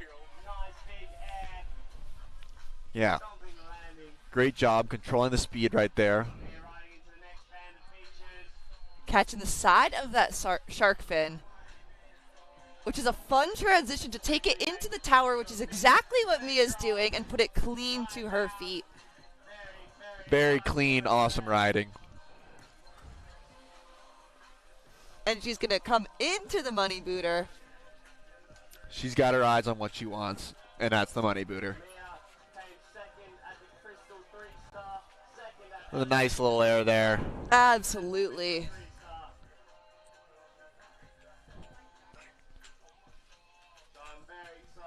Little showing from the sunshine again, too, as Mio makes her way to the extra credit air with the Cossack. Cossack. Yeah, one thing I've noticed with this Kicking Horse Mountain is that it can be cloudy everywhere in this area and then just have a sun hole right here. A sun hole. That's a really great way to describe what's happening right now. All right. Next, Hazen Abbott, Smuggler's Notch free ski team, another Vermont rider. Coming in, spraying some snow. Heading over that wind lip in the salt and pepper section, and take her for the meatball with a big left side 360. That was huge. Straight to his feet. Wow. And cruising into the money booter here, wasting no time for another massive 3. 2 humongous 360s right there. That was huge. Little butter 360 over the roller. He's just playing with the terrain bark now. Little iron cross 360. That was such a strong run out of Hazen. Smuggler's Notch. These Vermont riders are not messing around. Being coached by former World Tour athlete Ashley Maxfield. I can see her ringing the cowbell in the finish corral, giving fist bumps to Hazen. That was impressive. I'm pretty stoked on that one. I mean, if there's someone to coach you, she's a good one. Oh yeah. All right. Hazen showing off some good work. Our next athlete, U15 ski women, Amelia Weaver. Coming from Red Mountain, Team Giver. Dropping in right now. Fast work on that ridge line there. Coming into that first feature, taking it clean to her feet, and gonna link some turns here through this top mogul section.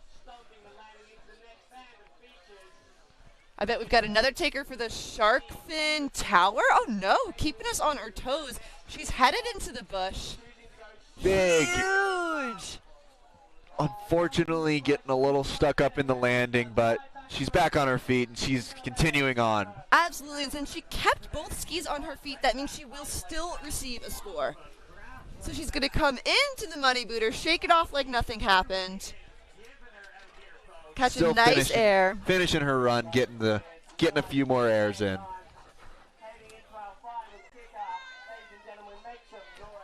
All right. Amelia showing off that she's got the air, she's got the techie stuff. One final air on the extra credit. One more time for the girl on the Giver team, Amelia Weaver, everybody. And a massive shout out to Ryan. So up next, we've got Bodie Johnson from Palisades, Tahoe. Riding for the Olympic Valley Freestyle and Freeride team. I love you, Kenneth. We miss you, my dog.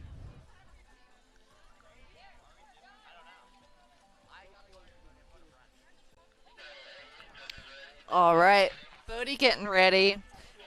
He placed 3rd at Mount Rose this year and 5th at Jackson Hole. So earning his points to get here to JFC. 3, 2, 1. Here comes Bodie. Moving into that top salt and pepper section, hopping his way in, but skiing fast.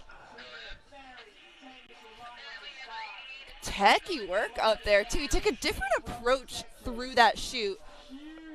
Massive 360 straight to his feet. You know, we've seen multiple skiers have to really open their feet at the end to slow themselves down. So really strong reactions out of our skiers. Yeah. And another 360. Yeah. That just shows that going into it, it might look a little smaller, and then you're in the air, and you're like, oh, wow, I am still here floating through the air. I was going to say there must be some indication where the lip is a little more misleading. Another left side 360 out of Bodie.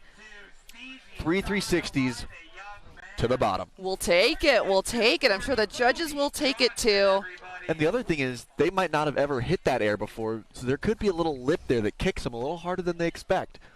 Yeah, again, during the inspection run, they only get to look at their features. They're not able to go and practice their line or really practice any of their features at all. There's no aggressive riding that's allowed during inspection, so these athletes really just have to look and go, okay, that's my takeoff, that's my landing. And, Bodie said, I'm going to throw a massive 360 over that. And that is one benefit that we do get here in Region 2 is that you get to go on the venue. In Region 1, it is visual inspection only. So it's a different animal when you go compete in Europe. Absolutely. And you see a little more sunshine coming out here. But the clouds are moving in. But still, a great day here at Kicking Horse. Yeah, it's been a gorgeous day. One thing you might not get to see on the live stream is just all the incredible terrain and people skiing around the venue that we get to watch, as well as the competition. Yeah, there's some, I want to say not quite shoots, but like a techie section off to where we can see on Looker's left. And we've been seeing a lot of, it looks like probably coaches coming down and other athletes just kind of warming up. And it's just so fun to watch people ski. Absolutely. Freeride Mecca. Freeride Mecca. What a great day to just sit back and be impressed.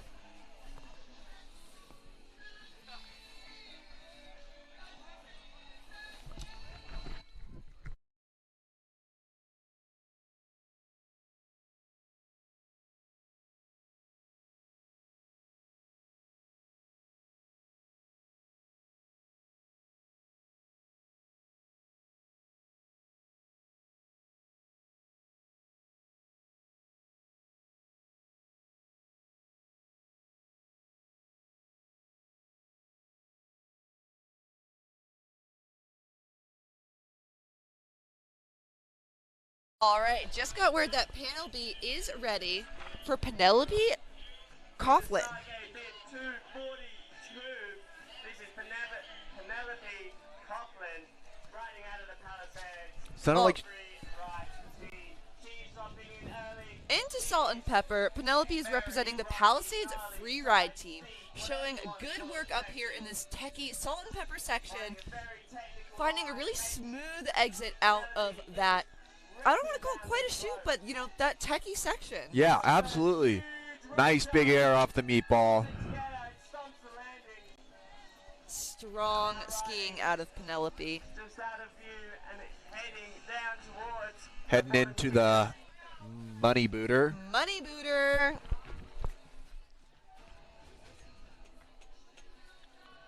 Nice 360. All right. Little 360 here. Down to the extra credit.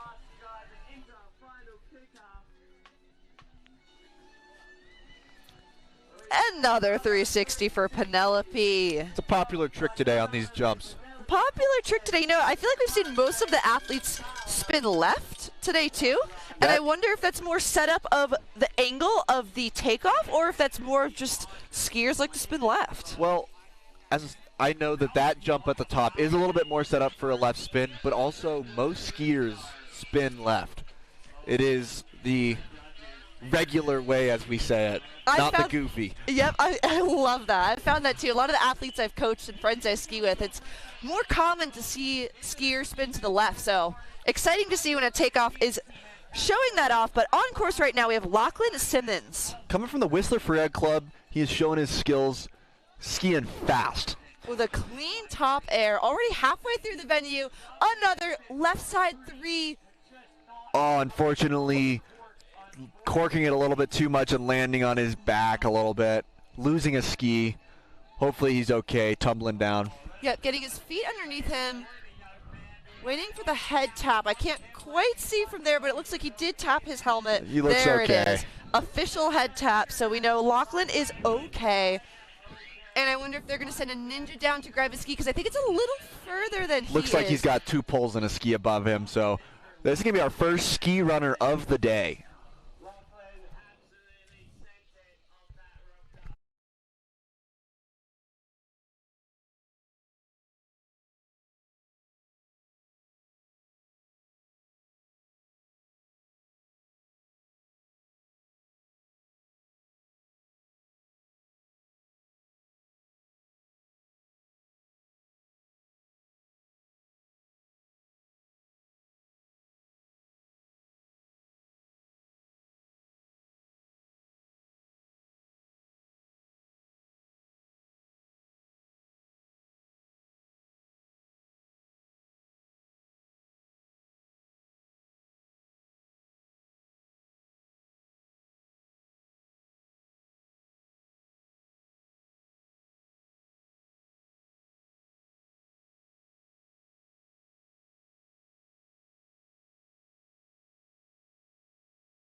So unfortunately, Lachlan losing a ski, but we are going right back up to the top for Annika Hughes from Whitefish, Montana.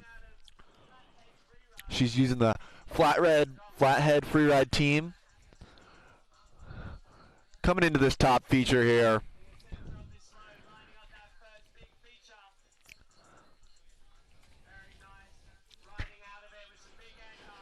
Skiing fast, keeping it fluid.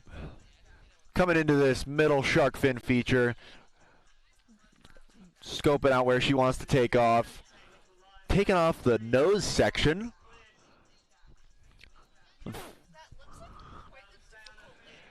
It's kind of uphill. Kind of looks like it's a little bit of a trough below it. But she's moving into the bush feature. Getting a nice air out of there.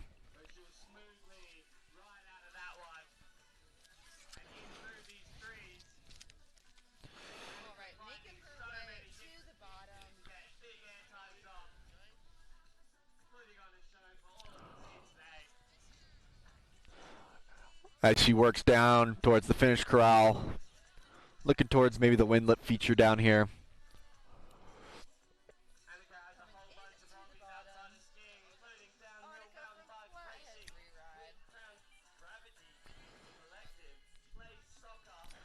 Hitting my...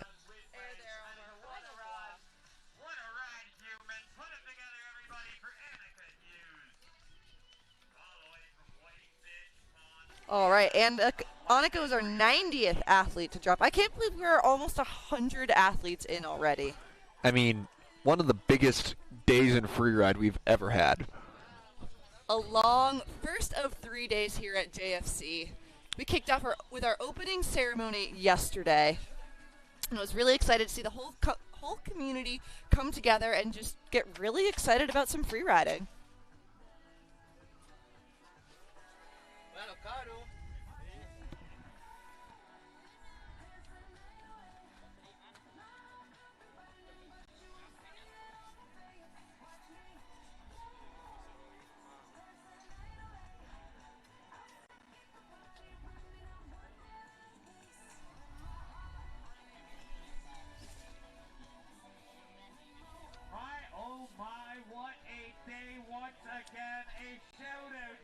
All right.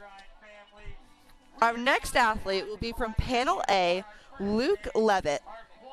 Luke Levitt's coming to you from Crystal Mountain Freeride Team. I think I can see him up there in the start gate between the flags, just getting ready that, you know, the judges will be ready to score his run. Yes.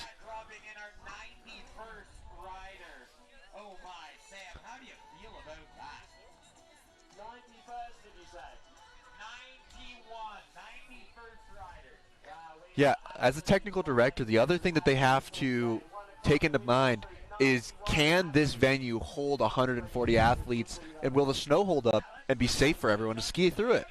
You know, that's a really good point, Wyatt. It's not just what's safe and what's not safe, but is the snow able to hold up 143 athletes all skiing the same venue? And so far, I'd say we're doing pretty well. It's looking great, and Luke is getting ready to drop in right now. All right, making his way along the ridge line. Coming into his top feature here. Catching a clean air off the right side of that feature, skier's right side. Taking the shark fin feature. To link it to the tower. Going big, almost transferring across. That was a nice line he took there on the tower. Might have had a softer, fresh landing than everyone else. He's going to keep his speed into the money booter. A little screaming seaman there. Nifty action out of Luke.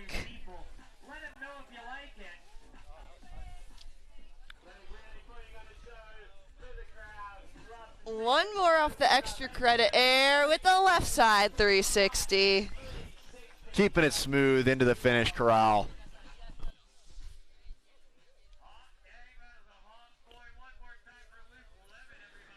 And with this dual panel judging, we're back to the U15 ski women.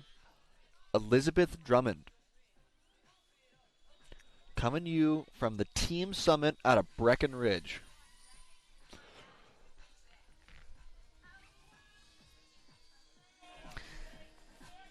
Elizabeth Drummond will be our next athlete. Says she's not listening to music at the top of the start gate. So that's my preferred. Yeah? I like to listen to nature. Gets me focused. That, you know, as we mentioned earlier, different athletes have all these different methods that they use to either hype themselves up or calm down or do what they need to make sure that they're at the appropriate level of concentration. Yeah, I know a lot of athletes, like, their ritual before they drop in is they stomp their skis 4 times and then they're ready to go. Almost a little bit of superstition, we can say, from some of our athletes. Superstition, or just whatever gets you in that right headspace to just know that you're ready to drop in. I've got another friend that will only ski his competition runs in this pair of lenses or goggles. Only one pair of lenses for every competition run, so when he puts them on, he knows he's ready to compete. I love that. That's a wild choice, but, you know, to each their own. It takes their own little habits that they have, and I think that's something that athletes practice throughout their competition career is, you know, you do your first event and you learn something from every event that you do. So not only is the skiing and snowboarding a skill, but it's the everything else it takes to get to that level is also a skill that's built. And the commitment as well, because just to make it to championships, you have to do at least 4 competitions, and then on top of that, you're doing your 5th one and traveling all the way up to Kicking Horse Mountain. Happy Easter. And yeah, you know, we were just handed Easter eggs by our lovely volunteer, and a shout out to everyone that's celebrating Easter today. Happy Easter.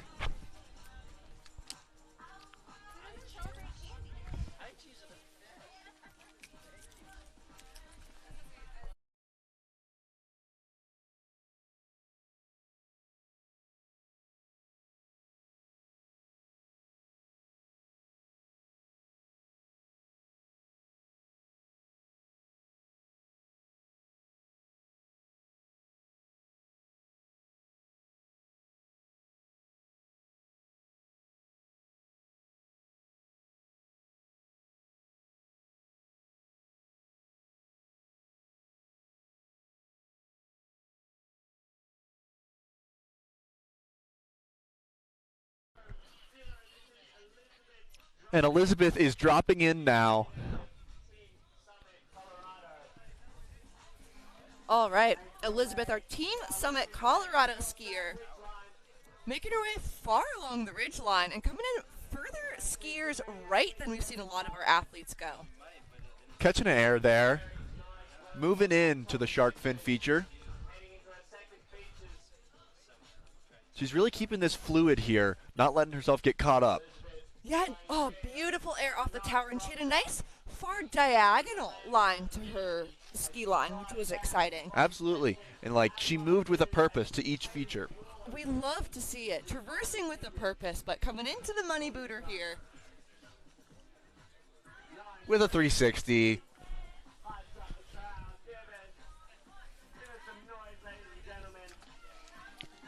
All right, and Elizabeth coming into the extra credit air. On 1, 4, 3, chorus here at the finish corral. Put your hands together for All right, clean run out of Elizabeth Drummond, our Colorado rider, which means we will be heading back over to panel A. All right, our next athlete coming to you from Chile, Clemente Cuadra. All right, I got to meet Clemente. He was actually training up at Park City not that long ago, and he's just such a sweet athlete, always has a smile on his face, really doing it for the love of the sport. Our Chilean rider dropping in and going to take off his first air here. Keeping it clean, skiing fast through this section. The light kind of went flat on him, so he's got to hopefully have his low light lenses in today. Yep, navigate exactly what he wants to do through a little bit of flat light as he comes around our shark fin feature.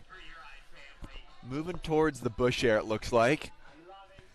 Take her for the bush air and a clean air to his feet.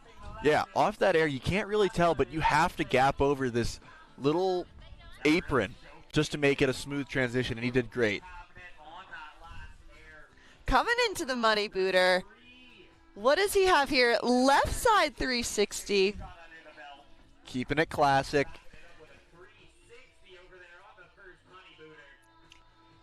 Coming in here to the bottom. He says in his free time he loves to surf too. So on the Chilean coast surfing, and then out here in Kicking Horse with another 360 on the extra credit air. He's stoked. He's so stoked. Coming into the corral with a clean run, top to bottom. It's got to feel great. You can see the Chilean team coming down and giving him a big hug at the bottom. Love to see our South American athletes representing here at Kicking Horse. All right, Larkin Stable. Sounds like she's dropping in. Oh, already coming over the ridge. Into the middle of Marley's here.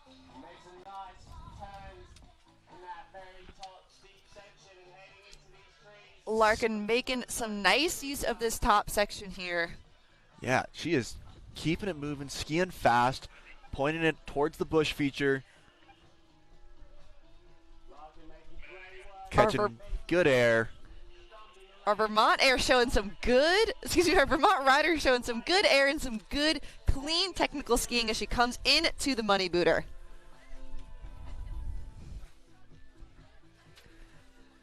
Going for the Cossack, a classic trick we love to see. For the soul. Another spread eagle on our extra credit air.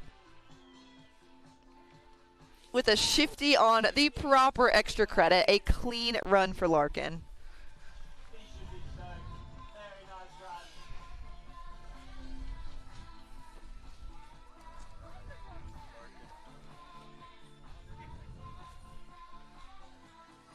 All right, panel A, judges are ready for our next U15 male skier, Parker Hindro. He is riding from Diamond Peak Freeride, dropping in right now to the salt and pepper section. Building up his line score, really just by being in this techie section. Looks like he got a little double there. Yeah, catching some fluid airs into the meatball.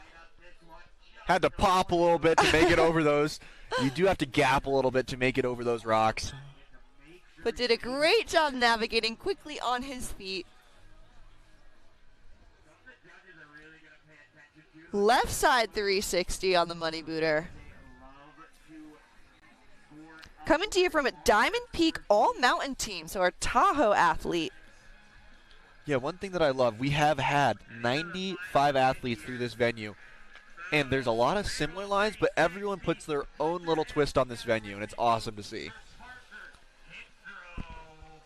All right, Parker spraying some snow in the bottom there.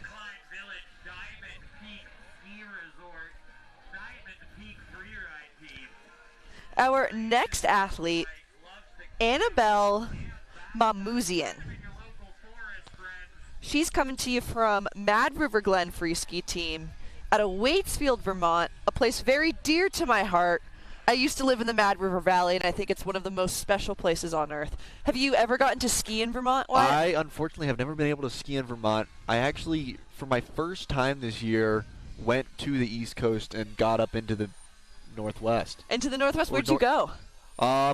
We traveled around. We went to Stowe, and we were doing a few film tour stops. Oh, very fun. Yeah, it was fun. Vermont is a very special place to my heart, so really exciting to see all of the Vermonters represent. Mad River Glen skier on course, Annabelle making her way along the ridgeline and getting ready to drop in. Finding her way off this first cliff. Navigating through the moguls up here.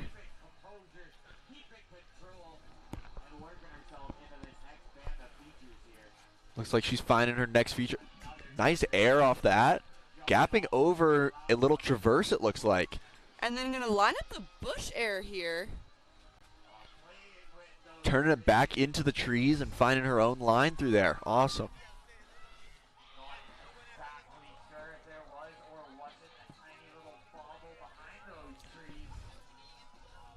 Going to cruise into the money booter.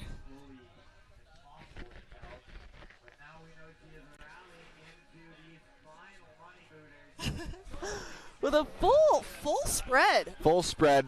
I'm counting that one as like a stoked spread. Stoked spread. I like they issued the arms in the air, which I thought was a unique take to that. Well, she like punched him in the air, which was epic. Yeah. And the extra credit air with another one. Beautiful. All right, Annabelle wrapping up her run there in the bottom. Up next, we've got Steven Adresco. We actually saw his brother ski a little bit earlier and had an awesome run down, so excited to see what he can do. You know, I think his brother was the first one to open up the 360 on the meatball, which we've seen quite a few other competitors go for. He was, so let's see if his brother backs him up or takes his own line down.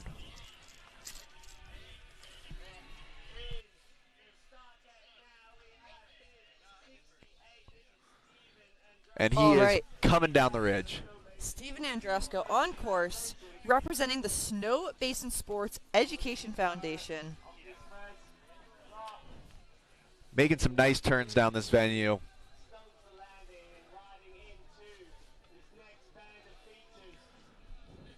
Moving into the top of the... Taking a different approach on the tower, going off the side of it. Yeah, took that a little further up on the venue. Moving fast into the money booter with a big 360.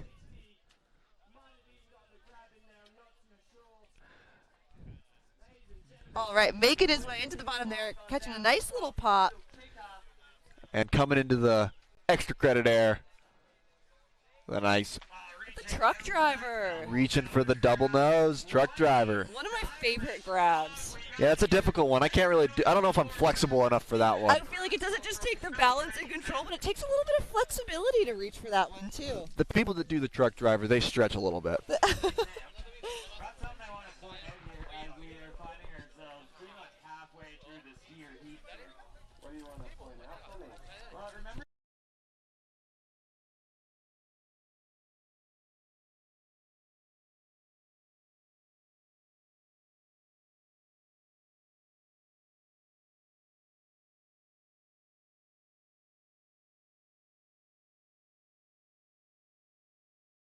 All right, our next athlete is going to be Maya Miller from the Palisades Freeride team.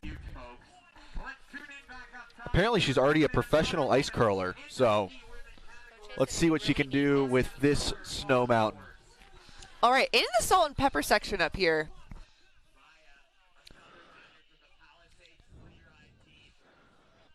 Working her way through it, catching a little air there.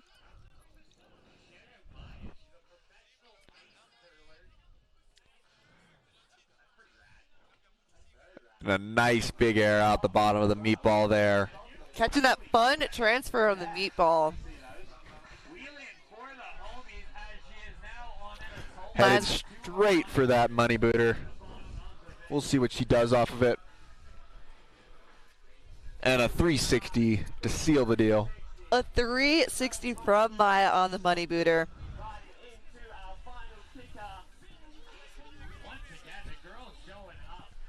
One more on the extra credit air for her. Do we see it? Oh yeah, another left side 3. Very happy with that run. She's got her arms in the air coming through the corral. And her friends are jumping around. Our Tahoe rider getting all the hugs in the bottom.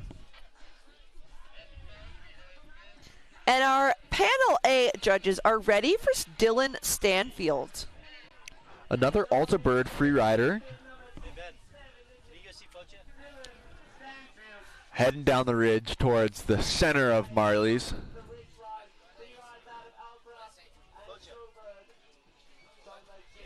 Taking that skier's right takeoff on that top feature. Making some nice turns here through the middle of Marley's bowl. Lining up the tower with a little bit of a grab there, it looked like. Yeah, nice big grab and big air. Racing her way towards the money booter here. Looks like she might have gotten caught in the takeoff with that 360. Unfortunately, having a little crash there, losing her skis. But we got the head tap from from Dylan, so we know Dylan is okay. And we are going to take a quick word from our sponsor here, and we'll be right back.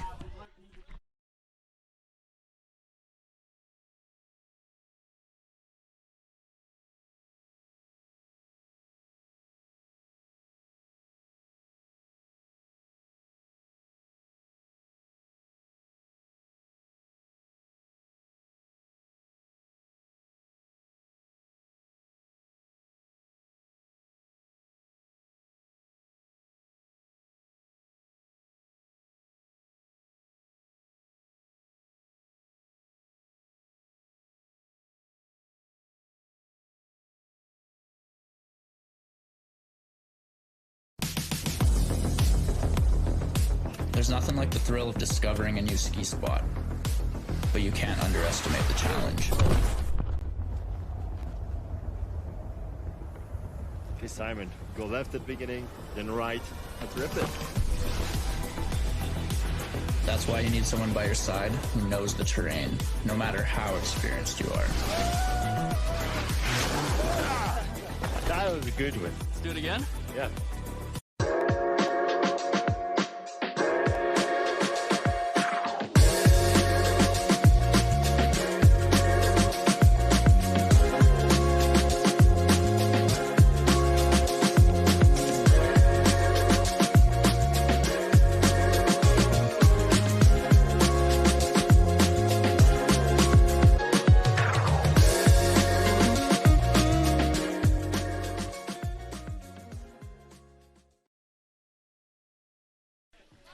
Alrighty, our next athlete is going to be Miriam Grior, coming to you from Smuggler's Notch Free Ski Team.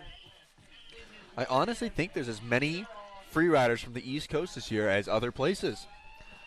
I love to see the representation. A little bias as a former Vermonter myself. Miriam showing some quick turns into her first air and coming out nice and smooth.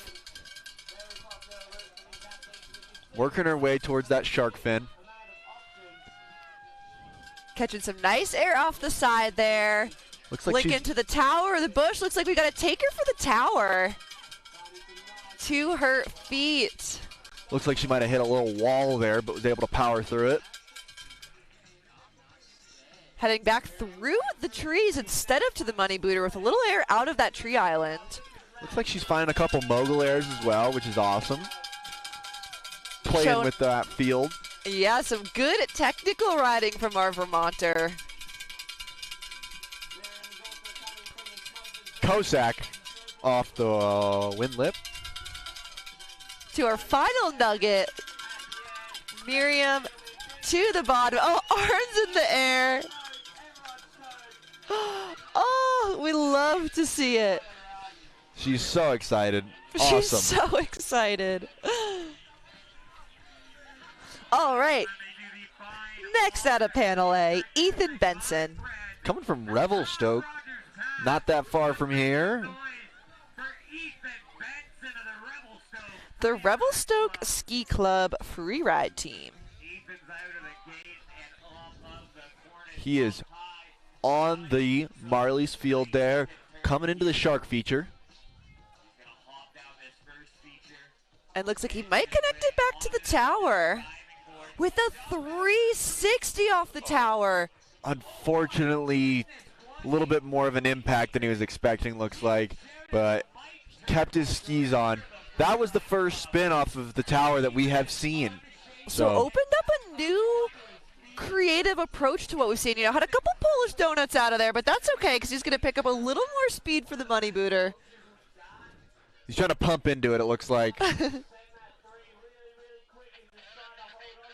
To put a 360 to his feet.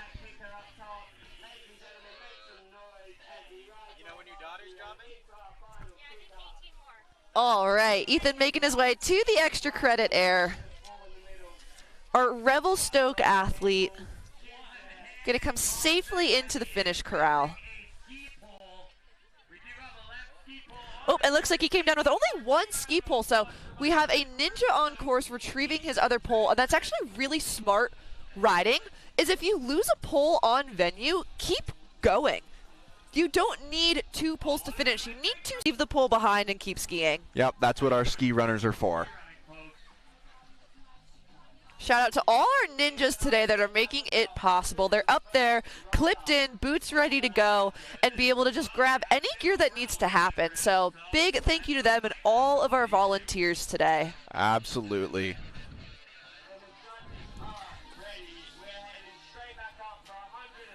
Alrighty, our 102nd athlete to drop in, Luciana Baranchuk. She is riding out of Sugar Bowl Freeride.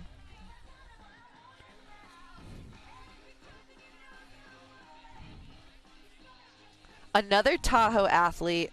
Tahoe Freeride athletes representing here at Kicking Horse.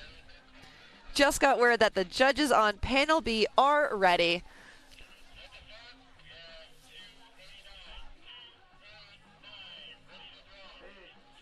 Alrighty, 3, 2, 1, dropping. Luciana is on course.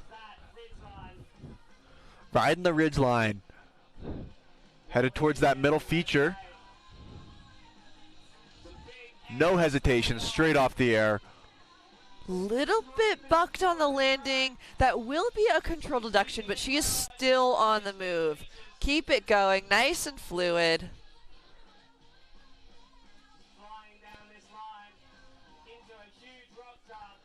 Nice drop off the tower. Yes, even with a little control issue, it's important you keep moving because your day is not over. If you can put down a solid run below that, you never know what can happen. Into the money booter with an air. Cruising down to the extra credit air.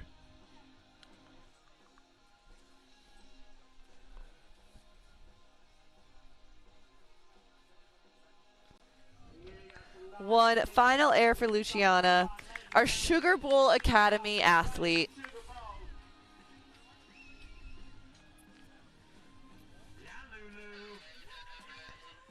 Up next, we got Owen White from the Whistler Freeride Club. Another Whistler Freeride athlete making an appearance. He was second in the Panorama 3-star this year, and he is dropping into the ridgeline.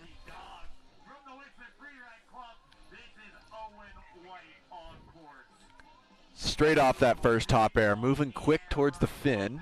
That was one of the bigger airs we've seen on that top feature. Big 360 on the nugget, straight to his feet. Straight to his feet. Wow. That didn't even look like a head bob on that landing. He made it look so easy. And a big cork 3 on the money booter. Really good control out of Owen. Again, these athletes are not allowed to invert, so no boots are allowed above their head. So to be able to have that control over the axis, put a cork in there, and then take another huge air to his feet on the extra credit air, showing really solid technique out of Owen. Very solid skiing.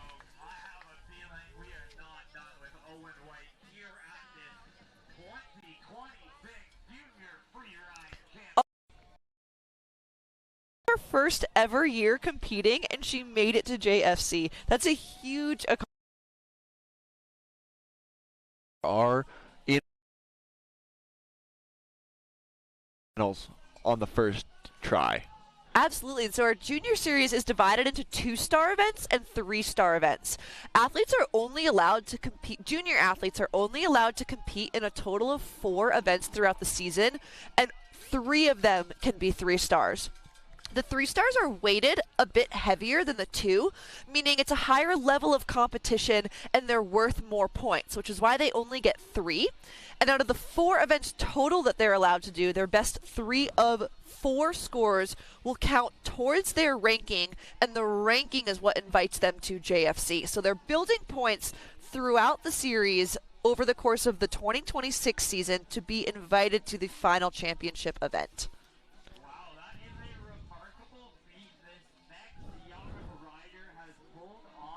And in addition to being crowned the champion of the JFC event here at Kicking Horse, the top athlete in the U19 division will be invited to compete at Junior Worlds next year.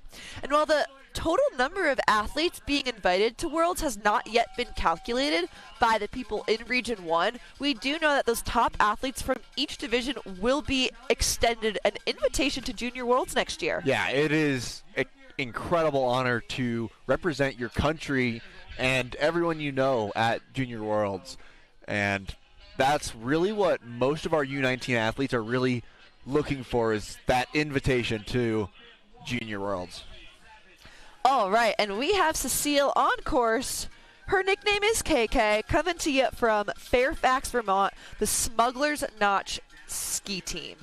She is moving quick through that top section of the venue. Making quick work of those moguls. Into the shark fin. I don't know if it's just me, but it looks like she's wearing a cape or a tutu. I had the same thought. I really hope it's a tutu. And she pops off the tower there. Skiing clean.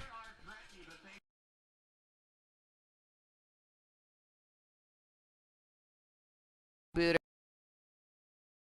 Smooth turns underneath her.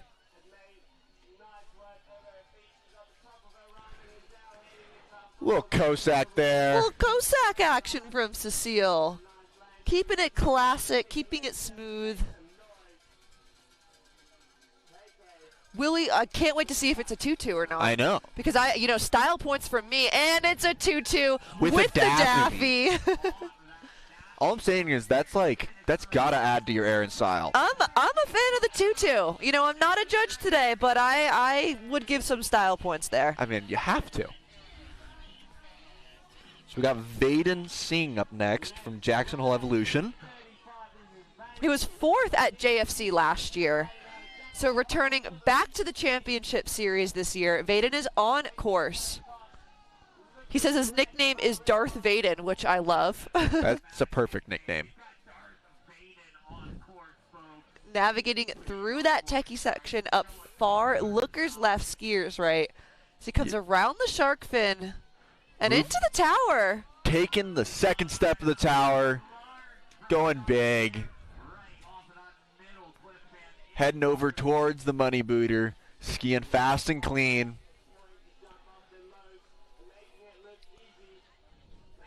With a 360 off the money booter.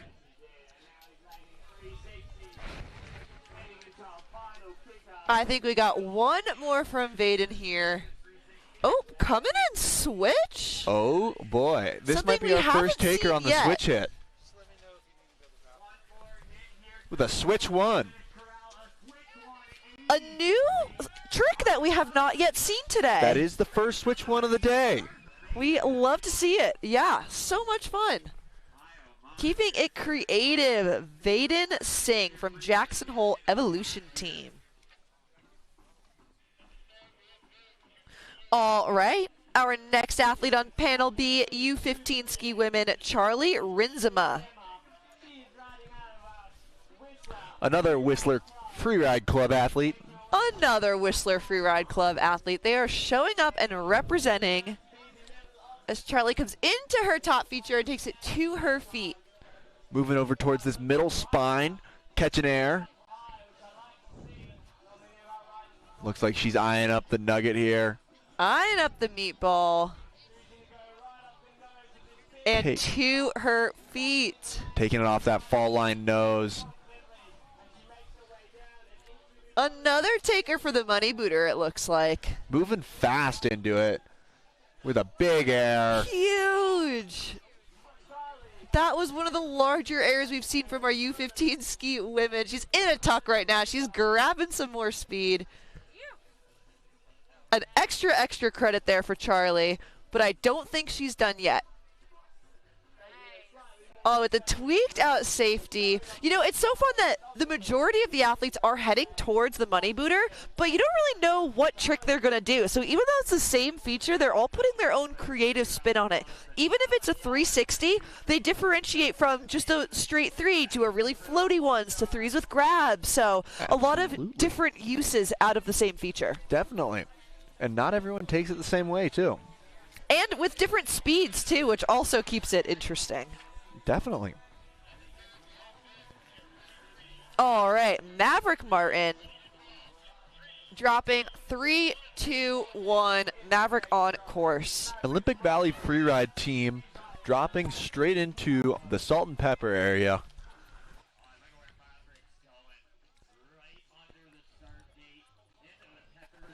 Maverick making great use of the salt and pepper section. Again, we talked about it. It's really techy up there. Really steep. Big 360 off the meatball and stomping it. A clean 3 off the meatball.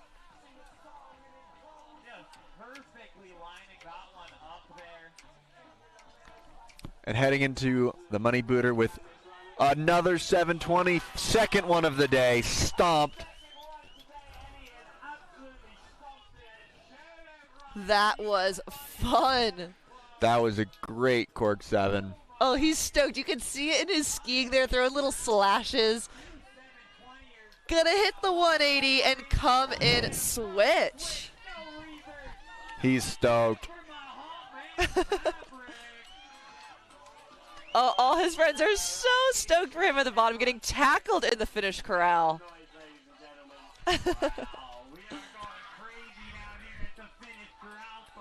Our OV free team showing him all the love. Absolutely. Everyone was stoked to see that 720. Alrighty. U15 ski women up next. Case Millen.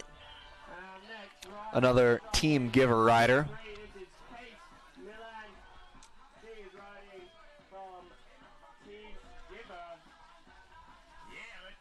All right, coming in up top, catching some air off that top feature.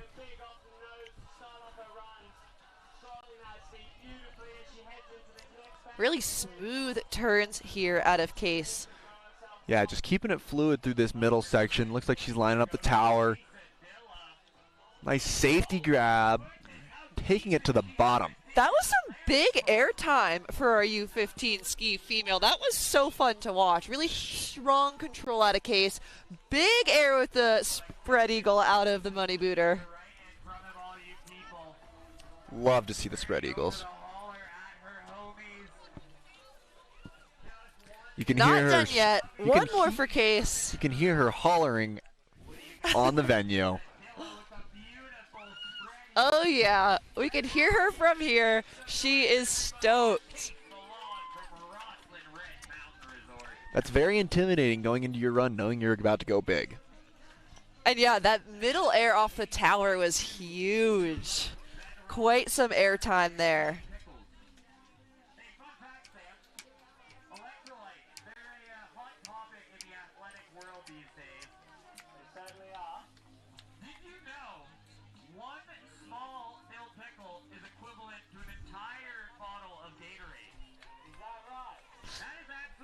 Our live announcers are commenting on Case's bio that one of her favorite other activities is eating pickles. You know, we have the mountain bikers, we have the surfers, and you know, Case is doing art and eating pickles in her free time. And as a fellow pickle lover, I can relate to that. It's just called creativity. Looks like next we'll be moving to Landon Glover from Grand Targhee. In Landon's free time, he's playing hockey and golf.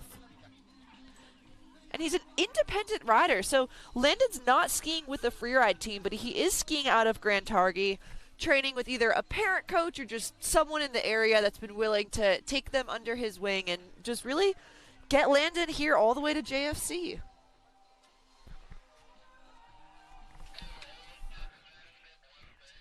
We just got word that the judges are ready for Landon.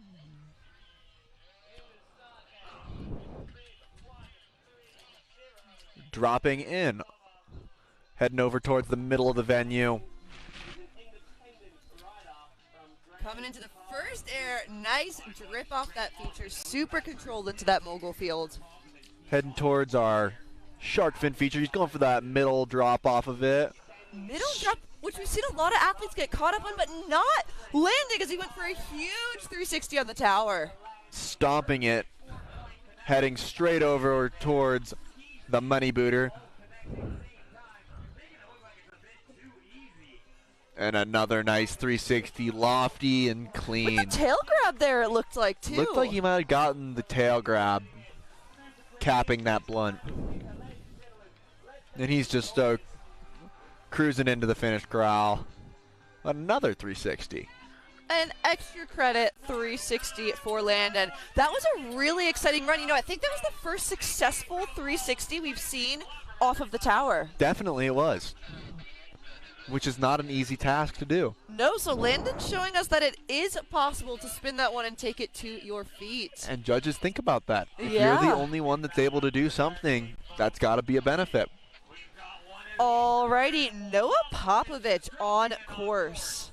This is bit 110, Noah Popovich doing it for Kimberly, BC on venue. Clean entrance there off the top into the mogul field. Popovich family and my good Ripping through the mogul field, headed towards our middle section here. here today gathered up in the Freeride. Strong use of this middle section, showing off some good turns.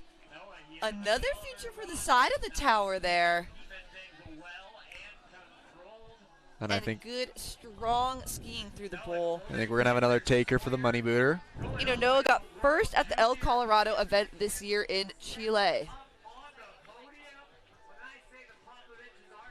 With Nice a big air clean there. You know, her and her sister are both competing here at JFC, so really exciting to see Freeride whole family of air for the Popoviches. Family is all about.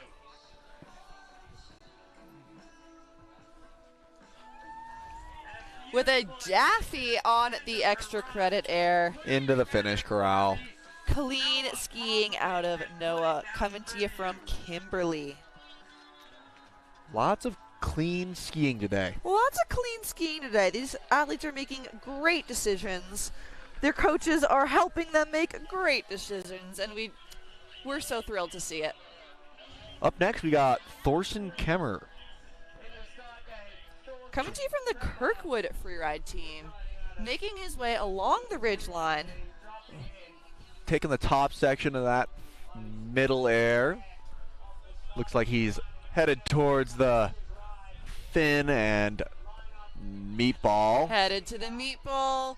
Clean air with a tweaked out little grab there. Nice little shifty grab. Yeah. Headed towards the money booter. Another taker for the money booter with the left side 360. Thorsten making his way to the end of his run, but not done just yet.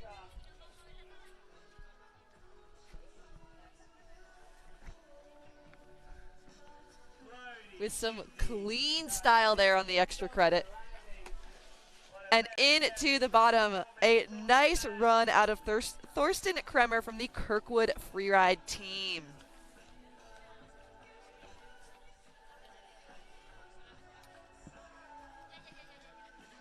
All right. And our next rider will be our 112th athlete to drop today. So I cannot believe we've already seen 112 athletes on course. We have a total of 143. So really just about 30 more athletes to go.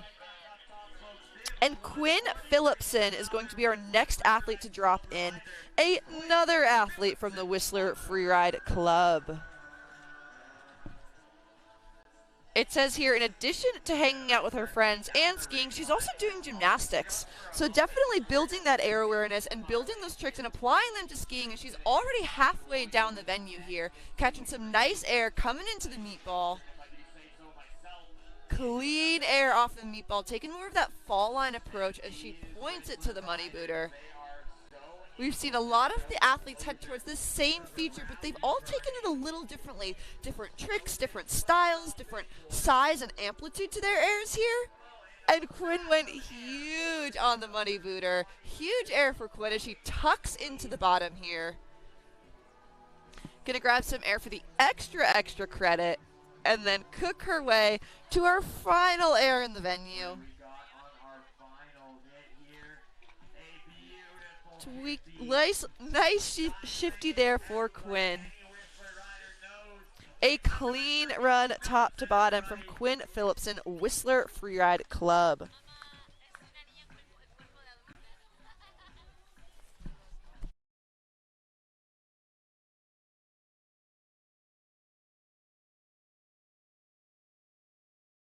Alrighty, our next athlete, Abram Sholnick, coming to you from Sugar Bowl Academy, Tahoe athlete. He was first at the Kicking Horse and Taos 3-star this year, earning his points throughout the season to make JFC with a nice clean air off the top. Into the meatball!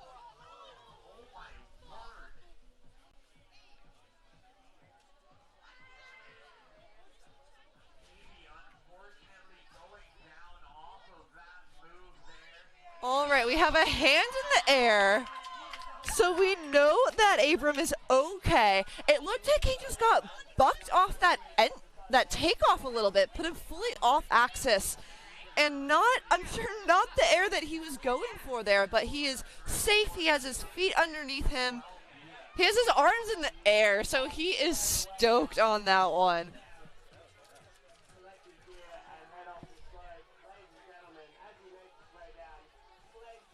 Gonna take a little air off the money booter for the soul there.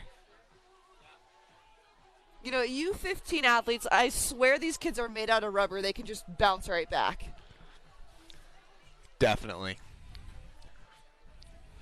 Arms are still in the air, so he's stoked. He'll still get a score, though, as well. He will. Yep, that's a good point. He did keep his feet on the ground. So when athletes take a crash, they get what's called a control deduction, and that's rated stage 1 through stage 5. Stage 1 being something minor, just like a bobble, getting a little bit off balance, versus stage 5 is like a full crash. And those are weighted differently, so the larger the control deduction, the more points they're going to take off of their score. And this happens because, like we mentioned, the judges want to see controlled and responsible riding within an athlete's ability. Absolutely. All right. Peyton Wilson dropping in 3, 2, 1. Peyton on course, coming to you from the Flathead Freeride team. Moving towards that center section of the venue. far skiers right section of the venue. Keeping us on our toes. Again, an area we haven't seen a lot of skiers go yet. And Peyton making quick work of that top, making it look smooth. Catching another feature there. Looks like she's finding her way through these trees here. Into the bush air. Nice air. Turning it back through the trees. Definitely a unique line to what we've seen today. So fun to see the athletes switch it up and just really show off a line that's going to fit their style of skiing and riding. Yeah, skiing their line.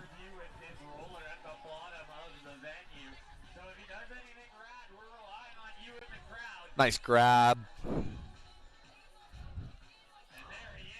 Peyton catching one more air there. Strong skiing out of Peyton, coming to you from the Flathead Freeride team.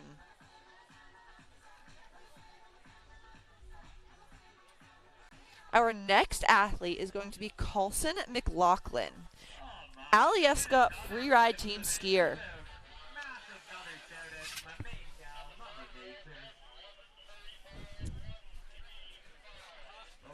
We just got a call. The judges are ready.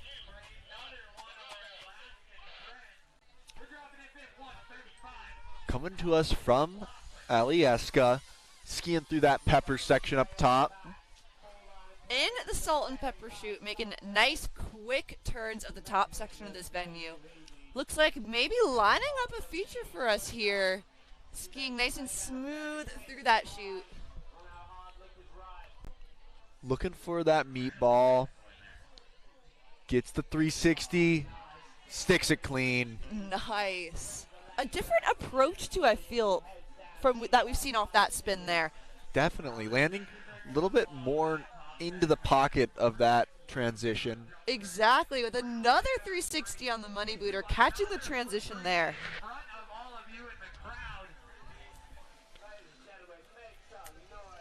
Arms in the air. Carlson is stoked, but I don't think he's done yet.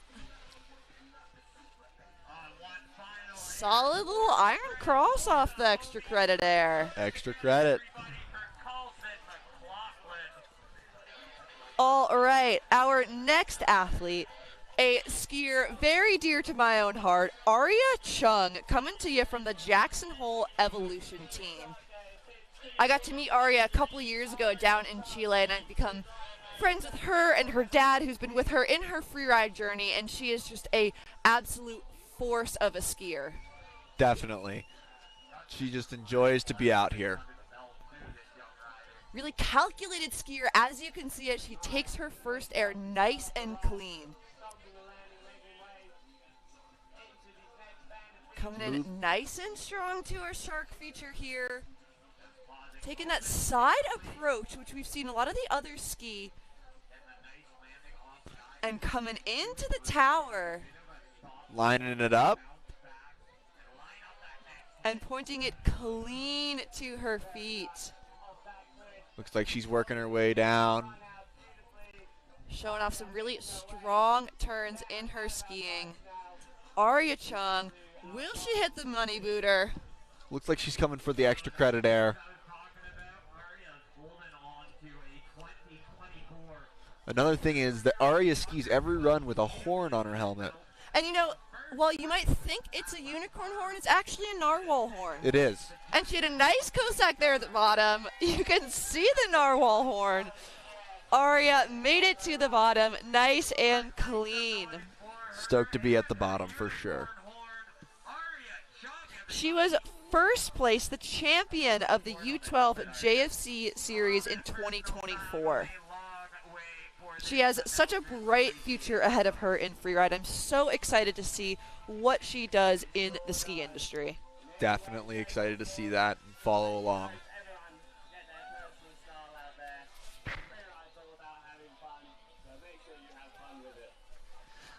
Alrighty, our judges in panel A are ready for Max Gaudet. Another Whistler Freeride member. Another Whistler Freeride member. They are showing up and representing Whistler Freeride as Max is dropping into Salt and Pepper. Maybe it's the coach, Derek Foos. Maybe it's Derek Foos. I heard he knows a thing or two about Freeride. Yeah, me too. Coming through that quick, catching some air, and looks like lining up another meatball. Lining up the meatball. Big Clean 360. I like the way he wound up for that one too. I feel like I could just tell it was going to be smooth and clean. Big 3 on the money booter. Big 3 on the money booter. Had to do a little airtime reaction there, it looks like, to pull his balance back. Yeah, that on the money booter, it can catch you on the takeoff. Big, nice air. Max at the bottom, a successful run behind him.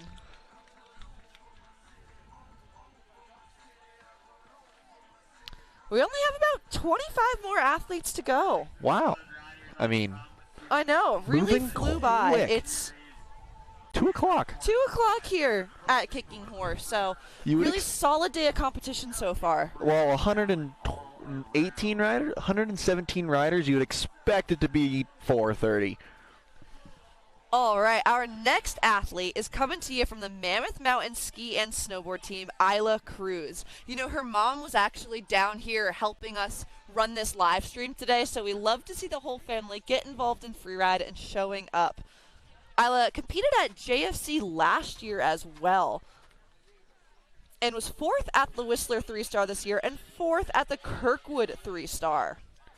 Consistent, it seems. Consistent. And that's what it takes to get here, is consistency as well as winning and doing well in the comps. Absolutely. It's not just about being the best skier, but it's about being a strong skier consistently. So Isla heading into Salt and Pepper here. Smooth skiing through this techie section. Looks like she got a little higher than everyone else and had a little smoother way through there. Yeah, linking some turns. I'm sure it's not easy. She looks a little caught up there, but she's pointing exactly where she wants to go to catch that chute and keep her run moving. Moving towards the meatball feature. Catching some air into that chute. And some nice controlled turns out of it. Isla making her way. She's being coached by a dear friend of mine, Michael Sorokin from Mammoth, and it's so exciting to see what they've been working on. And let's see it here on the money booter. Isla Cruz. Little mute grab. Yeah, going in with a little mute grab. That was super fun. Isla making her way. I think we got one more extra credit here from Isla.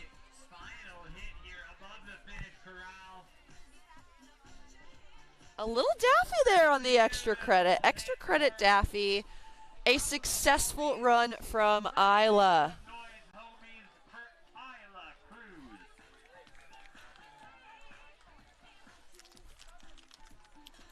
All right, Kai Tennyson from Valley Freeride.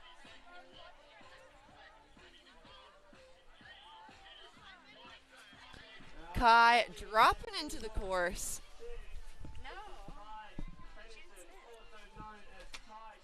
All right, Kai is on course now. Looking Coming for into that. the top feature. Kind of looked like he took off a little pre-pop there. Moving down towards the shark fin feature. Catching some big air off that shark fin where we've seen a couple other skiers that have gone big, get a little caught up, but not Kai because he's going huge over the bush air. Shutting it down, controlling his speed.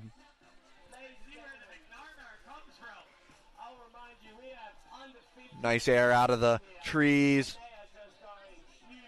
Keeping it moving through this bottom section, headed towards this bottom wind lip. Coming in real fast here to the bottom windlet.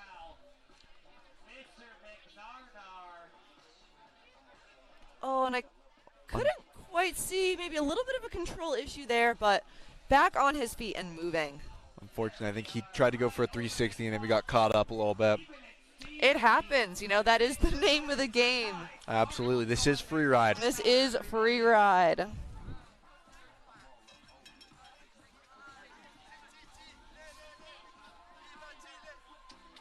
All right, Our next athlete is going to be Alexa Maxwell from the Whistler Freeride Club again. I really want to know how many athletes they brought. I think it's a lot. We'll have to find out, have to do some looking for tomorrow. Pull some stats on how many teams have the most representation here.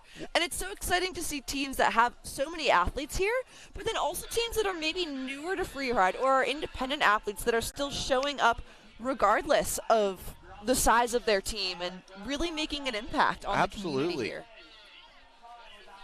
All right.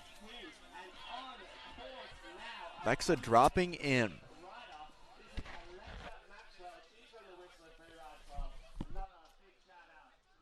Moving through the center of the venue.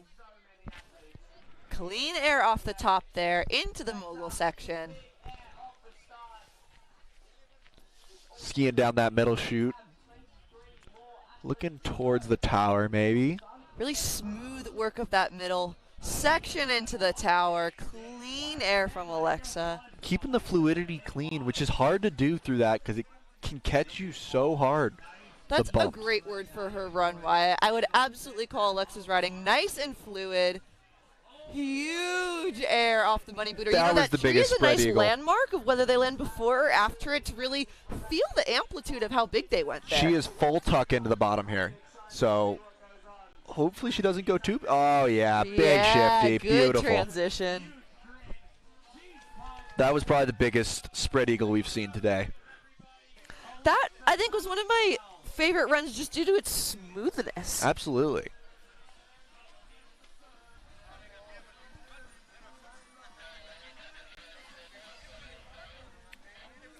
Alrighty, panel A is ready for Paddock Witten from Steamboat Springs Winter Sports Club. Dropping in, coming towards the middle section of Marley's venue. Quick use of the top section of that venue, heading straight to the meatball for the 360. Unfortunately, having a little back slap. It looked like the backslide just put him a little bit too far off balance. Hopefully he can self-arrest here and stop. He's just going for a belly slide at this point. Not sure if he's a penguin or a skier. We're going to wait for a head tap. Hopefully we get a head tap.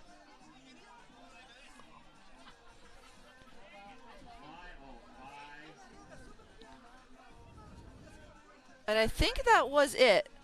Looks like he's okay. Might just be a little bit of disappointment. Yeah, sometimes it takes a minute to, really catch your breath and assess, am I hurt or am I scared? Well, that's the other thing they tell us to do as athletes is to, once you crash, don't just instantly tap your head because you might need a second for the adrenaline to go down and know that you're okay. So, yeah, that's a really good point, Wyatt, is sometimes it really does take a minute to just catch your breath and figure out how you're feeling after a crash like that. But we have Paddock safely in the finish corral.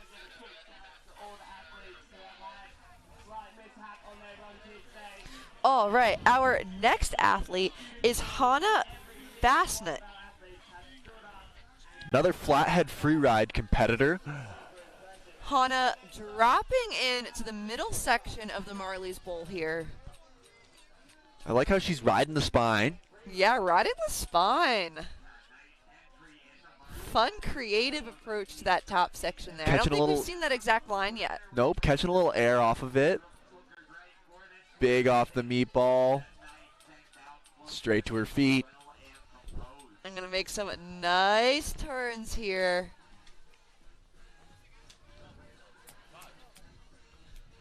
I think we've got another taker for the money booter. 360 from Hannah.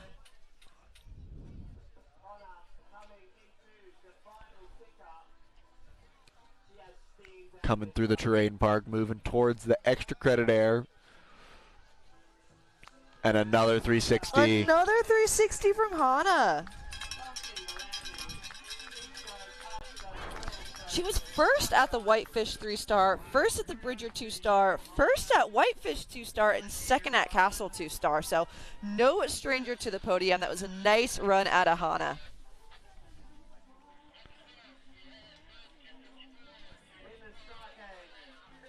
Alrighty, our next athlete is going to be Levi Friedman. Coming out of Smuggler's Notch Ski Club. He is on course, catching some air off that top feature there. Love to see it. Nice clean air off the top. Little air off that spine there. And I got a feeling we have another taker for the meatball.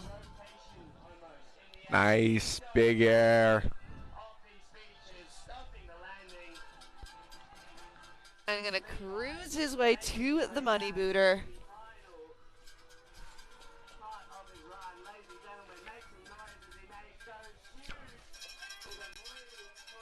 Clean air off the money booter. A fast run out of Levi. Just popping his way down through the finish. We got one more on our extra credit air. I can feel it. Nice shifty. Big shifty.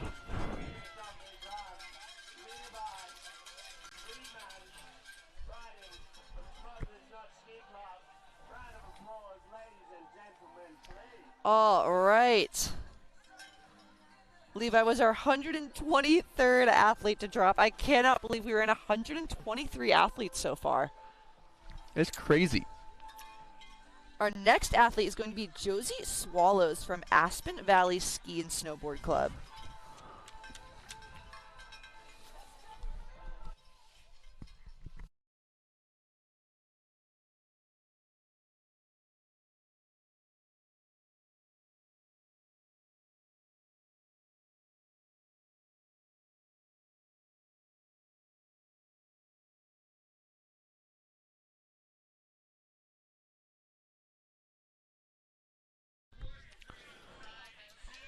So the judges are ready for Josie Swallows.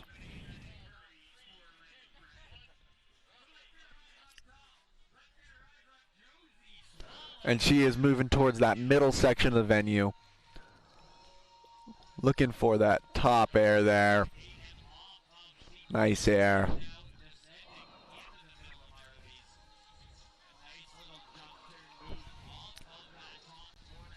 Doing some nice jump turns through there. Lining up this bottom. Nice tree feature there.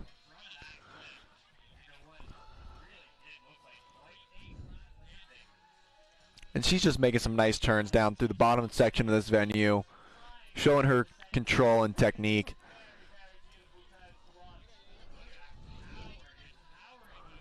Showing that she can bend a ski.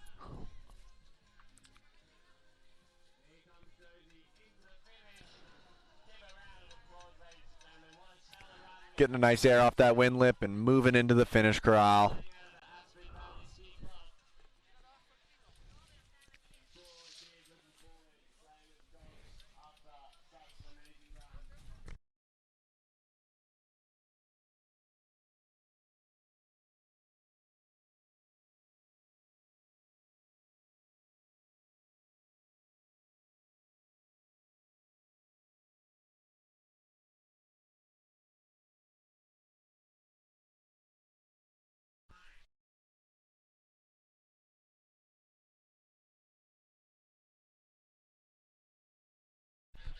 And we're going back to the top for Clay Edelin.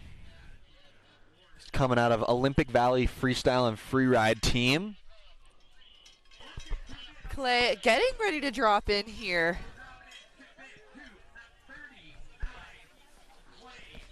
Skiing through that salt and pepper section quick. Coming above the tree, taking that air nice and fast.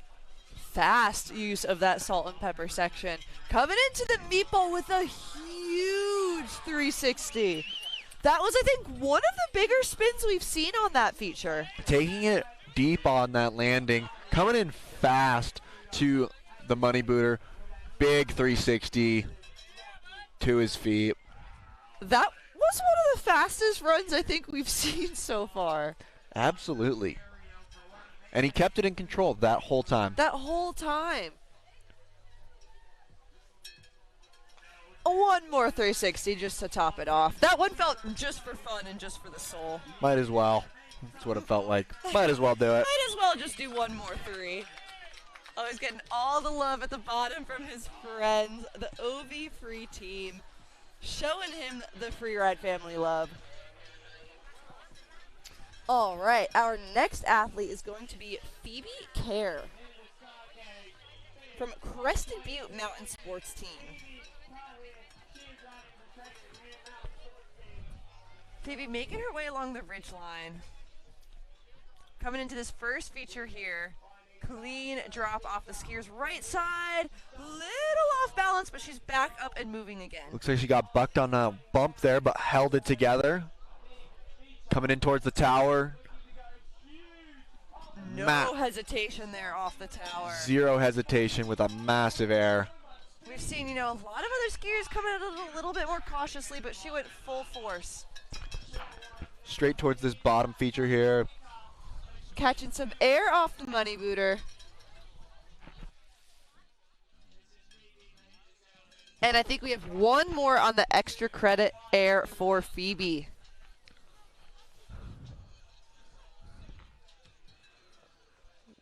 With a 360. Whoa.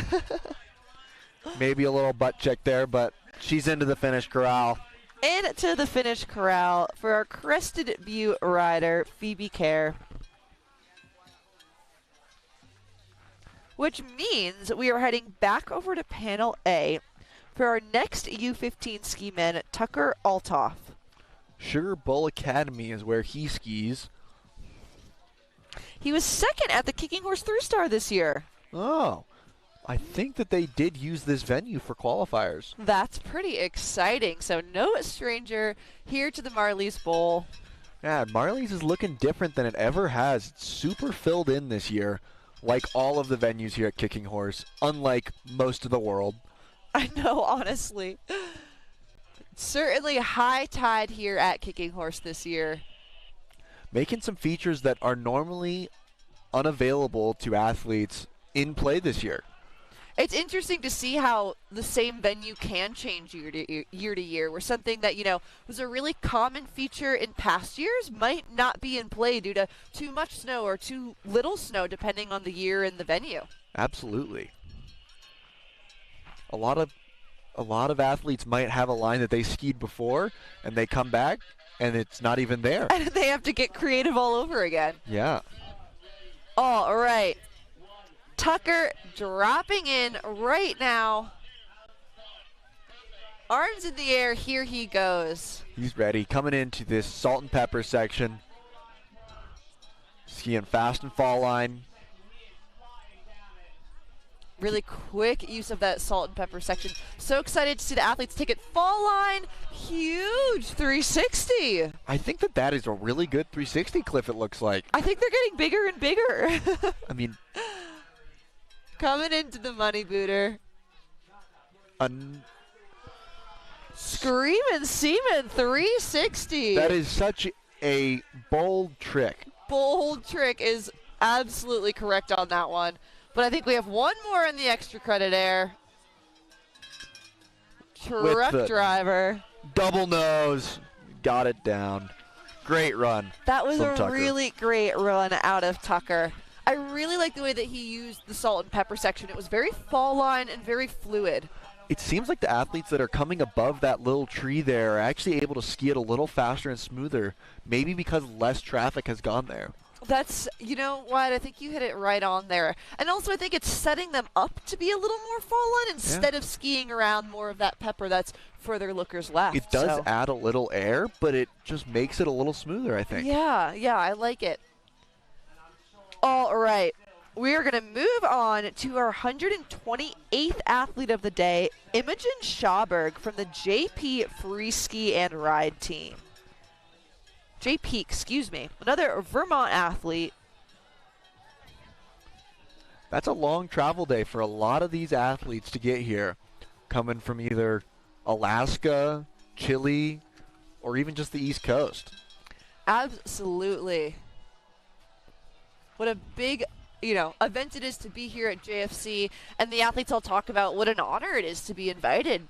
As we've mentioned, they worked all season to get here, building up their ranking. This is an invite-only event, so they had to build up their points to be invited to JFCs.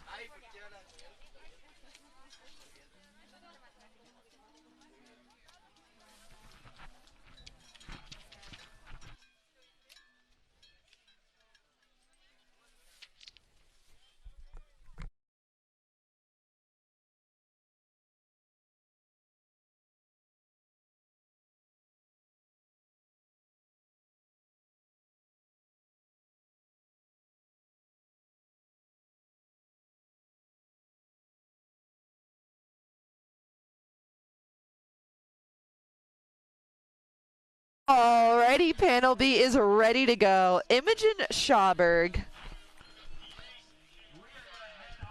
Imogen is getting ready to drop in. We can see her between the flags up top, and here she goes. Dropping into the venue, coming towards this middle feature. Taking this top cliff to her feet, showing really good control to take an air like that up top. Moving quick through this section, lining up the tower. Taking that top floor of the tower to her feet. Taking it as a single all the way over. It looks like she's moving towards the money booter out here. A successful top part of her run for Imogen.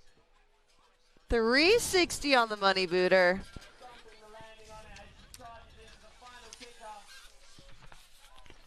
Heading down towards the extra credit air.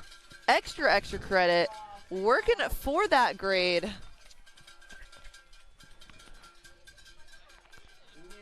Another 360 for Imogen. And she is stoked to be in the finish corral.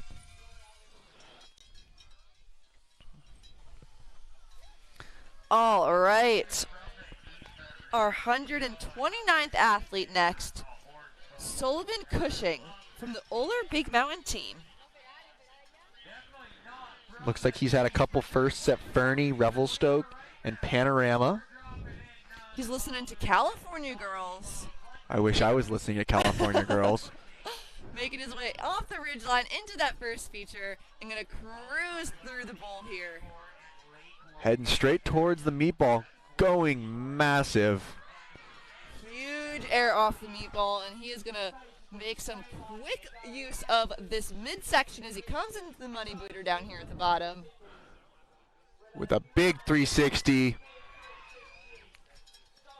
Super clean. Gathering all the speed here. Some extra credit with the 180. Coming in switch. Quick revert. And another 360. That one was a right side 360. I don't know if he did a left and a right there. I think, you know, that's a really good point. Is athletes that can spin in both directions shows an extra level of control over their skiing. We talked about how most athletes skiers tend to spin left. So to be able to spin in both directions shows just a higher quality of control over their air awareness. Absolutely. Maya Silva up next. Coming to you from Ski Club La Parva, which is down in Chile. Our Chilean rider. Moving towards that top middle feature.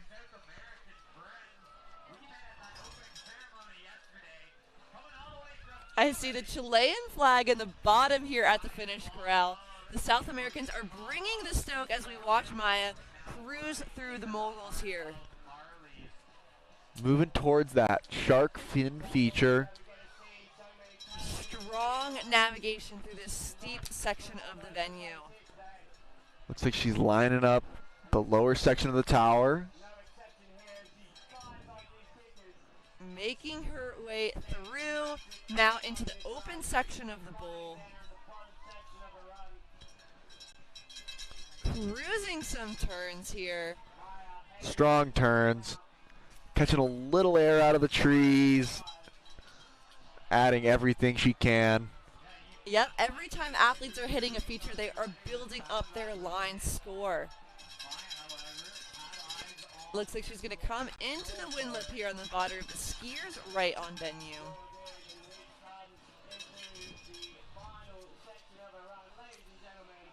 Looked like a 360 I there. think so too. You know, we can't quite see from where we're sitting, but one more nugget here.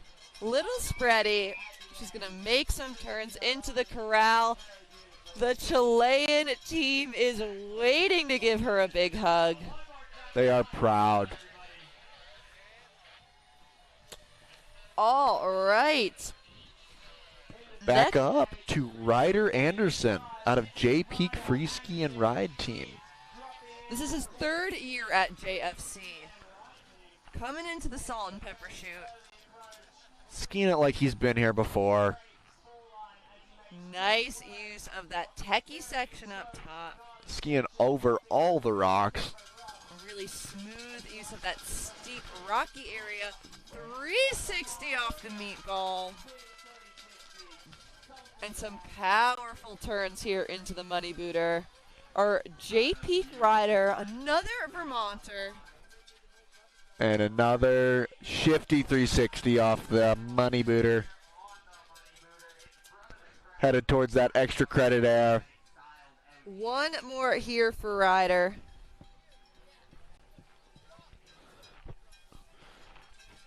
With another 360. Yeah, that one looked like a right side. I think it was 360, both. so I think it was both he's ways. gone both ways, I agree. Which we talked about is really elevating that rider level. Well, that's the thing is, I hope the judges are noticing that. And you know, as someone that does judge a lot of freeride events, that is something we look for. Every time they spin, I think, okay, that was left, and I mark it down on my sheet, so that way if they do spin in the other direction, I have note of that. That was good to Because hear. again, to be able to do that is so complex, and they really deserve to have that come through in their skiing. Absolutely. All right. Our next athlete is going to be our 132nd athlete, Izzy McDonald. So only about 11 more athletes to go today. And Izzy is coming to you from the Sugar Bowl Academy. And she is dropping in now. Making her way along the ridge line. Headed towards this middle feature. Catching air. Ooh, looks like she might have gotten bucked by a mogul. But back she's on her feet and moving. keeping it moving. Coming into the shark fin here. Staying nice and controlled as she lines up the tower. No hesitation, straight to her feet. Yeah, it's got to be getting a little rough up there with how many athletes are skiing through there, turning that snow to ice. Coming into the money booter, clean air. Nice big safety grab. And we got one more here for the extra credit. Gonna line up one more for us here. Clean tweak safety grab. And into the finish corral. Awesome skiing out of Izzy McDonald, our Sugar Bowl Academy skier. All right, this means we officially have about 10 athletes left. Crazy. What a full day of free ride here at Kicking Horse. Yes.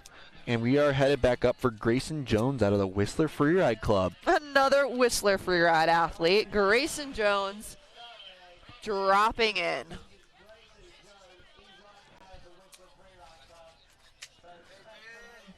Coming into this top feature. Quick use of that top half of the venue over the shark fin. I'm going to say he's going for the meatball. Taking that fall line approach on the Off meatball. the nose on the meatball. Into the money booter. Moving fast. Big 360. Coming in, tucking into the extra credit air. Gathering all the speed he can. Technique there. Going big. Massive with the tweaked out safety. All right. Awesome skiing out of Grayson. We're going to jump back to panel B for Willow Arnis from the Alta Bird Freeride team.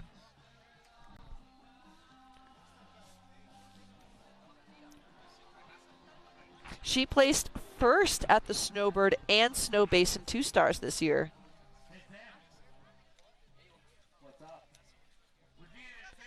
Yeah. Lots of strong athletes here with lots of great results. All right, dropping into the course, Willow making her way into Salt and Pepper. Strong techie skiing out of Willow. Yeah, coming over to that spine feature. Making nice use of that top section, heading into the meatball. Looks like she almost doubled out of that. Yeah, that was, like we talked about, more creative approach. Yeah, moving towards the money booter feature.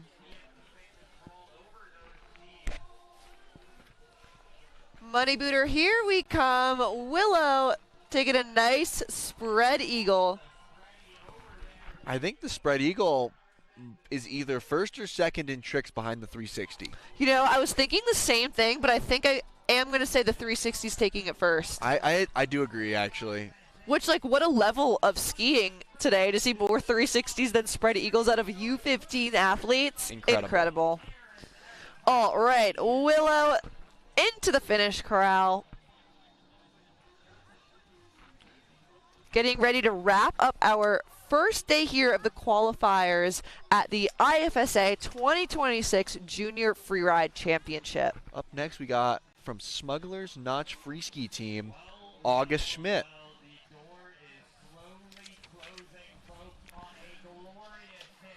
Representing Vermont in the Eastern Freeride Series. He was second place at the Smugs and Mad River 3-star this year. So again, showing off that consistency in his skiing. All right. Getting word he is ready to drop. 3, 2, 1 on course. Coming down that ridge, looking towards the middle of the venue. Catching some air off that feature. Skiing down the spine. Into the meatball. Strong air off the meatball to his feet. Big safety grab. These athletes are making quick use out of this venue here at Marley's. Big 360. Huge 360 landed past the tree, or indication that that was massive. And one more here out of extra credit. Another left side 360. Oh, no. Unfortunately, he lost his ski in that landing. Ugh, a heartbreak air for sure. Yeah, unfortunately, it looked like he didn't do anything wrong there. Just in the landing, his ski just released, which is such a heartbreaker when Such your a gear doesn't heartbreaker. go to the standards of your skiing. But he's going to grab his ski. August Schmidt.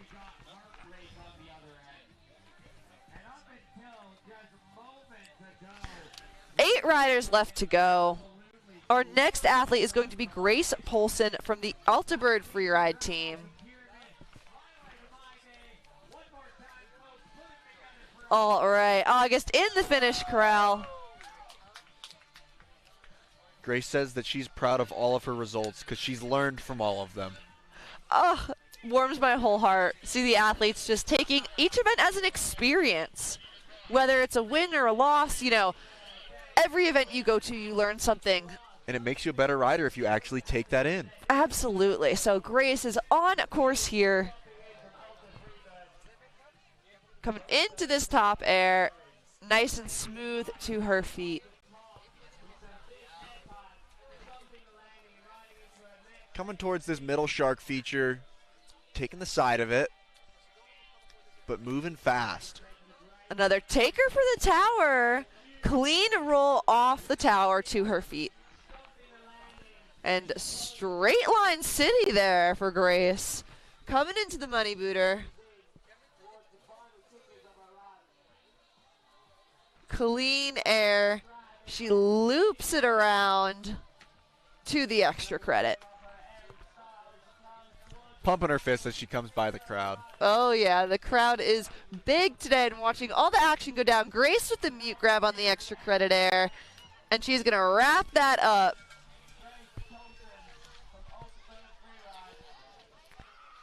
Getting all the hugs at the bottom.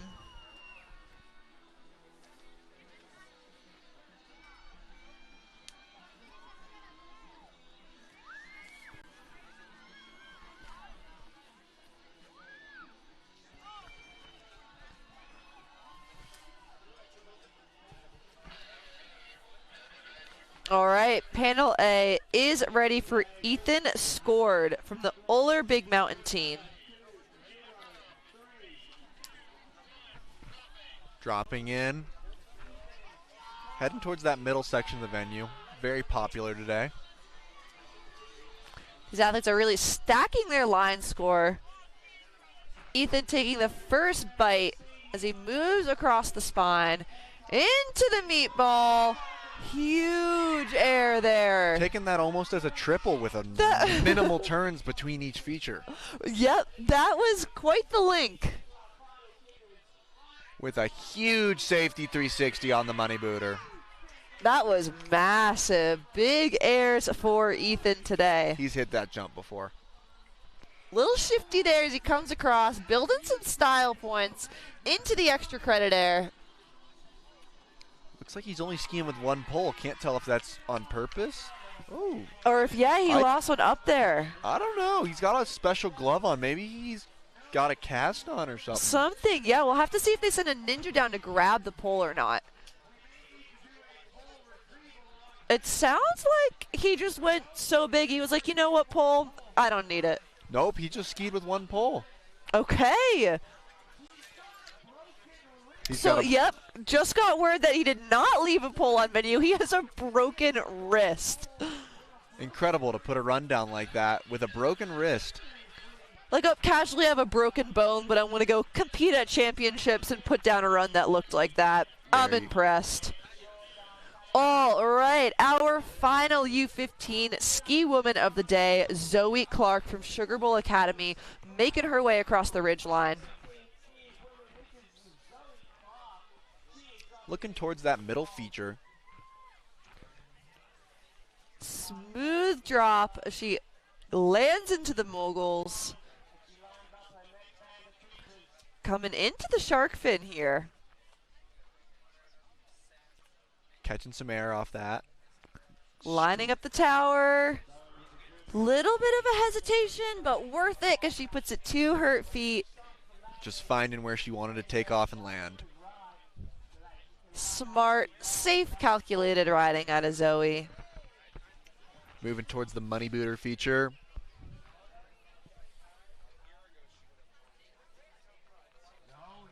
Clean money booter air from Zoe.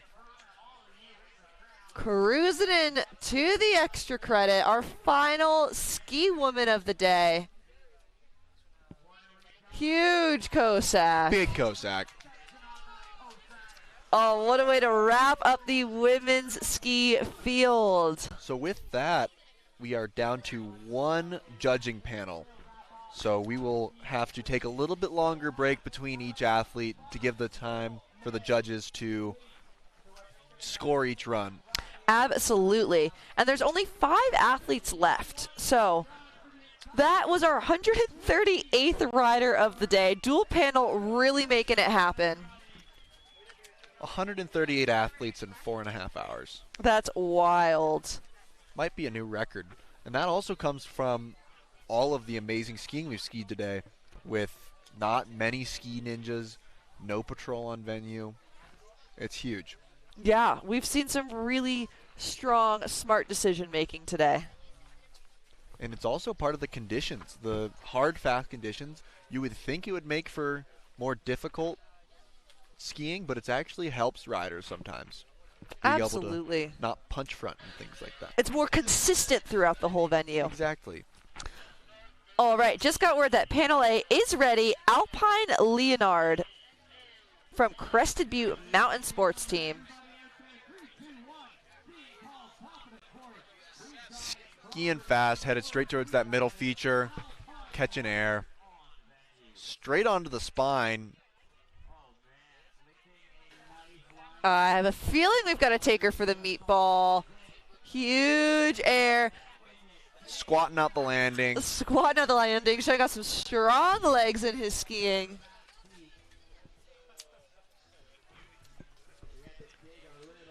Into the money booter, left side 360.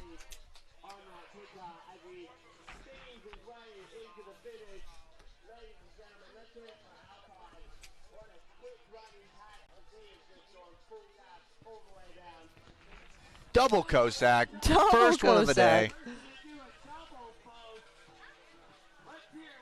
Awesome. Clean skiing from Alpine. What a great name. Yeah. Alpine. Alpine. Love it, yeah. Destined to be a skier. All right, so as Wyatt had mentioned, Panel B has finished judging for the day. So now we are all on Panel A for the rest of our ski then athletes, which means it will take a couple minutes in between skiers for the judges to score their run, and then be ready for the next athlete.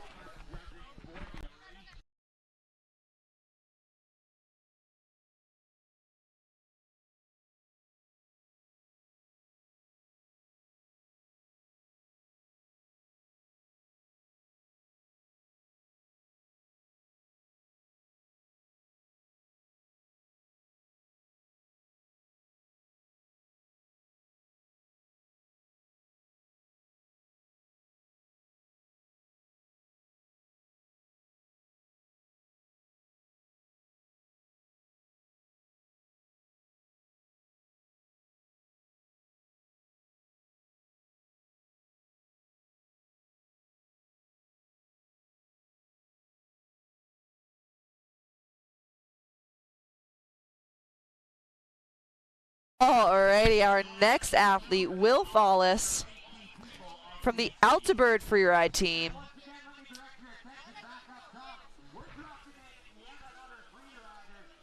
The sun is coming out for him. Yeah, making his way off the mid-section air. Airing off that spine. Into the meatball. Straight off that meatball to the feet. That's quite the speed coming into the money booter. Really fast run here. And another cork 7 to his feet. That was so awesome. That is our third cork 7 of the day, and all of them have been landed, which is incredible, from U15 athletes. Shout out to Riley Watson for opening up that first cork 7 on that feature. But here we have Will, so stoked to put that to his feet. Really fast skiing up top to a really fun trick at the bottom there with that cork 7. Absolutely. I think the judges might have to take a minute on this one.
Alrighty, panel A judges are ready for our next athlete, Wilder Joppa from the Alpental Freeride team.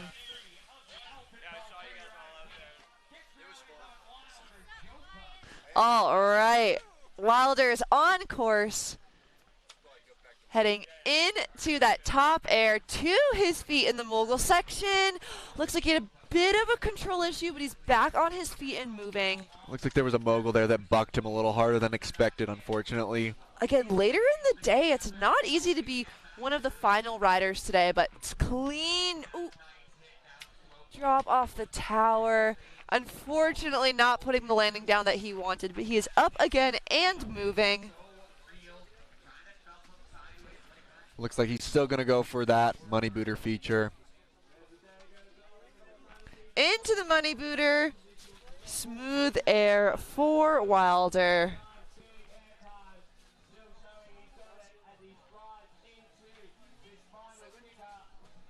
Final extra credit air here. Nice Shifty to his feet. And Wilder into the finish corral.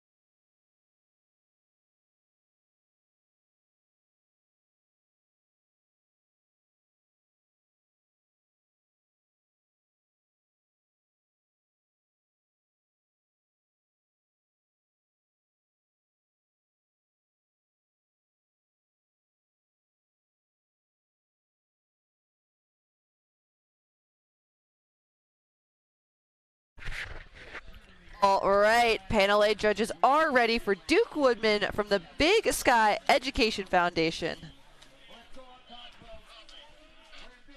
And he is moving quick across that ridge. Doubling that top feature. Fall line approach to that one, I really like that. Into the shark fin with a clean air straight to the tower. Going huge off the bottom air. That was one of the smoothest runs we've seen to the top there. And fastest there. That was really exciting to watch. Unique approach to that top section. Nice 360 off the money booter. 142nd athlete and a new line, I think. A lot of creativity behind Duke skiing, really keeping us engaged as we're on our penultimate rider here at the bottom. Guessing another 360, and yes, to his feet. That was exciting. I hope he is GoPro in his mouth. GoPro in his mouth. I hope he is so proud of that one. And then there was one. And then there was one. So we'll take a minute, let panel A judges get ready to judge our final athlete of the day, Rudy Steves.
Alrighty, our final athlete of the day, Rudy Steves from the Team Giver Freeride Club, getting ready to drop in and wrap up a beautiful day of free riding that we've had today.